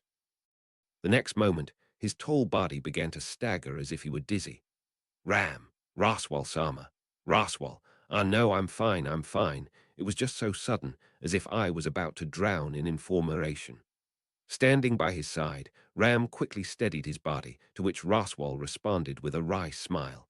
It seemed that because Rem's name had been regurgitated, it had caused a resurgence of memories. It was disappointing that it had not been through the power of her bond with Subaru, who had zealously polished her iron bowl, the Morning Star, but seeing the place she occupied within others being filled again after such a long vacancy was not a bad feeling, though there were some who might have called it tactless. Either way, Roswell, welcome back. Rem, once this situation has settled down, why don't we discuss what has been happening with the mansion in the time you were absent? About Ram, in particular, Tilda. Rem, yes. I look forward to it from the bottom of my heart. With great comprehension, Roswell was able to quickly move on from the shock of remembering Rem, impressed by the strength of her master's spirit. Rem tried again to reopen the conversation anew. However, Rem's sleeve was tugged firmly from behind. "Petra, Master, wasn't Frederica Nisama with you?" "Roswell. Yes, I had Frederica stay in the Bariel domain. I already agreed to give my help there after all. I also couldn't bear to leave Schultkan alone. Furthermore, Clind said he would fulfill Frederica's expected rule, Tilda. Petra, fulfilling Frederica Nisama's role. Can Clind Nisama really do that? Clind, harsh. I must endeavor to dispel those doubts. Strenuous effort. Petra frowned as she confirmed Frederica's whereabouts, seeing that she did not return with Roswell and the others, while Clind calmly vowed to make up for her absence. During this exchange, Rem had turned her head to look at Petra's profile as she tugged on her sleeve and asked, "Petra-san." Petra had just now clearly interrupted Rem and changed the subject, bringing up a different topic. Of course, the whereabouts of Frederica was another area of concern, but her actions had another meaning of significance. While Rem pondered this, Emilia introduced Ramjir to Raswal and began to talk about which countermeasures they would need to take across camp boundaries. Seeing this, Petra turned to Rem and gave her a small beckoning gesture. That was when Petra, perhaps you also noticed something about Subaru Remni-sama. Rem, the way you said that, Petra-san, have you also noticed Subaru-kun has an authority? Petra, don't say anything more than that, the witch might hear you. Rem. Rem could not help but keep silent when Petra put her finger to her own lips in a shushing gesture. Petra did not explicitly say so, but her words indicated exactly what was on Rem's mind. It was evidence enough to prove that Petra also thought that Subaru also had the authority of turning back time. From the words that followed, Rem could guess that Petra had been privy to more information than she was. It was a bit of a stretch to say that the witch would hear them, but Rem, as I already heard that Reinhard Sama is holding back the Witch of Envy at the Augria Sand Dunes, this is not something that I can laugh off as an exaggeration. Petra, yes, it has to do with that. I'm not absolutely sure that is the case, but I think it's best if we don't talk about this subject. I don't want to ever experience that feeling again. Petra's mutterings were filled with an almost frightening level of earnest realism that they carried a weight, as if she had personally experienced the consequences from uttering those taboo words. Naturally, Petra's quiet appeal made Rem stop speaking and swallow those words into the back of her throat. But that meant missing the opportunity to reveal Subaru's true accomplishments so far, Rem. That's not what he would be concerned about, would it? Before and after losing her memory, Rem had two opportunities to get to know Subaru. What she had learned through those two occasions was that Subaru possessed an earnest sincerity, which struck deep into her heart, and that honestly and openly evaluating everything that was revealed to him was secondary. Wishing Subaru to be praised and rewarded for all of his actions and intentions was merely a reflection of Rem's own values. Petra, Remni-sama, there is one thing I want to ask you. Petra asked Rem, who swallowed her own prayers and the aftertaste of her lingering sentimentality. It was not a particularly hushed voice, but to Rem it seemed as if Petra had asked her question with great care so that only she could hear it. When Rem nodded her head slightly, she felt the seriousness of the situation, a feeling which reminded her of Subaru's earnestness. Then, Petra, Remni-sama, would you do anything to help Subaru? Behind this question, Rem sensed that Petra was expressing her belief that she could and would do it. There was no sense of rivalry with it, but her deliberation lasted less than a second. Rem, yes, of course. I am Subaru-kun's Rem, after all. That was an answer that required no hesitation on Rem's part. His exhaustion continued to accumulate with every passing moment, something Aldebaran felt keenly. Aldebaran, I'm fine with procuring food locally, same with getting water by freezing the atmosphere and licking the ice. But the fact that our sleeping hours are being curtailed is seriously draining. They continued to face relentless sabotage, an endless torment for the Aldebaran party. The majority of the damage inflicted by those disturbances was nothing so major that left them wounded or pressed them to retreat from the war front, but rather nasty tricks that just kept them in a state of exhaustion. And whenever he would think along such lines, they would be hit with an attack of the same class as the falling boulder that had been the first maneuver used against them at the quarry, highlighting the underhandedness of the techniques which did not allow them to relax their vigilance whatsoever. The greatest problem at hand was that they possessed no means to perfectly defend against this. Aldebaran, military-grade internal affairs minister, military-grade internal affairs minister, ha. The violent way it sounds ain't just for show, eh? The internal affairs minister of the Emilia camp, Otto Suwan, was a man who often appeared meek and feeble. His role within the camp was that of cushioning, someone often reduced to the butt of a joke, and while his position might have been necessary for their everyday operations, he was not an individual who necessitated vigilance during the most crucial of moments. That perception had been completely mistaken. The fact that he could converse with any living thing was something Aldebaran had underestimated, overwhelmingly so. The price for that was something he was paying with an unbelievable amount of vigor and resources. Aldebaran. Moreover, the problems don't end with just that devious internal affairs minister. There's also trouble stirring between the old man and Felt Chan. In addition to the ongoing sabotage, what troubled Aldebaran's mind even further was the friction that had arisen between his own party members, the budding of a seed of trouble he could not overlook. Aldebaran had not originally planned on Felt being among them, but having needed to bring her along to maintain his relationship with Aldebaran, her presence had been a huge blow. That was the matter of Felt having touched upon the crux of that which stirred up Heinkel's emotions. It seemed as if Felt had touched upon almost everything that Heinkel did not wish to be touched upon. While his son, Reinhard, was containing the Witch of Envy at the Augria sand dunes, with his own hands had Heinkel stabbed his father, Wilhelm, for getting in the way. The price for carelessly disrupting his mental state on the verge of collapse was something Felt had almost ended up paying with her life. No, in reality, she had ended up paying with her life many times. If Aldebaran had not reset things with his territory, Felt's death would have been set in stone. That would have then invoked Aldebaran's ire, and Heinkel would have been driven into a corner. As it stood, the divine dragon's consciousness was in the unnatural state of being overwritten by Aldebaran. If something that considerably roused the dragon's instincts were to be brought upon it, it was quite possible that the magic of the Book of the Dead would come undone. Hence, Aldebaran had forcibly cut off the conversation between Heinkel and Felt, but Aldebaran, it's nothing but a band-aid fix. If I ever carelessly leave the old man alone with Felt-chan, I can easily see things getting bloody again. Having said that, it'd be impossible to leave anybody but Yi to handle restraining that Roy bastard. Shit, I'm not doing a quiz about getting a wolf and a goat to the other side of a river on a boat. I ain't good at those any which way. Though it was one of those so-called logic puzzles, he had been placed in a somewhat similar situation. The current circumstances of allocating his mental resources to a futile battle of wits was undesirable, but with that said, if you just cast away Heinkel-sama or Felt-sama as you please, it'll become much easier, you know. Aldebaran. How many times do I have to tell you I ain't gonna do that? As a light-hearted voice suddenly interjected with that proposal, Aldebaran clicked his tongue before responding. With hands joined behind her back, Yi walked towards him with a spring in her step, as if performing a dance. Seeing her by herself, Aldebaran narrowed his eyes within his helmet. Aldebaran, or why are you alone? You ought to be with someone. Yi. Felt-sama is with Val-sama. The Sin Archbishop is strung up, and Heinkel-sama is bound tight. For the time being, things have settled down.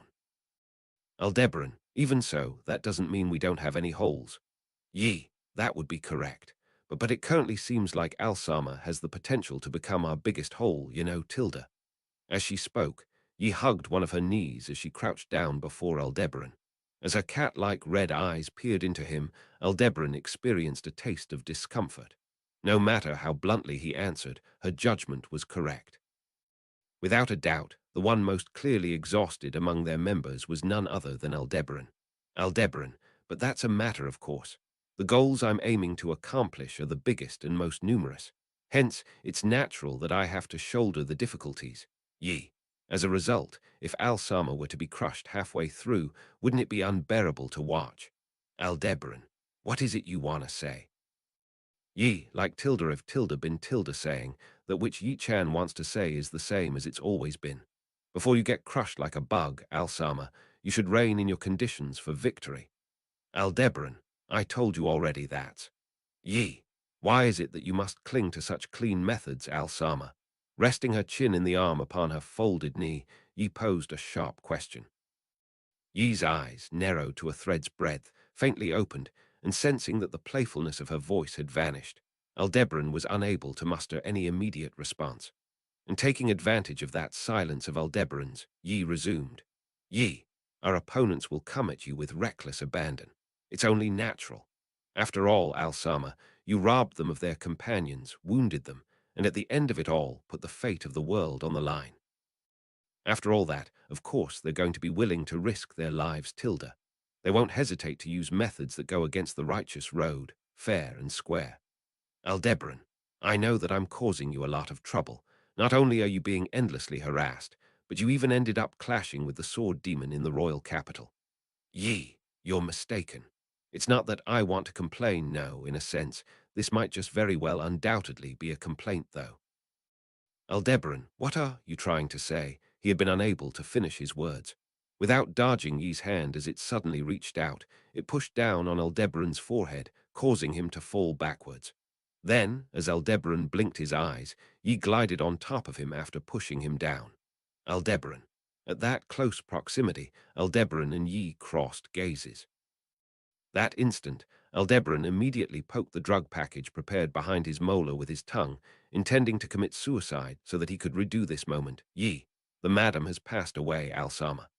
Aldebaran, HK. Yi, she passed away. Haven't you said it yourself many times now? Just before Aldebaran could swallow the poison, Yi spoke thus to him at such a close distance that he could feel her breath on him, causing his throat to seize up. He need not be told. Priscilla Bariel had died. That was the basis for everything. The reason why Aldebaran had taken the leap for this decision, the genesis and the final shackle. Because she was no longer among them, Aldebaran was released from all the chains that had bound him. And so, while fully aware that it would make him the enemy of all beings, that it would plunge the world into chaos, he had started this. Yi, is that true? Aldebaran, ah, Yi, is that truly the case? The madam is no longer among us. That's why nothing matters to you anymore. No matter who you betray, what you destroy, or how you might be perceived, you're completely fine with it. Is that true? At the repeated question, Aldebaran froze. Even now he could make it so this moment never happened with a single movement of his tongue. With that as insurance, no, even if he lacked that insurance, Aldebaran would likely not have moved. Yi's words and gaze harbored a power to bind him far greater than that of any steel thread. Is that true? So she had asked. Just what answer did she want from him? Is that true? So she had asked. Of course it's true. What else could he possibly say? Is that true? So she had asked. Of the certainty of Aldebaran's resolve, she inquired. Yi, the results might be questionable. The damages brought about might even be outrageous. But here's what I also think. Your way of doing things is way, way too clean. Aldebaran, clean. Yi, you confront your opponents head-on, surpassing and surmounting their strategies, and you take advantage of their weaknesses when your military prospects are lacking, but you don't allow there to be any casualties. Your resolve is clean, Alsama. That's why you've ended up being so terribly cornered like this. Aldebaran, Yi, Alsama, how about you quit yearning for the sun? As Yi smoothly reached out her arms, she grabbed both sides of Aldebaran's helmet. Her hands made no attempt to remove the helmet, but rather they locked his line of sight onto herself, refusing to let him look away. That gesture, combined with the whispering of her words, fettered Aldebaran's soul, preventing any and all movement. To stop yearning for the sun. Yi, crawl on the ground, cover yourself in mud, stop looking up to the sky and bathe in the blood. It's all right. I'm already covered in filth, so I won't balk at basking in the blood and the mud alongside you.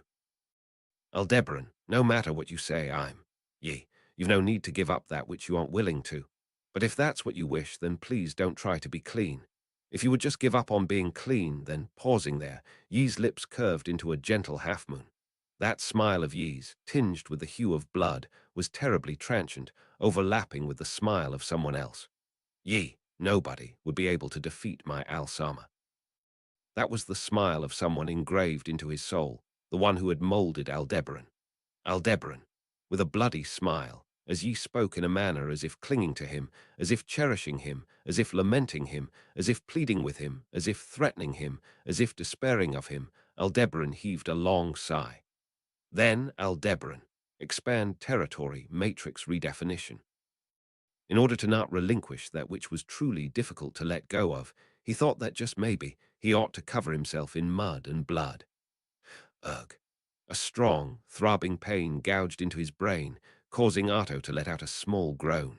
Already, 20 hours had passed since he threw open his divine protection of the soul of language. During that time, he had not been continuously checking the open channels, but even if he did not speak through them at all times, he did not fail to collect every single scrap of incoming information. Consequently, Maintaining his divine protection in a half-open state, Arto ate and slept sparingly as he continued his endless solitary battle. Arto, Emilia-sama, I see that you have joined up with the Margrave and the others. Although he did not exercise as much power as he did tracking Aldebaran's group, he managed to confirm the movements of his allies as Otto sent out animals in both directions as scouts. He had not been in active contact with Emilia and the others, as he did not want his concentration to break. But beyond that, the main reason was that Otto did not want his recklessness to be constrained. No matter how one looked at it, if they knew that Otto's nose had bled enough to fill up a cup, Emilia and the others would undoubtedly stop him. Otto, however, it is necessary. Soon, Aldebaran's group would arrive at the Kararagi city-state's Grand Margalade Geyser, where they would attempt to fulfill their goal. Most likely, that would be the time limit. In the end, these were just Otto's instincts, but he was convinced that not stopping their foes here would be their losing condition. This was surely their last chance to retrieve Natsuki, Subaru, and Beatrice. Therefore, it must be prevented. But the deciding factor did not lie with Otto. Always, the one that held the decisive factor was someone other than Otto. All that Otto Suwon could do was support someone else. And so, in that support, he would wring out every drop of blood and energy in his body. Laddie, please don't die. Otto, at least you are not telling me to not be reckless. Laddie, doesn't it seem like being reckless is a hobby for you? I know it's something you wouldn't stop doing even if I told you to, so I won't waste my breath. Hence, please don't die. And at the supportive expression of his loving dragon Frufu, Otto bitterly chuckled. Fundamentally, Otto was moving separately from the rest of the camp, and his means of transportation was the being with whom he would speak to whenever push came to shove.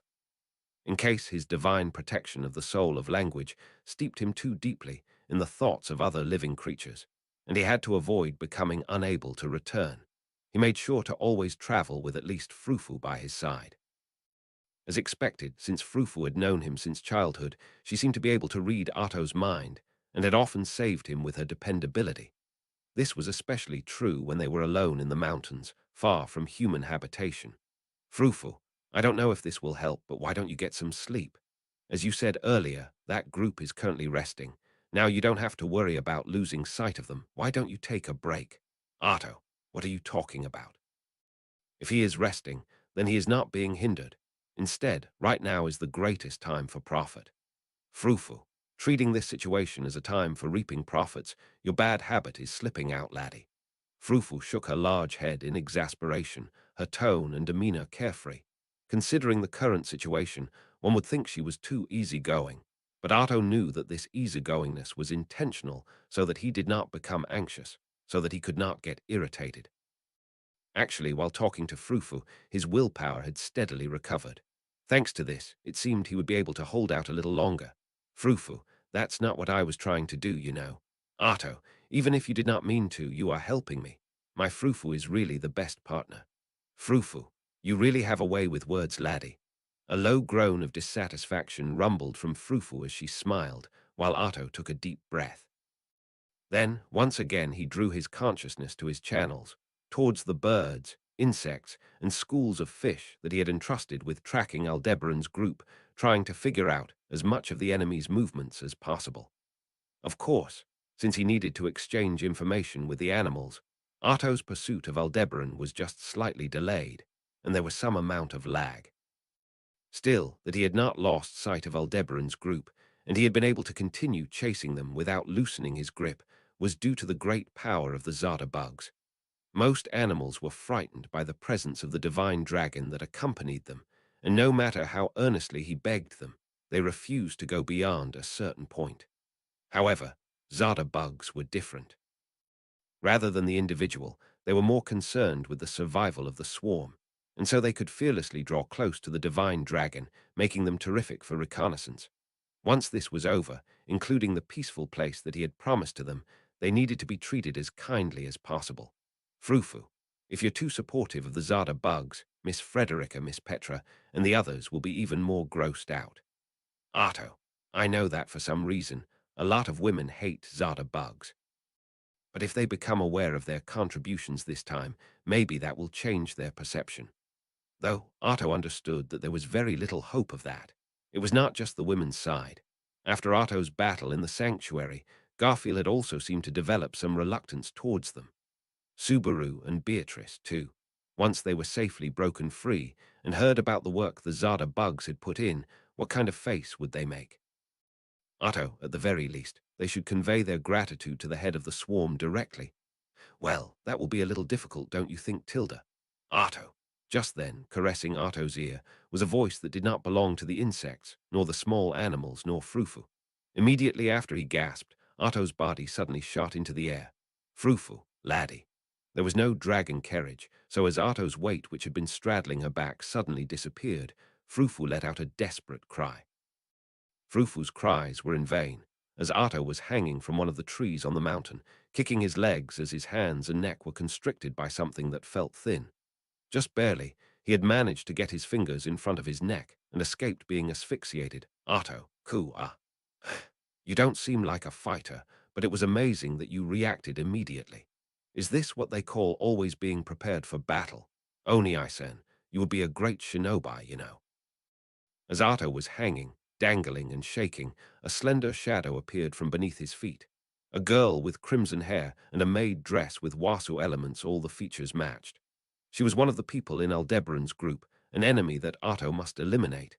See, didn't I tell you, Alsama, there's nobody who can defeat you.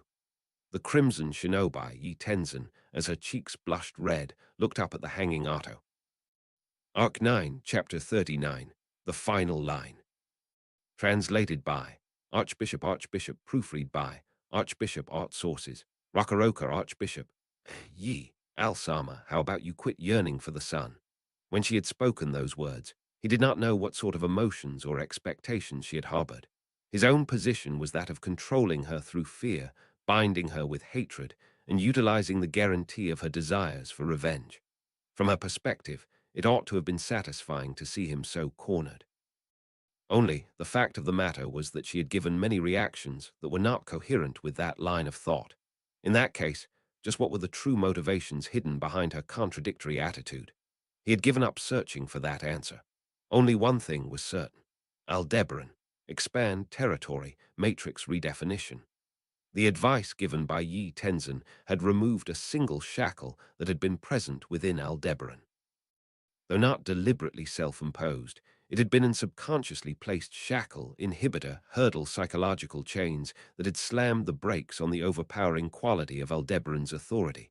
Now that he was free from those chains, the options available to Aldebaran expanded to an infinite domain. Aldebaran, target, 12 o'clock to 3 o'clock. Fire, alter. Aldebaran. All right, origin. Responding to the order without hesitation, Aldebaran, who had been waiting in the background, stretched out its wings. Alter, it had expressed no confusion in regards to that alias. By way of the Book of the Dead, the update in his intentions had already been communicated. The alias origin was also an easily understandable but trivial matter. Without the room to put his opinions on that alias into words, a white light, the dragon's breath, was unleashed. Aldebaran, the divine dragon's dragon husk, the tremendous might of its breath demonstrated the maximum capabilities of its specs, and proved to be a fine article that even the sword saint, Reinhard van Estria, had just barely managed to neutralize. And on the current battlefield, with the sword saint absent, nay, on the area that could not even be described as a battlefield, the breath was unleashed, raising it to the ground. Everything natural, everything man-made, and most notably, all life consisting of not just plants and animals, but humans too, was erased. The range output of the dragon's fully powered breath reached out to several kilometers, and anyone unfortunate enough to be engulfed by the light of ruin that arrived without giving any warning would cease to exist, lacking even the time to register pain. And now, passing the order to Aldebaran, Aldebaran had performed that deed. Aldebaran, as commanded, 12 o'clock to 3 o'clock, scorching down the area signified by directions corresponding to the positions on a clock, it reduced all who stood in its path to naught. In all likelihood, the lives lost could not have been counted in just the hundreds or the thousands, but numbered well in the realm of the tens of thousands. Ha ha ha, tilde. Well done, tilde. Laying his eyes upon that which could only be described as tyranny, the act of brutally trampling all in one's path, the suspended Roy Alford snickered in amusement. Strung up with his arms bound, Roy placed the soles of his free feet together, thus cheering as he clapped not his hands, but his feet. But while nobody aside from Roy contributed to that noisy applause, none of the members present there appeared to criticize Aldebaran's actions. Present instead was delight, understanding, subordinance, and fear. All were his henchmen, even the ones who had no say in the matter. Thus, basking in their gazes, Aldebaran looked up to the sky. Aldebaran, with the dragon's breath unleashed, not only was the land scorched, but signs of its influence appeared in the sky and surrounding atmosphere as well.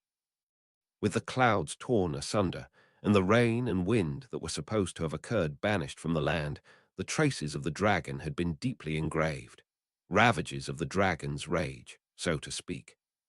Naturally, there existed no living beings that did not fear the ire of the overwhelming existence that was the dragon. Because there existed no beings that could fight back against a rampaging dragon mad with rage, it was an ironclad rule that when faced with the dragon's fury, all forms of life would keep their heads held low, attempting to conceal their presence and waiting for the storm to pass. Therefore, the likes of birds and bugs promptly approaching the ravages of that rage was far beyond unnatural. Aldebaran looks like a miss. Seeing a flock of birds assembling around the area, scorched by the breath to ascertain the damages, Aldebaran muttered words that would fade away in the confines of his mouth. The vast majority of animals were straightforward and faithful to their instincts. If that was being distorted, and they were acting in a manner dishonest to their instincts, it was proof of some sort of unnatural interference. That was to say, it was proof that the existence enacting that unnatural interference had survived. Ascertaining that, Aldebaran next. Muttering that, he unwrapped the poisonous drug package within his mouth and gulped down the deadly bane. And then, times Aldebaran, target 3 o'clock to 6 o'clock, fire alter. Subsequently, upon returning to his restart point, he oriented himself towards the next area and instructed the dragon to trample it down. Aldebaran, target 6 o'clock to 9 o'clock, fire alter. Aldebaran, target 6 o'clock to 8 o'clock, slight adjustment. Aldebaran, target 6 o'clock to 7 o'clock. Aldebaran, target lock to 7 o'clock, adjust range output breath to 80%. Aldebaran, 70%. Aldebaran, 60%. Aldebaran, 65%. Aldebaran, 65.5%. Aldebaran, 65.5% confirmed. 714. Having been told that his way of doing things was too clean by Yi, Aldebaran revised his thoughts. Gaining awareness of the pride he had been blind to, he earnestly examined what was truly necessary in order to accomplish his objective, and arrived at an answer: the no-killing restriction. From the moment, Aldebaran had decided on the removal of Natsuki Subaru, and resolved himself to abide by his own purpose of creation. He had established that as the minimum obligation he would need to uphold. From this world, where many had already been lost, with even she who had embodied the sun having disappeared, he would not cause anything more to be lost, so he had decided. But by overly adhering to that vow, Aldebaran had subconsciously placed a shackle on his own authority. In order to uphold his vow that he would not take the life of anyone, he had ended up imposing the same binding to the journey itself. With Aldebaran's authority with his territory, the events that transpired in the repeating world would endlessly be made to have never happened until that matrix was finally marked with a full stop. In that case, so long as the records balanced out to no killing, by the end, he would not need to worry about deaths during the process. By keeping that conclusion outside of his conscious awareness, Aldebaran had unwittingly levied that shackle upon himself. In order to finally remove it, Aldebaran had continued to waste time in futility. No, without Yi's words, he might have still been none the wiser. Aldebaran, I knew that the Nexan was trying to use his divine protection to whittle us down. The problem lies in his meticulousness and the unlimited hand of cards. It really seemed like there was no way to avert that, but no longer bound by that shackle, Aldebaran surmounted that challenge with brute force.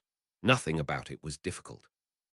His pursuer was borrowing the eyes and agency of insects, fish, and other small animals in order to get a grasp on the movements of Aldebaran's group and enact various forms of sabotage upon them. But considering what he conjectured to be the extent of effectiveness of his opponent's divine protection, even if his directions to the animals had an immediate response akin to telepathy, it was not as absolute as something like brainwashing. Every single time, their pursuer would have needed to directly issue a command. And in order to enact that, the commanding pursuer himself would have needed to be stalking Aldebaran's group while maintaining a reasonable distance. Through the brute force of the dragon's breath, he had deduced the position of their pursuer, Aldebaran, narrowing down the area using clock positions and measuring the distance with the depth of the breath. Given that we're doing something erratic, he can't afford to withhold his hand in order to get a grasp of what happened.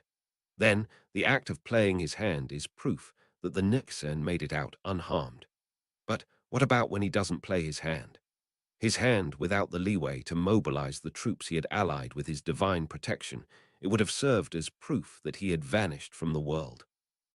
With that ascertained, Aldebaran had regressed his territory, closed in on the direction of his pursuer's presence, measured the distance, and finally managed to identify the opponent's position with utmost precision. Of course, during that process, in the mountains, forest, and even some towns, a great number of lives had been sacrificed, but absolutely all of that had been made to have never happened.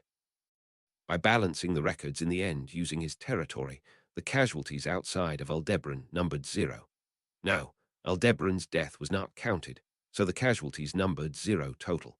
Aldebaran, combined with when I was selecting the members for the tower, 1,347, he really gave me one hell of a time.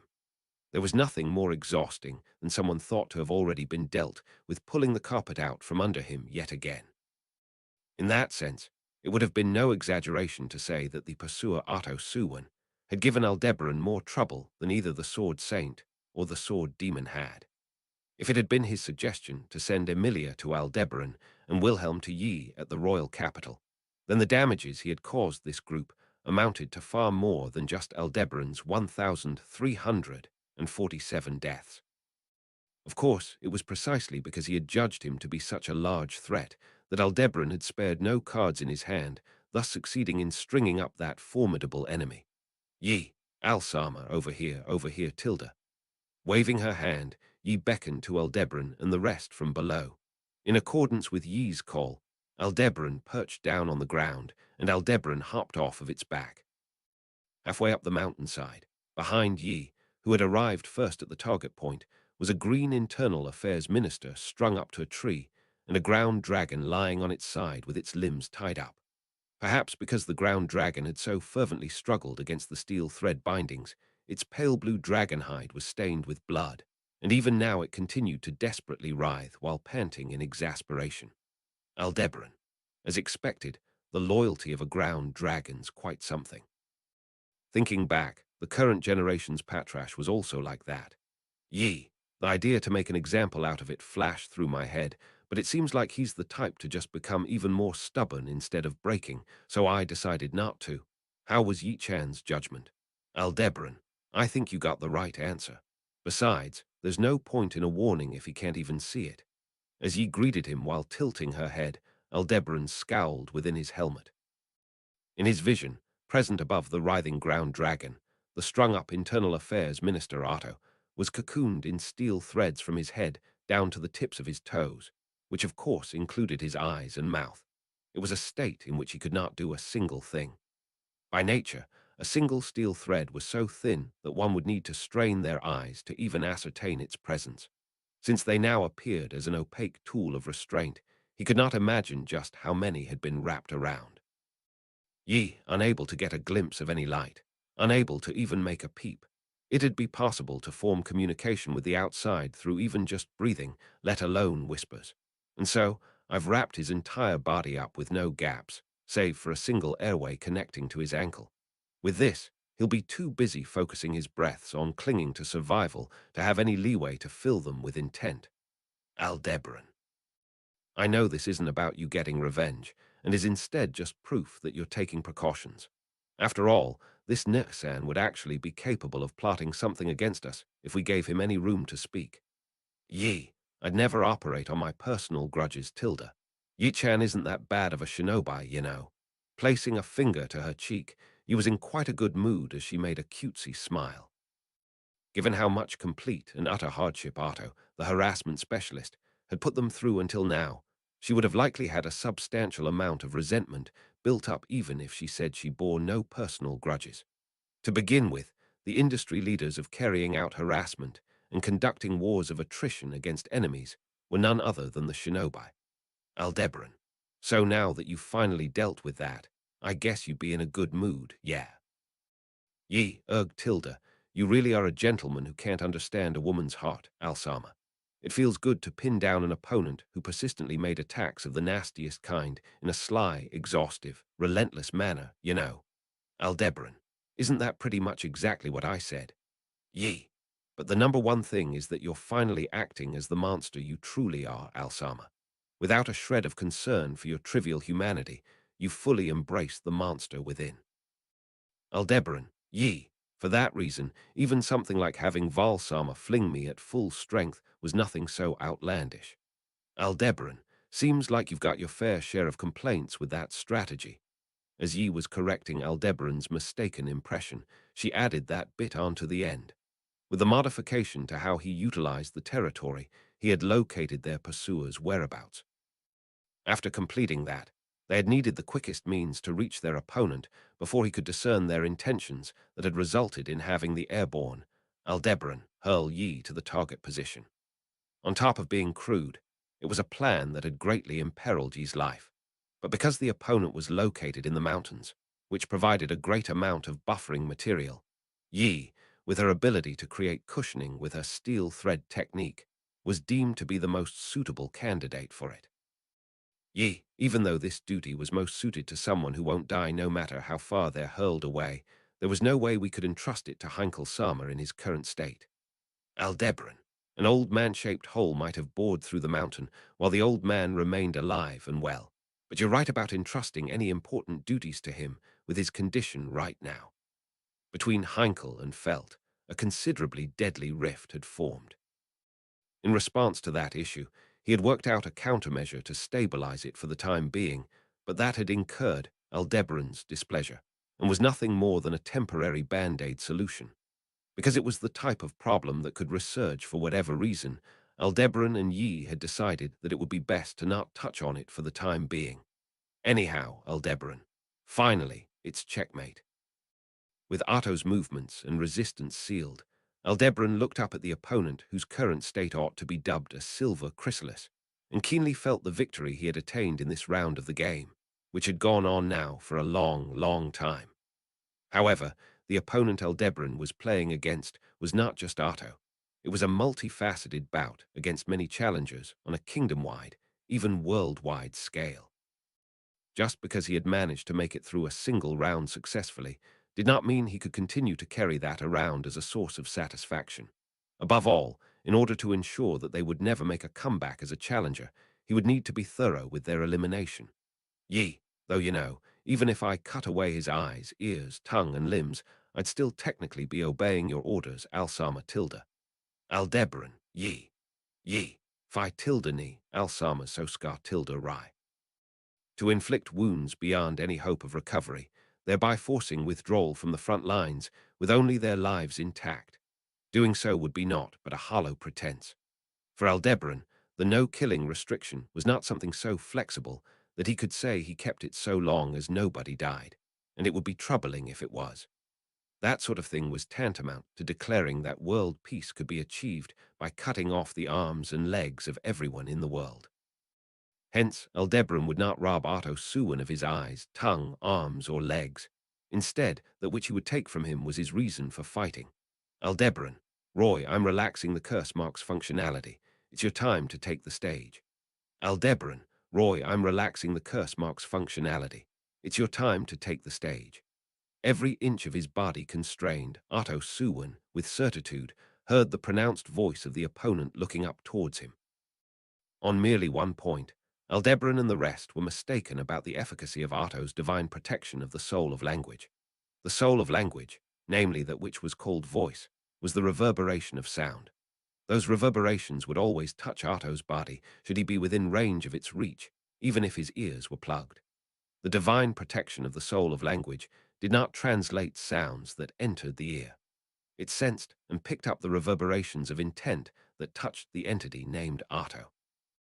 Therefore, Roy, what a roundabout, strange coincidence, isn't it, Oni-sen?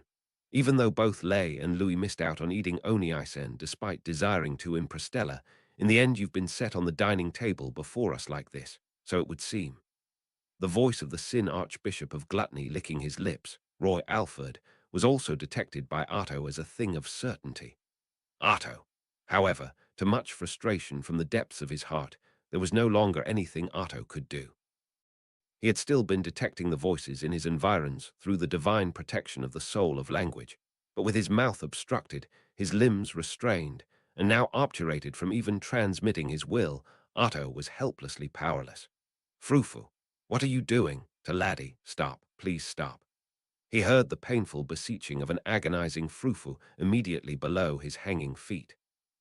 For the moment, it seemed Aldebaran and his group did not intend to inflict any further harm onto Frufu or much less, take her life.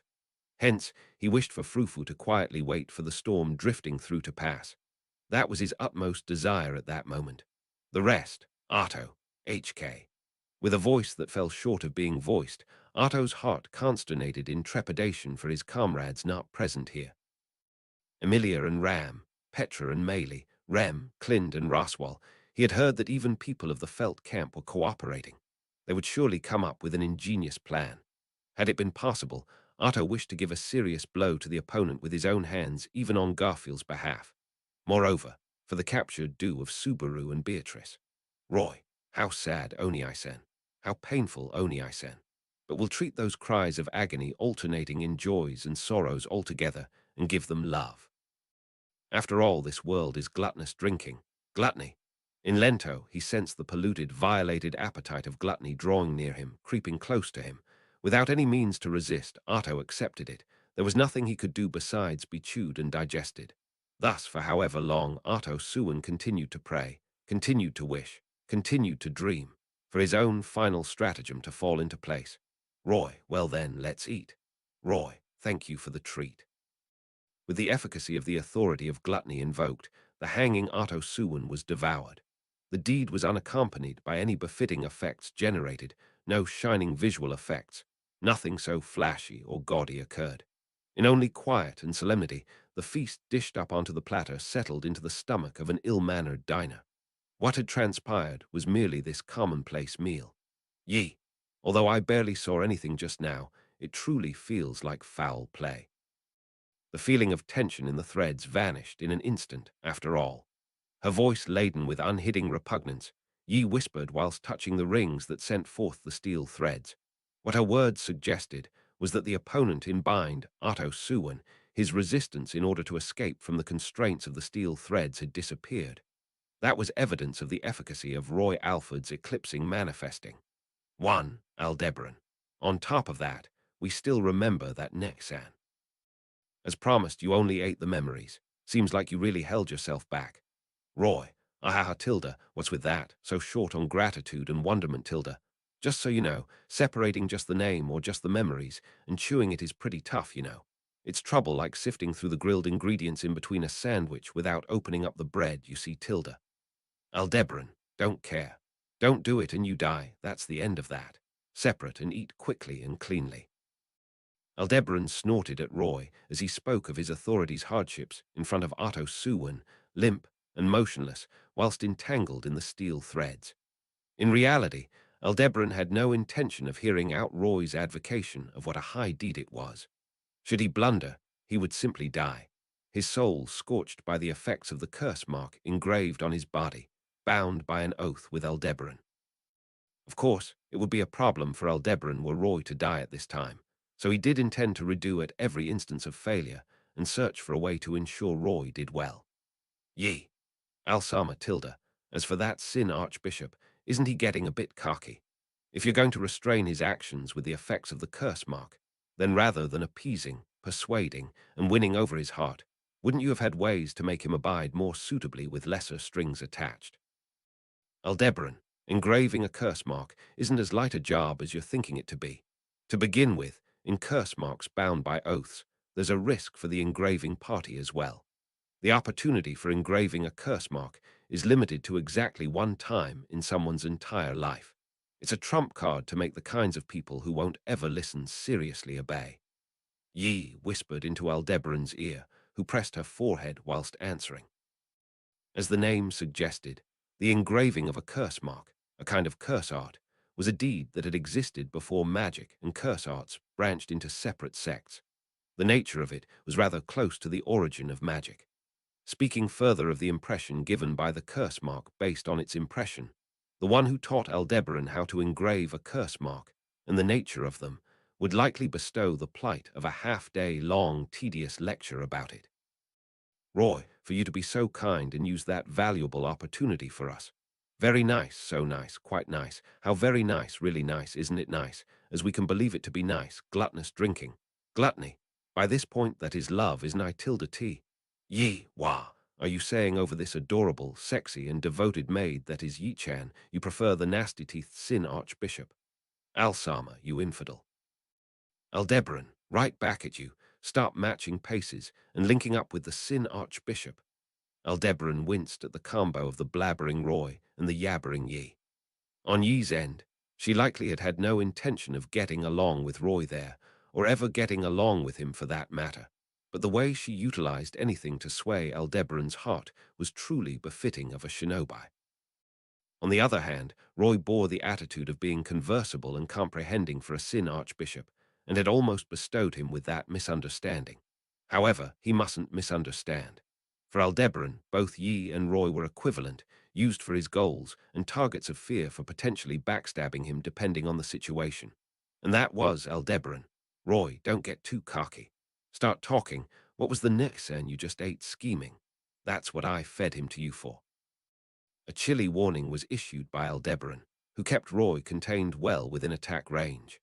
His restraints unfastened, Roy had gotten his fractured limbs restored by the healing magic of Aldebaran. But neither had he gained trust in the slightest nor was he permitted freedom of action. However, in the direction the plan would now head towards for the endgame, it was not realistic to carry a tied-up Roy along.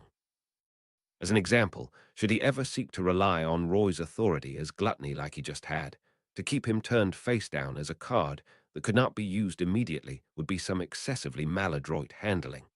Not in the slightest loosening his vigilance towards Roy, what was necessary were further arrangements for a policy to subdue Roy. Fortunately, the curse mark was sufficiently fulfilling that duty. Yi, though, it would be nice if he could tell us something useful. As she spoke, the vigilant Yi tugged on her slender finger, tightening the invisible steel thread to keep Roy in check. It had been none other than Yi who had disapproved of utilizing Roy's authority until the very end, and while she did welcome Aldebaran's declaration that he would unshackle himself based on her advice, she still fervently insisted that he free himself from the chains that were the no-killing restriction itself. In reality, if Aldebaran did actually call off the no-killing restriction as she had insisted, and freely made use of the life-or-death power he had over all his opponents, his objective in and of itself would be accomplished rather quickly. To do that, all he would need to do is have Aldebaran shoot out its breath in all directions, never allowing any enemy to draw near. However, Aldebaran refused to do that, and instead he insisted on adding new options, that of permitting death as part of the process, and making use of Roy Alford's authority. As a matter of fact, this was the implementation of a forbidden technique, that of proactively utilizing a Sin Archbishop's authority. It was an act that could not be compared to Aldebaran exercising his own authority, which occupied an unenumerated position, so to speak. Those inherited evils, the authorities that had given rise to a great number of tragedies and sacrifices, until now, to make use of them for one's own purposes, simply because it proved convenient. Likely, outside of Aldebaran, that was a trespass that only a single other individual had perpetrated since the dawn of witch factors in this world. Ultimately, That was the extent to which such conduct crossed the line. If he could not attain results proportional to the misdeed he had committed, there would have been no meaning in his decision to go against the sun. Aldebaran, so let's hear it. We deliberately ruined our opponent's life. You're not gonna tell me that there's nothing, Roy. Tilda, hold on, hold on. Wish you'd not rush us like that, Tilda. It seems you're misunderstanding, but even we can't all of a sudden comprehend absolutely everything about the one Jew Tilda St. Eaton. Things that have been known since the beginning don't really spring to mind unless the scenario deems it necessary, you know. Same as that, Aldebaran. I ain't gonna tell you twice. Roy. Yes, yes, we're saying we understand. Let's see, who Tilda H. This Oni-san was more abound in life experience than expected, so even we are a bit surprised. After making a plethora of excuses, Roy concentrated on recalling the memories of the freshly eaten Otto. Roy was probably commenting on a mix of the many ups and downs in the life of Otto, who possessed the divine protection of the soul of language and the extraordinary quantity of voices he had come to hear. However, there was a sudden pause in Roy's tasteless words, incurring Aldebaran's suspicion. Unmistakably, that was proof that he had struck a memory that caught his attention. Aldebaran. What is it? What you find? Roy. Ha ha, it seems we were more careful than expected. There is a foolproof for the scenario in which he was compromised. Aldebaran. Foolproof, a safety measure to defend against any foolish mistakes. As soon as Roy's lips formed those words, a terrible chill ran down Aldebaran's spine. Not a countermeasure for an oncoming assault, but a countermeasure for after he was compromised. If Otto Suin had prepared such a thing, then it would be happening at any moment now. Aldebaran. Ye. We need to hurry up, and a withdrawal from the premises or a regression of the situation via suicide. As two possible options came to his mind, Aldebaran mobilized before deciding on his counterplay. In a sense, it was successful, and in another sense, it had led to failure. That was, "It is a pleasure to meet you, Aldebaran Sama." The sweet voice of a girl struck Aldebaran's earlobes as if it were a surprise attack. The interloper had appeared in quite literally the blink of an eye, and by making an entrance without having given any preface, his instincts did not even have the time to sound the alarm bells. That blue-haired girl, having altered her appearance and garment since her time in the Valetian Empire, was not something he could bear the sight of. That was something he only realized right after he had caught sight of her waving the skirt of her maid outfit. That instant, his mind was rapidly threatened by the name, existence, and nature of the maid girl, Aldebaran. With her name and memories having been eaten by the authority of gluttony, the girl's name had been erased from the register of Ard Lagna, where the names of all life were engraved. With that having been regurgitated due to the malicious intentions of bizarre eating, that which Aldebaran had disregarded as something that would manifest no meaningful damages, now ruptured through his mind. Forcibly overwhelmed by an impact that compelled him to recall her existence, Aldebaran, who was supposed to have shouldered a fate that would not permit his thoughts to ever come to a halt, had said thoughts left behind in the dust. Ye, Alsama. As Yi promptly raised her voice, she reached her slender arm out towards Aldebaran. Whilst glimpsing those white fingers in the corner of his vision, Aldebaran found himself unable to move. And in that immobile state, during the single second for which he had been dispossessed of his thoughts, the situation progressed. That instant, Aldebaran's body was detached from the space it had occupied up until a moment prior and thrown out into the sky, basking in a ferocious wind. Aldebaran. The sun for which he had ceased yearning cast its glaring radiance, searing Aldebaran's black eyes as he fluttered through the air. This was now do or die for the Aldebaran party, a critical juncture that had commenced without any forewarning. Thus, on the struggle for the Grand Margalade Geyser, on the battle to decide the fate of the world here to come, the curtains now rose. Translation note. 1. Eclipsing has been translated from Chinese letter in the original text, which can be interpreted as a wordplay on gluttony's authority of eclipse and also mean eaten to spoil rot, referring to the eating aspect of the authority. Previously, terminology was distinct with Chinese letter exclusively used to refer to eclipse, but hereon a better stance would be to bear in mind that the term is synonymous for both meanings.